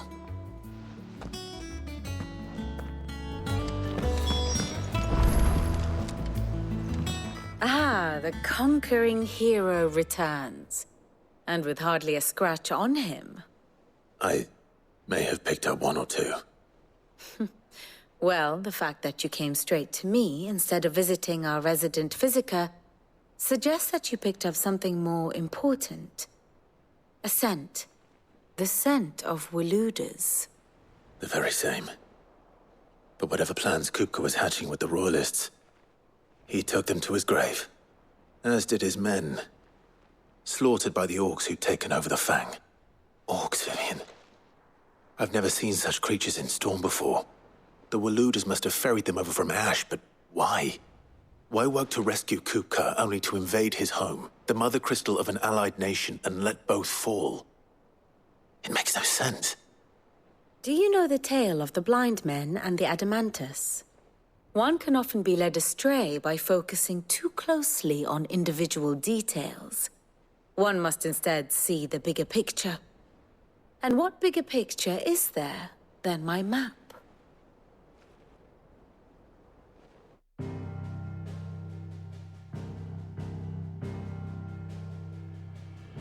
The Kingdom of Waloed claims dominion over all of Ash.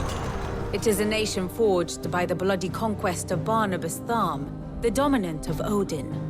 The Canvarian War of Independence in 849. The Battle of the Twin Realms in 865. The Battle of Belinus Tor in 873. Wheresoever his armies fought, Odin was found where the fighting was fiercest. But of late, the warrior king appears to have laid his sword to rest. Battle rages for control of the crystalline dominion. Yet Tharm sends not a single ship in support of his Dhalmekian allies. Meanwhile, the Blight ravages great swathes of Ash. Yet warlike Waloed shows not the faintest interest in laying claim to untouched lands. So why go to the trouble of sending an army of orcs into the heart of Drake's Fang, only to make no attempt to claim the Mother Crystal for Waloed? It can hardly be for lack of men. Tharm's armies rival any in the Twins. No. We have not seen the last of the Waluda standard.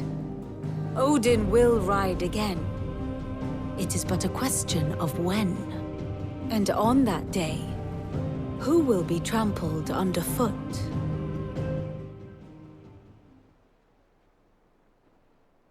In summary, I know not to what end the Royalists betrayed Kupka. I know only that it is part of some broader scheme. A scheme tied to the ambitions of one man. King Barnabas. But there is no need to wallow in confusion. If one is to cure a sickness, one must first identify the symptoms. And your Lord Uncle has volunteered to do just that by keeping an eye on the Royalists' movements. He's really throwing himself into this. Indeed he is. Which means all that remains for us to do is await his reports. Well, not quite all in your case. The people of the Hideaway must hear the news. Justice has been done. Hugo Kupka is dead. The wounds he left that night are still raw, especially for those who lived with Sid the longest. Tell them that those wounds might finally begin to heal. Consider it the price of today's instruction. I've never known you to be sentimental. What can I say? I am only human. And we are, all of us, sentimental animals at heart. I suppose we are. Very well. I'll go and spread the word. Ah, Clive. Have you come seeking the gift of knowledge? No. To share mine, actually. Hugo Kupka is dead. Oh my. Can it really be true? Look, he's crying. He is. The big baby. And with good reason, children. These are tears of joy. We must offer up a prayer to your parents that the heavens might weep with us. There shall be no lessons today, only thanksgiving and merrymaking. Go, put away your things. All right. Brilliant.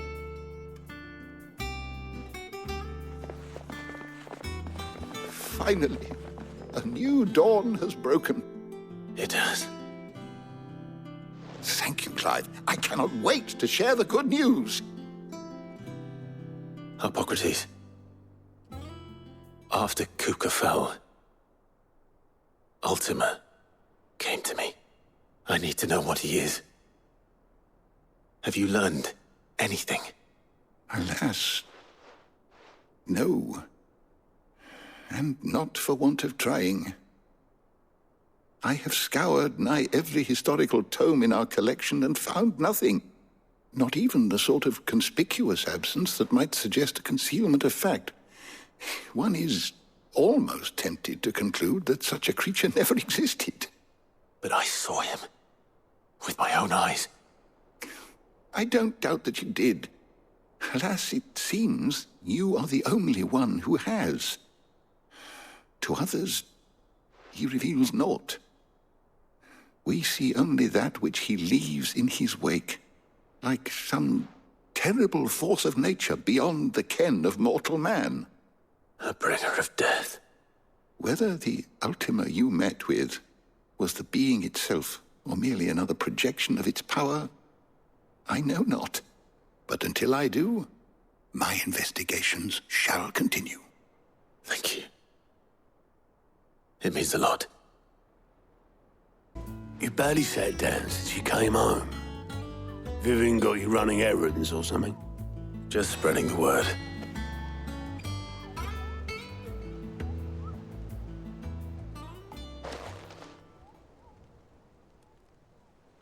So, the Professor's got a soft side, has she? I'd never have guessed. No. She was right, though. Everyone was glad to hear the news. Ah, but you ain't told everyone. I can think of plenty of friends back at the old hideaway who'd sleep more peacefully for knowing. Not least of all Sid. You should tell him. You're right. I should. And I will. Well, when you do, be sure to take Mid with you. She's been going at it hammer and tong down in that workshop of hers, trying to do her father proud. I can't remember the last time she visited the old sod's grave. Very well. I'll suggest it. All right, Clive? What do you want? I'm going to visit Sid, and I thought you might like to come with me. Sorry, I'm too busy for all that right now. I've got to get this thermal displacement stack sorted. Thermal... Displacement stack. Here. And this is for... Only the fastest, finest ship the world has ever seen. The Enterprise. Me and my dad designed it together. Where other vessels rely on the fickle winds to drive them through the water, ours is fitted with mithril engines. And those things have got more push than a behemoth in a bad mood, and more heat than all the hells put together. Which is where the stack comes in. I may have already talked some tight-lipped shipwrights into putting the hull together for me in a little dockyard in Canva. But the stack's a bit more involved, so I'm building it here. Thing is, it's so involved that I'm running behind and it's starting to hold things up over at the shipyard. I'll come and see my dad, though, when I'm done. Whenever that is. Is there anything I can do to help? Good old Clive. I were hoping you'd say that. First things first, I need some parts meching. The stack will be made up of 3 major components. There's the plating, here, that channels hot vapors away from the engine. The helm over the top, that disperses all that heat into the air. And the shielding around the sides. That stops the rest of the ship from going up in flames. A full suit of armor, then. Probably best to take it one piece at a time. Then you'll need to start with the plating. Everything else fits onto it. I've got the designs and the list of materials here. Show these to Blackthorn. He'll know what to do. I can't make head nor tail of them. Luckily, you don't need to. Blackthorn, can I ask a favor? Out with it. It's for Mid. This my last chance to say I'm otherwise engaged. Spare myself the arseache. Go on then. What is it this time? She said you would know. Here.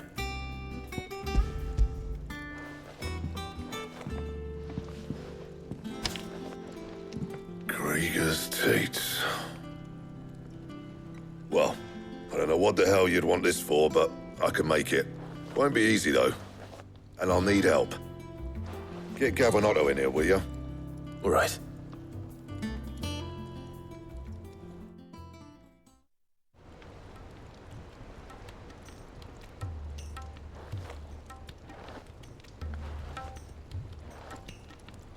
So Mid's roped us all in here again, has she? Typical. Still, if that's what it takes to get her to visit Sid's grave, I'll do what I can. And, what is it we need to do, exactly? Take a look at this.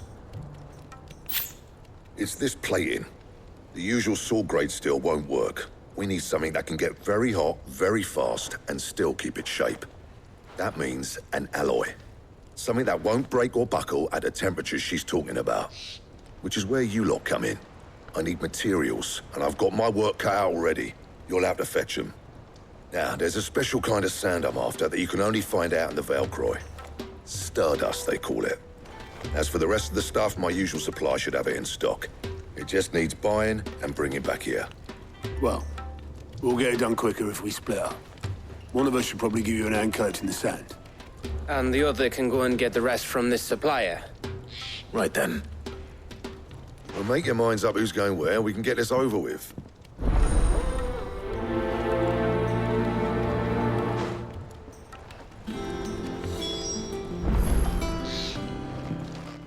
You going after the Stardust then, are you? Which one of these 2 lucky souls is going with you?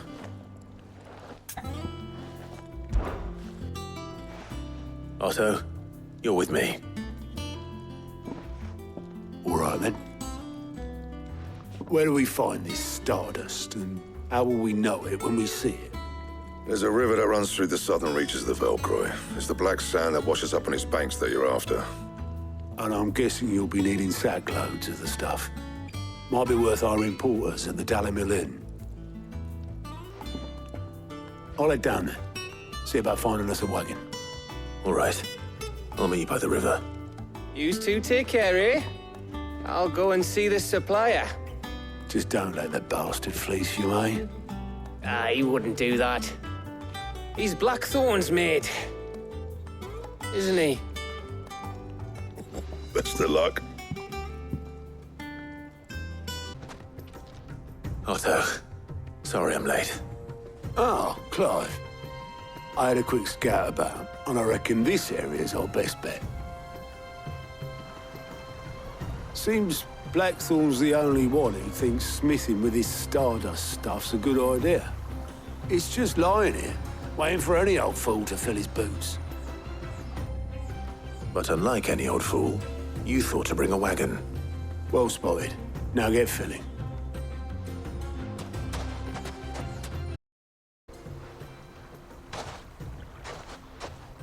How much did you get? Enough. I hope.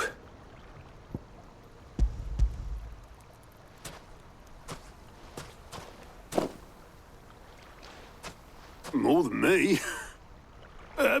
Put it all together and I can't see Blackthorn complaining. Much.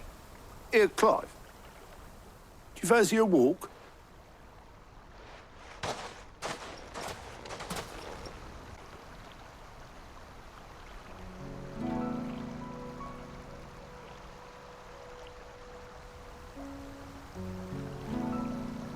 Sid would be proud. Of what? Of you, you idiot. The way you've carried on what he started. When we first met, I had you down as a spoilt little puppy who enjoyed nothing more than biting the hand that fed you. But 5 years on, you're the one doing the feeding. So thanks for proving me wrong. You weren't wrong. But I changed. Thanks to Sid. And thanks to you. When I suggested taking on his name, you were the first to back me. And if you hadn't, no one else would have. I couldn't have done any of this without you, Otto. Yo, give over. You're making me blush. All I did was choose hope over despair. I gave you a chance, yes, but you're the one who took it. You took a rabble of homeless, hopeless outcasts and put them back on their feet. Gave them something worth fighting for, just like the old Sid did.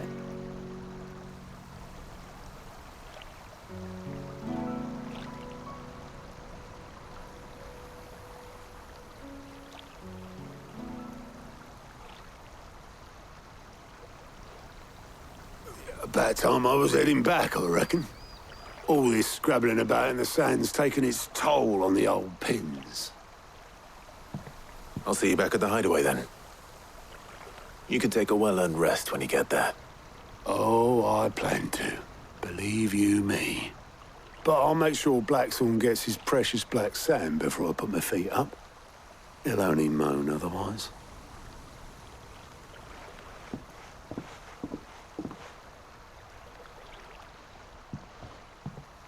Right.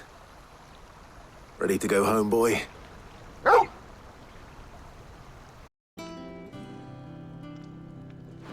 Blackthorn, got everything you need? Yeah. Yeah, I do. Cheers for the Stardust. Should be enough to be getting on with. Nice to get out and about for once. Let's do it again sometime, eh? I'll make a start on putting this thermal plating together then. It will take some time, mind. So if you've got other things to be getting on with, I could do without you breathing down my neck. Thank you, Blackthorn. I'll let Mid know construction's underway. Suppose we'd better be getting back to work too. Give us a shout if you need anything.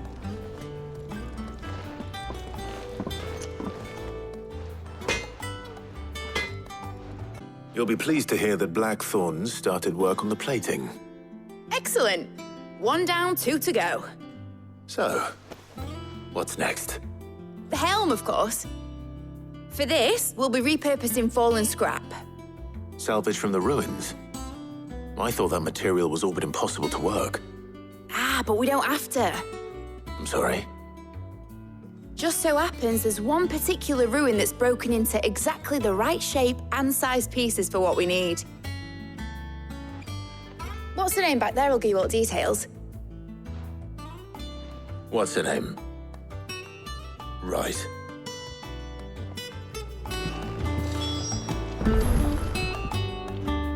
Oh, Sid, is this about the helm? Yes. Mid said I should speak with you. I'll show you the plans then. Here you see the mithril engine, in which mithril is burned to generate heat. That heat is then harnessed to produce motive force. Excess heat is dealt with by means of the thermal displacement stack, which disperses it into the surrounding air. Now, were we to rely on thermal plating alone to achieve this effect, the rate of excess heat buildup would far exceed the displacement coefficient of the plating. In other words, the reactor would overheat and eventually explode. This is where the helm comes in.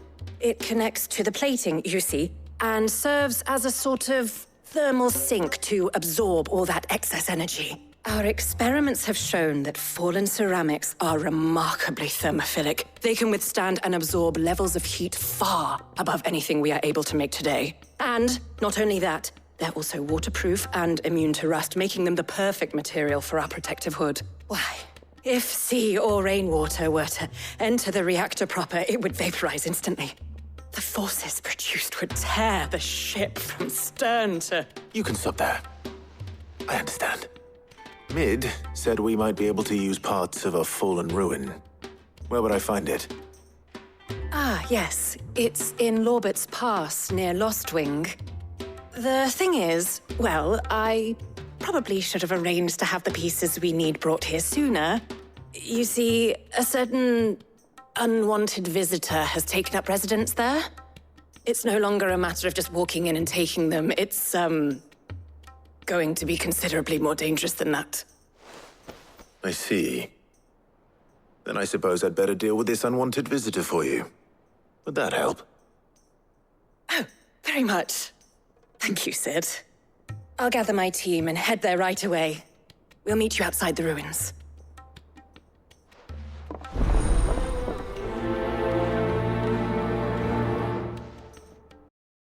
Oh, there you are, Sid. Thanks so much for coming. The, ruins are just over there, as is the creature I told you about, I'd imagine. Would you mind? Of course. I'll be right back.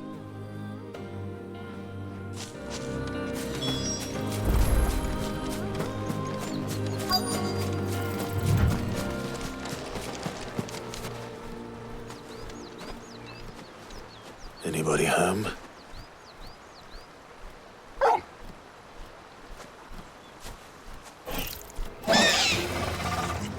This must be our unwanted visitor. Time to go. The things I do for you, Mid. Sid! Oh, thank goodness you're safe. You shouldn't have any trouble now. Indeed. Well, don't let us keep you. We'll, see that everything is transported safely back to the hideaway. All right.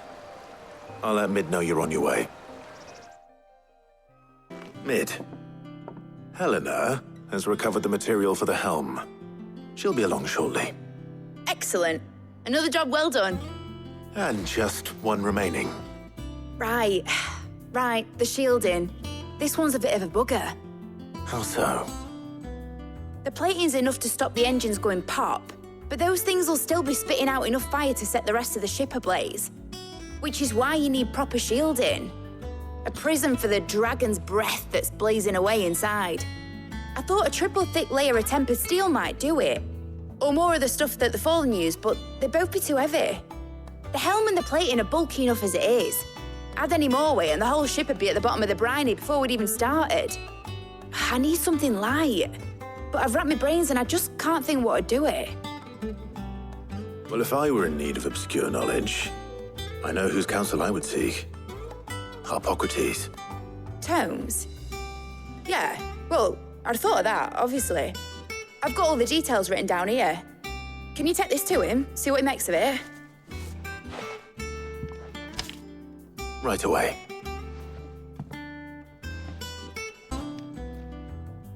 Harpocrates, do you have a moment?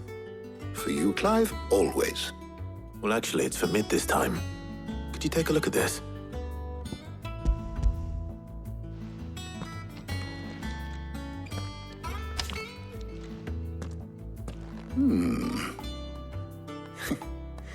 Shielding for a mithril engine? Whatever will that girl think of next? And what are these notes around the edges? She has some specific requirements for the materials. The shielding needs to be able to resist extreme heat on the inside, and yet remain cool enough on the outside not to set the ship alight, while also being light enough not to sink it. As you can imagine, she's struggling to find anything that meets her needs. I see. I wondered if you might know of a solution, or if you might be able to search the records for one. Perhaps it is not a different material she requires, but a different approach. What do you mean? Consider the lake we have made our home. Its blighted waters eat away far more quickly than fresh water or even brine, at timber and steel alike. And yet, we have made a home here from those very materials nonetheless. We have. But Bardolph must varnish every board twice over to keep it from rotting. And Obelus complains that without a constant supply of pitch. I see. Early Gregorian histories speak of a preparation known as moon dew. It is said to be able to resist even the most ferocious flames. Before the dragoons tamed the worms and wyverns of the realm, nobles would daub their castle walls with it in order to guard against dragon fire. So if we could recreate it... It might be applied to some material or other in order to provide the protection Mid requires. As to how best to apply it and to what material, perhaps Bardolph and Obelus might be of assistance. I shall speak to them and see what wisdom they might have to offer. If you would be so kind as to procure the necessary ingredients, I shall discuss the specifics of how it might be most effectively put to use with our two friends. The knowledge of the past may yet prove useful to we of the modern era. Thank you, Harpocrates. And since you're asking others to help you, perhaps I should too.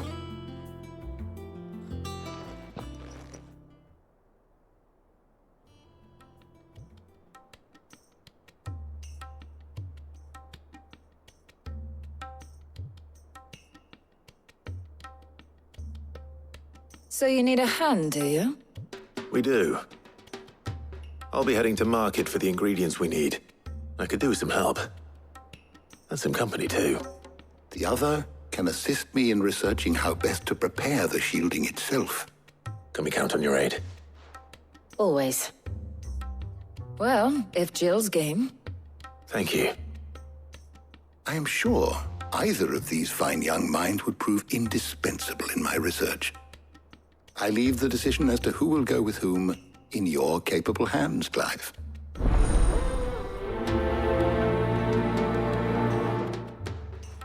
So, Clive, have you made your decision?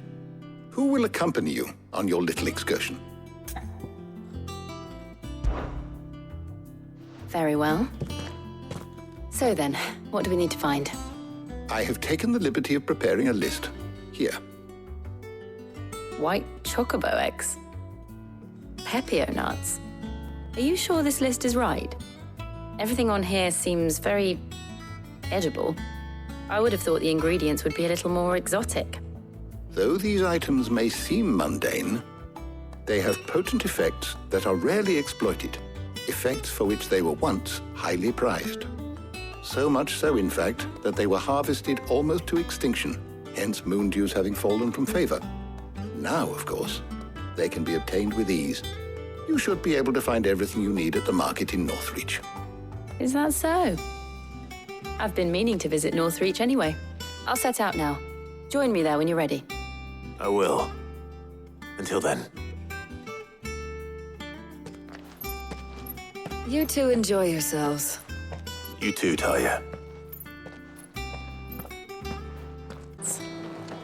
How goes the hunt for ingredients? I've only just started. I'm sure everything we need is somewhere amongst all these stalls, though. Why don't we split up and see? We'll take a couple of ingredients each. All right. What am I looking for? How about you look for the Pepio nuts and some garlic? I'll find the other things we need. We can meet by the gate when we're finished.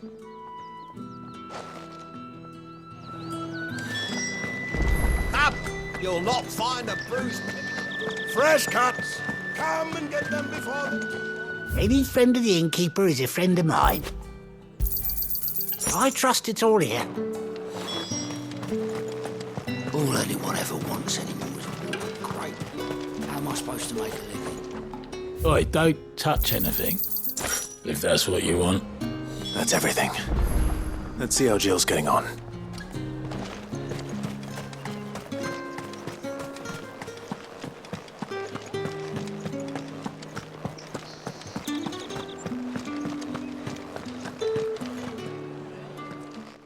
Did you find everything?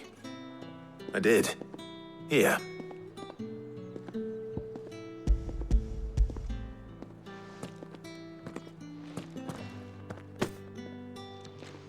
Garlic and pepio nuts. Perfect. Now all that remains is for Harpocrates to somehow turn all this into what Mid needs to keep her engine cool.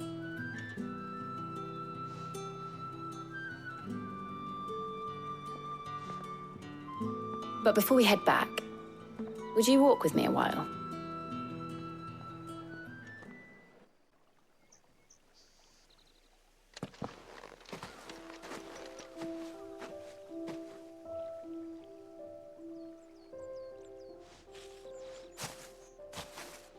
Thank you for asking me to help you today. It makes a nice change. It does. It's good to get away from all the battle and bloodshed for once. Just being here reminds me of when we were children. Do you remember? Walking down Market Street in Rosalith, taking in the sights and smells. How could I forget? What with Torgal's antics. Remember how his nose would prick up at the scent of sausages? He'd go racing away and we'd have to go running after him. We wouldn't catch you now, would we, boy? Was there anything you wanted to buy for yourself while we're here? There was, yes. Well, sort of. Molly in the kitchens told me about a place that sells particularly good pies. Thought you might like to share one with me. I would. Thank you. And I saw some bread.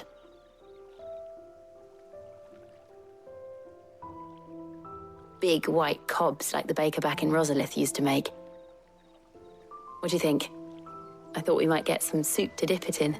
But then I tried a slice of the butcher's dry-cured ham and it was just... oh!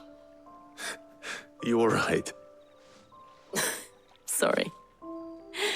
It's just... you're right. I really do feel like a child again being here with you.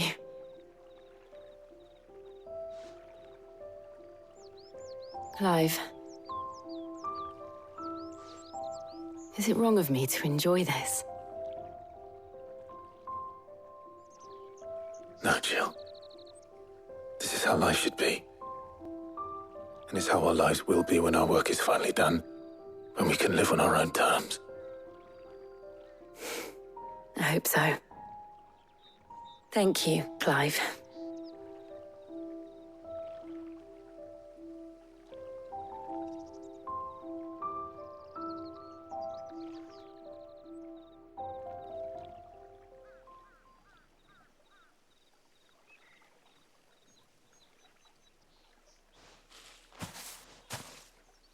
Well, I suppose we better be getting back. I need to give these ingredients to Harpocrates and Talia. I'll see you at the hideaway. Take care. I will. You too.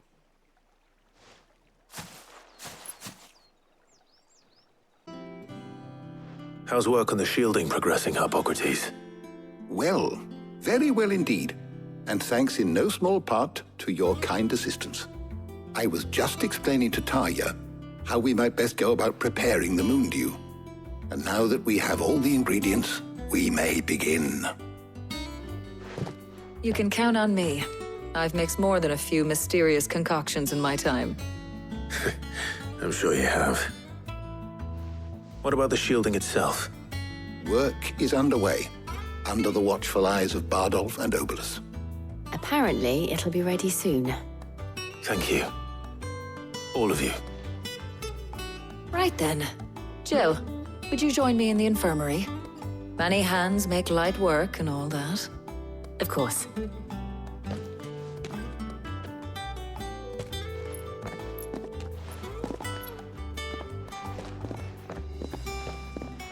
Oh, and Clive, thank you.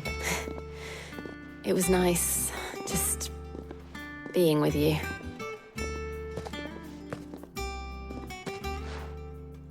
It appears our work here is almost at an end.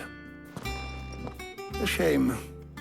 I was enjoying playing the man of action for once. When both the shielding and the moondew are ready, it will merely be a matter of applying the one to the other. Followed by a rigorous process of testing and retesting, of course. Perhaps someone ought to warn young Mid of that. Leave it to me. Thank you, Hippocrates. Sorry to keep you waiting, Mid. But you'll be pleased to know that work on the shielding is underway. You found something for it? In a manner of speaking, Hippocrates knew of a substance that's highly resistant to heat, a coating that should provide the protection you need. He's supervising the construction and testing of the shielding as we speak. Brilliant! I knew you wouldn't let me down. Don't thank me. I'm just the errand boy. Right then, better start working out how to bolt all these bits together. To the Black Hammer!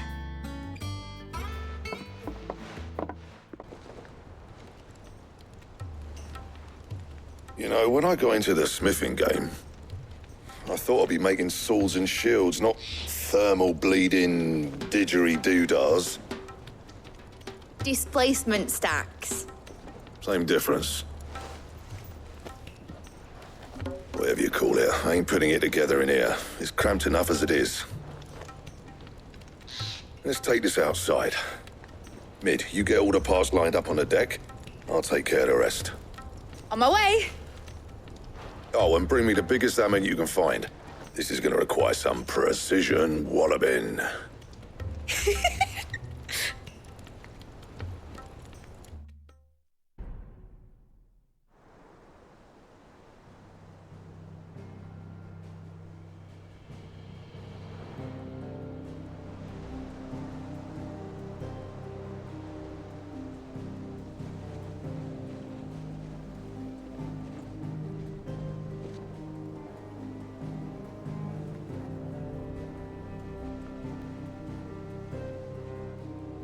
It's finished! It's finally finished! Thank fuck for that. I'll be feeling my hammer arm for weeks. Thank you, Clive, Blackthorn, everyone. That's one down and just 3 more to go. I'm sorry. Oh, didn't I tell you? The Enterprise has 4 mithril engines, and we'll be needing a displacement stack for each. You don't mean... Don't worry. Now they've got a finished one to work off, my gang in Canva can build the rest. Good luck to them, I say. Right, I'm off to get a sling for this elbow. Any other work comes in, keep it to yourselves, eh?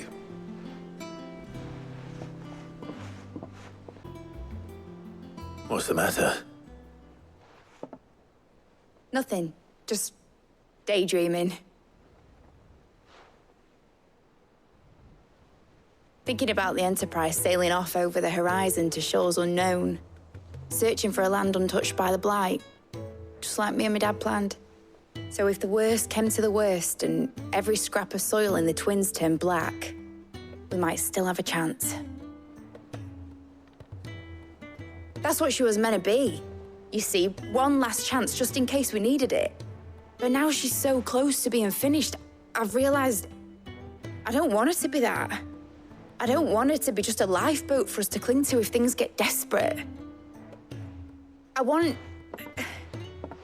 people to sail aboard her by choice, not from the lack of it. In a world where we're not just trying to survive, but where we can actually live. I'm working on that. And I'll do everything I can to get you what you want. Don't you always? All right. My mind's made up. As soon as the Enterprise is fit to sail, I'm putting her under your command. Sod our plans, I'm trusting in yours. Are you sure about this? Something tells me it's what my dad would have wanted. He'd be proud of you. You were gonna visit his grave, weren't you? I was. And you can come too now that your little project is finished. Right. there's just one thing I need to finish up first. Won't be a mo. All right. I'll let Otto know you're coming. Meet us in the mess when you're ready. Aye, aye, Captain.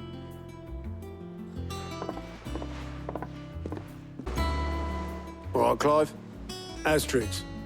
We'd finished sending half the hideaway traipsing across the twins, has she? I swear, that girl'd do anything to put off visiting her old dad's grave. No excuses now, though, eh? Not quite.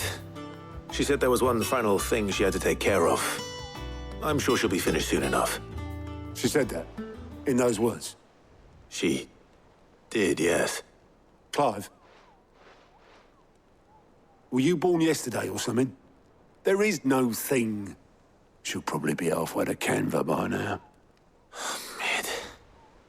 I might still be able to catch her.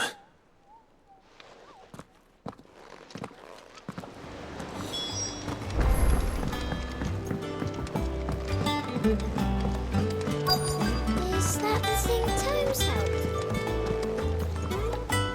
Obelus, have you seen Mid? Yep.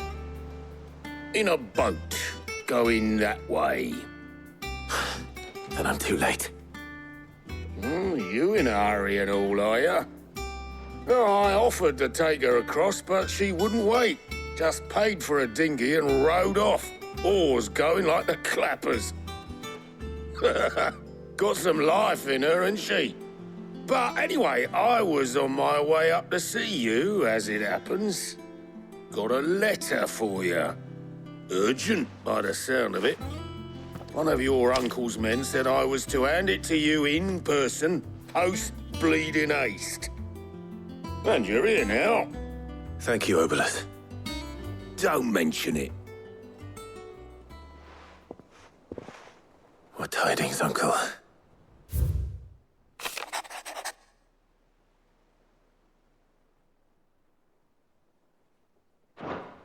Trouble in Canva. Well, I'll need someone to keep an eye on Mid.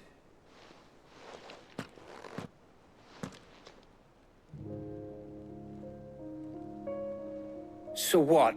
Mid got us to do all the dirty work and then just sailed off into the sunset? It, seems that way. Well, nothing we can do about it now. But next time you plan on visiting Sid, you might want to tie her to something before you suggest it. Ah, don't be so hard on her. Got to admit, the dirty work was kind of fun. Everyone pitching in, all that bollocks. Just like when we built this place. You're right. Anyway, we all set to head to the old hideaway. I could do with getting to Canva pretty sharpish. Wouldn't do to keep Lord Rosfield of the Seven High Houses waiting now, would it? Not after he asked for me personally. Gav will be leaving with me. Will you mind the place while we're gone? You can count on me. Just be sure to give Sid and the others my regards. All right. Oh, by the way, Jill will be joining us too. She's got some things to take care of, but she'll meet us there. I hope she's telling the truth at least.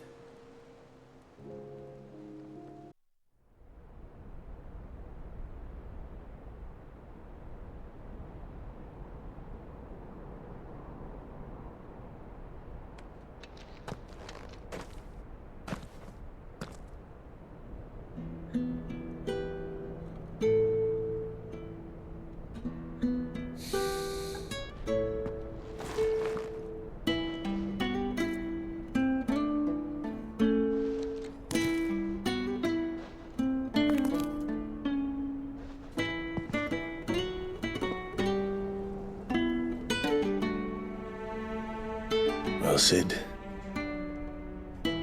I remember what you told me. That if no one is listening to what you have to say, you may as well not say it.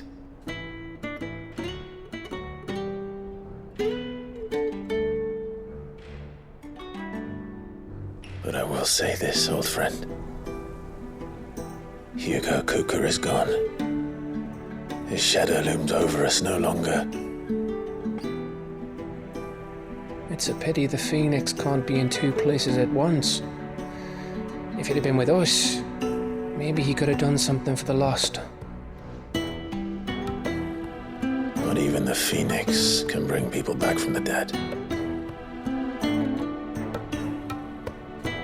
Life has a beginning and an end.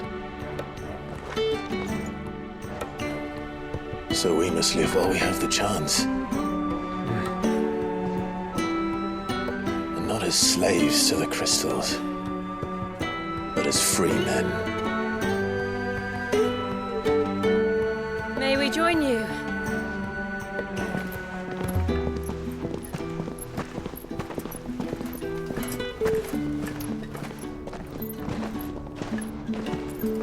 Lady Karen, what a pleasant surprise. I thought I'd drop by and see how you were all doing before heading off to restock my supplies.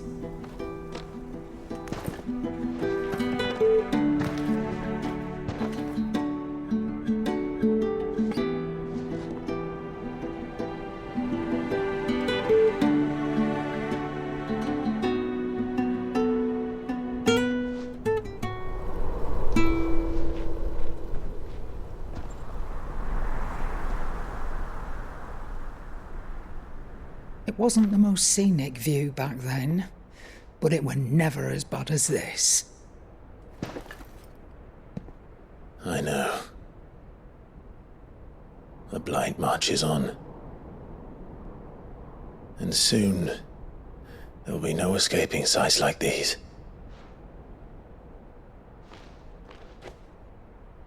So our mission remains unchanged. We cannot stop until every Mother Crystal is gone, and their thirst for ether with them. The only one that remains in Storm is Drake's Tail in the Crystalline Dominion. Our next target. We're going to Twinside. It's the capital of the Empire these days. I wouldn't like to think how tightly guarded they've got the place. Not that that'll stop you, but we do well to scout it out before you go charging in. We would indeed. If you're off to the Dominion, you can take this great lump with you. Goods. Oh, I am sorry. Have you forgotten you're the most wanted man in the Twins? I thought you might like to disguise yourselves as the attendants of a travelling trader, assuming you've no better ideas. You wanted to buy yourself some tools, didn't you? Well, now's your chance.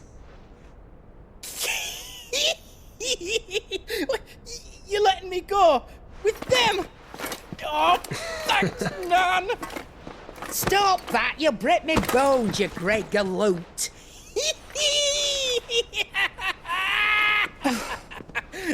There's a caravan that runs back and forth between the Dominion and the Bocklad markets.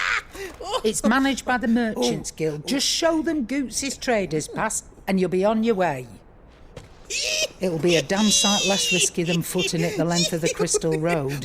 That's for sure. Thank you, Karen. And glad to have you with us, Goots.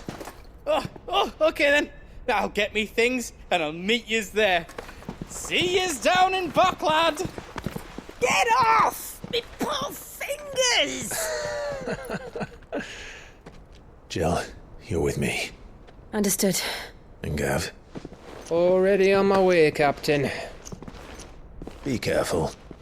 Aren't I always?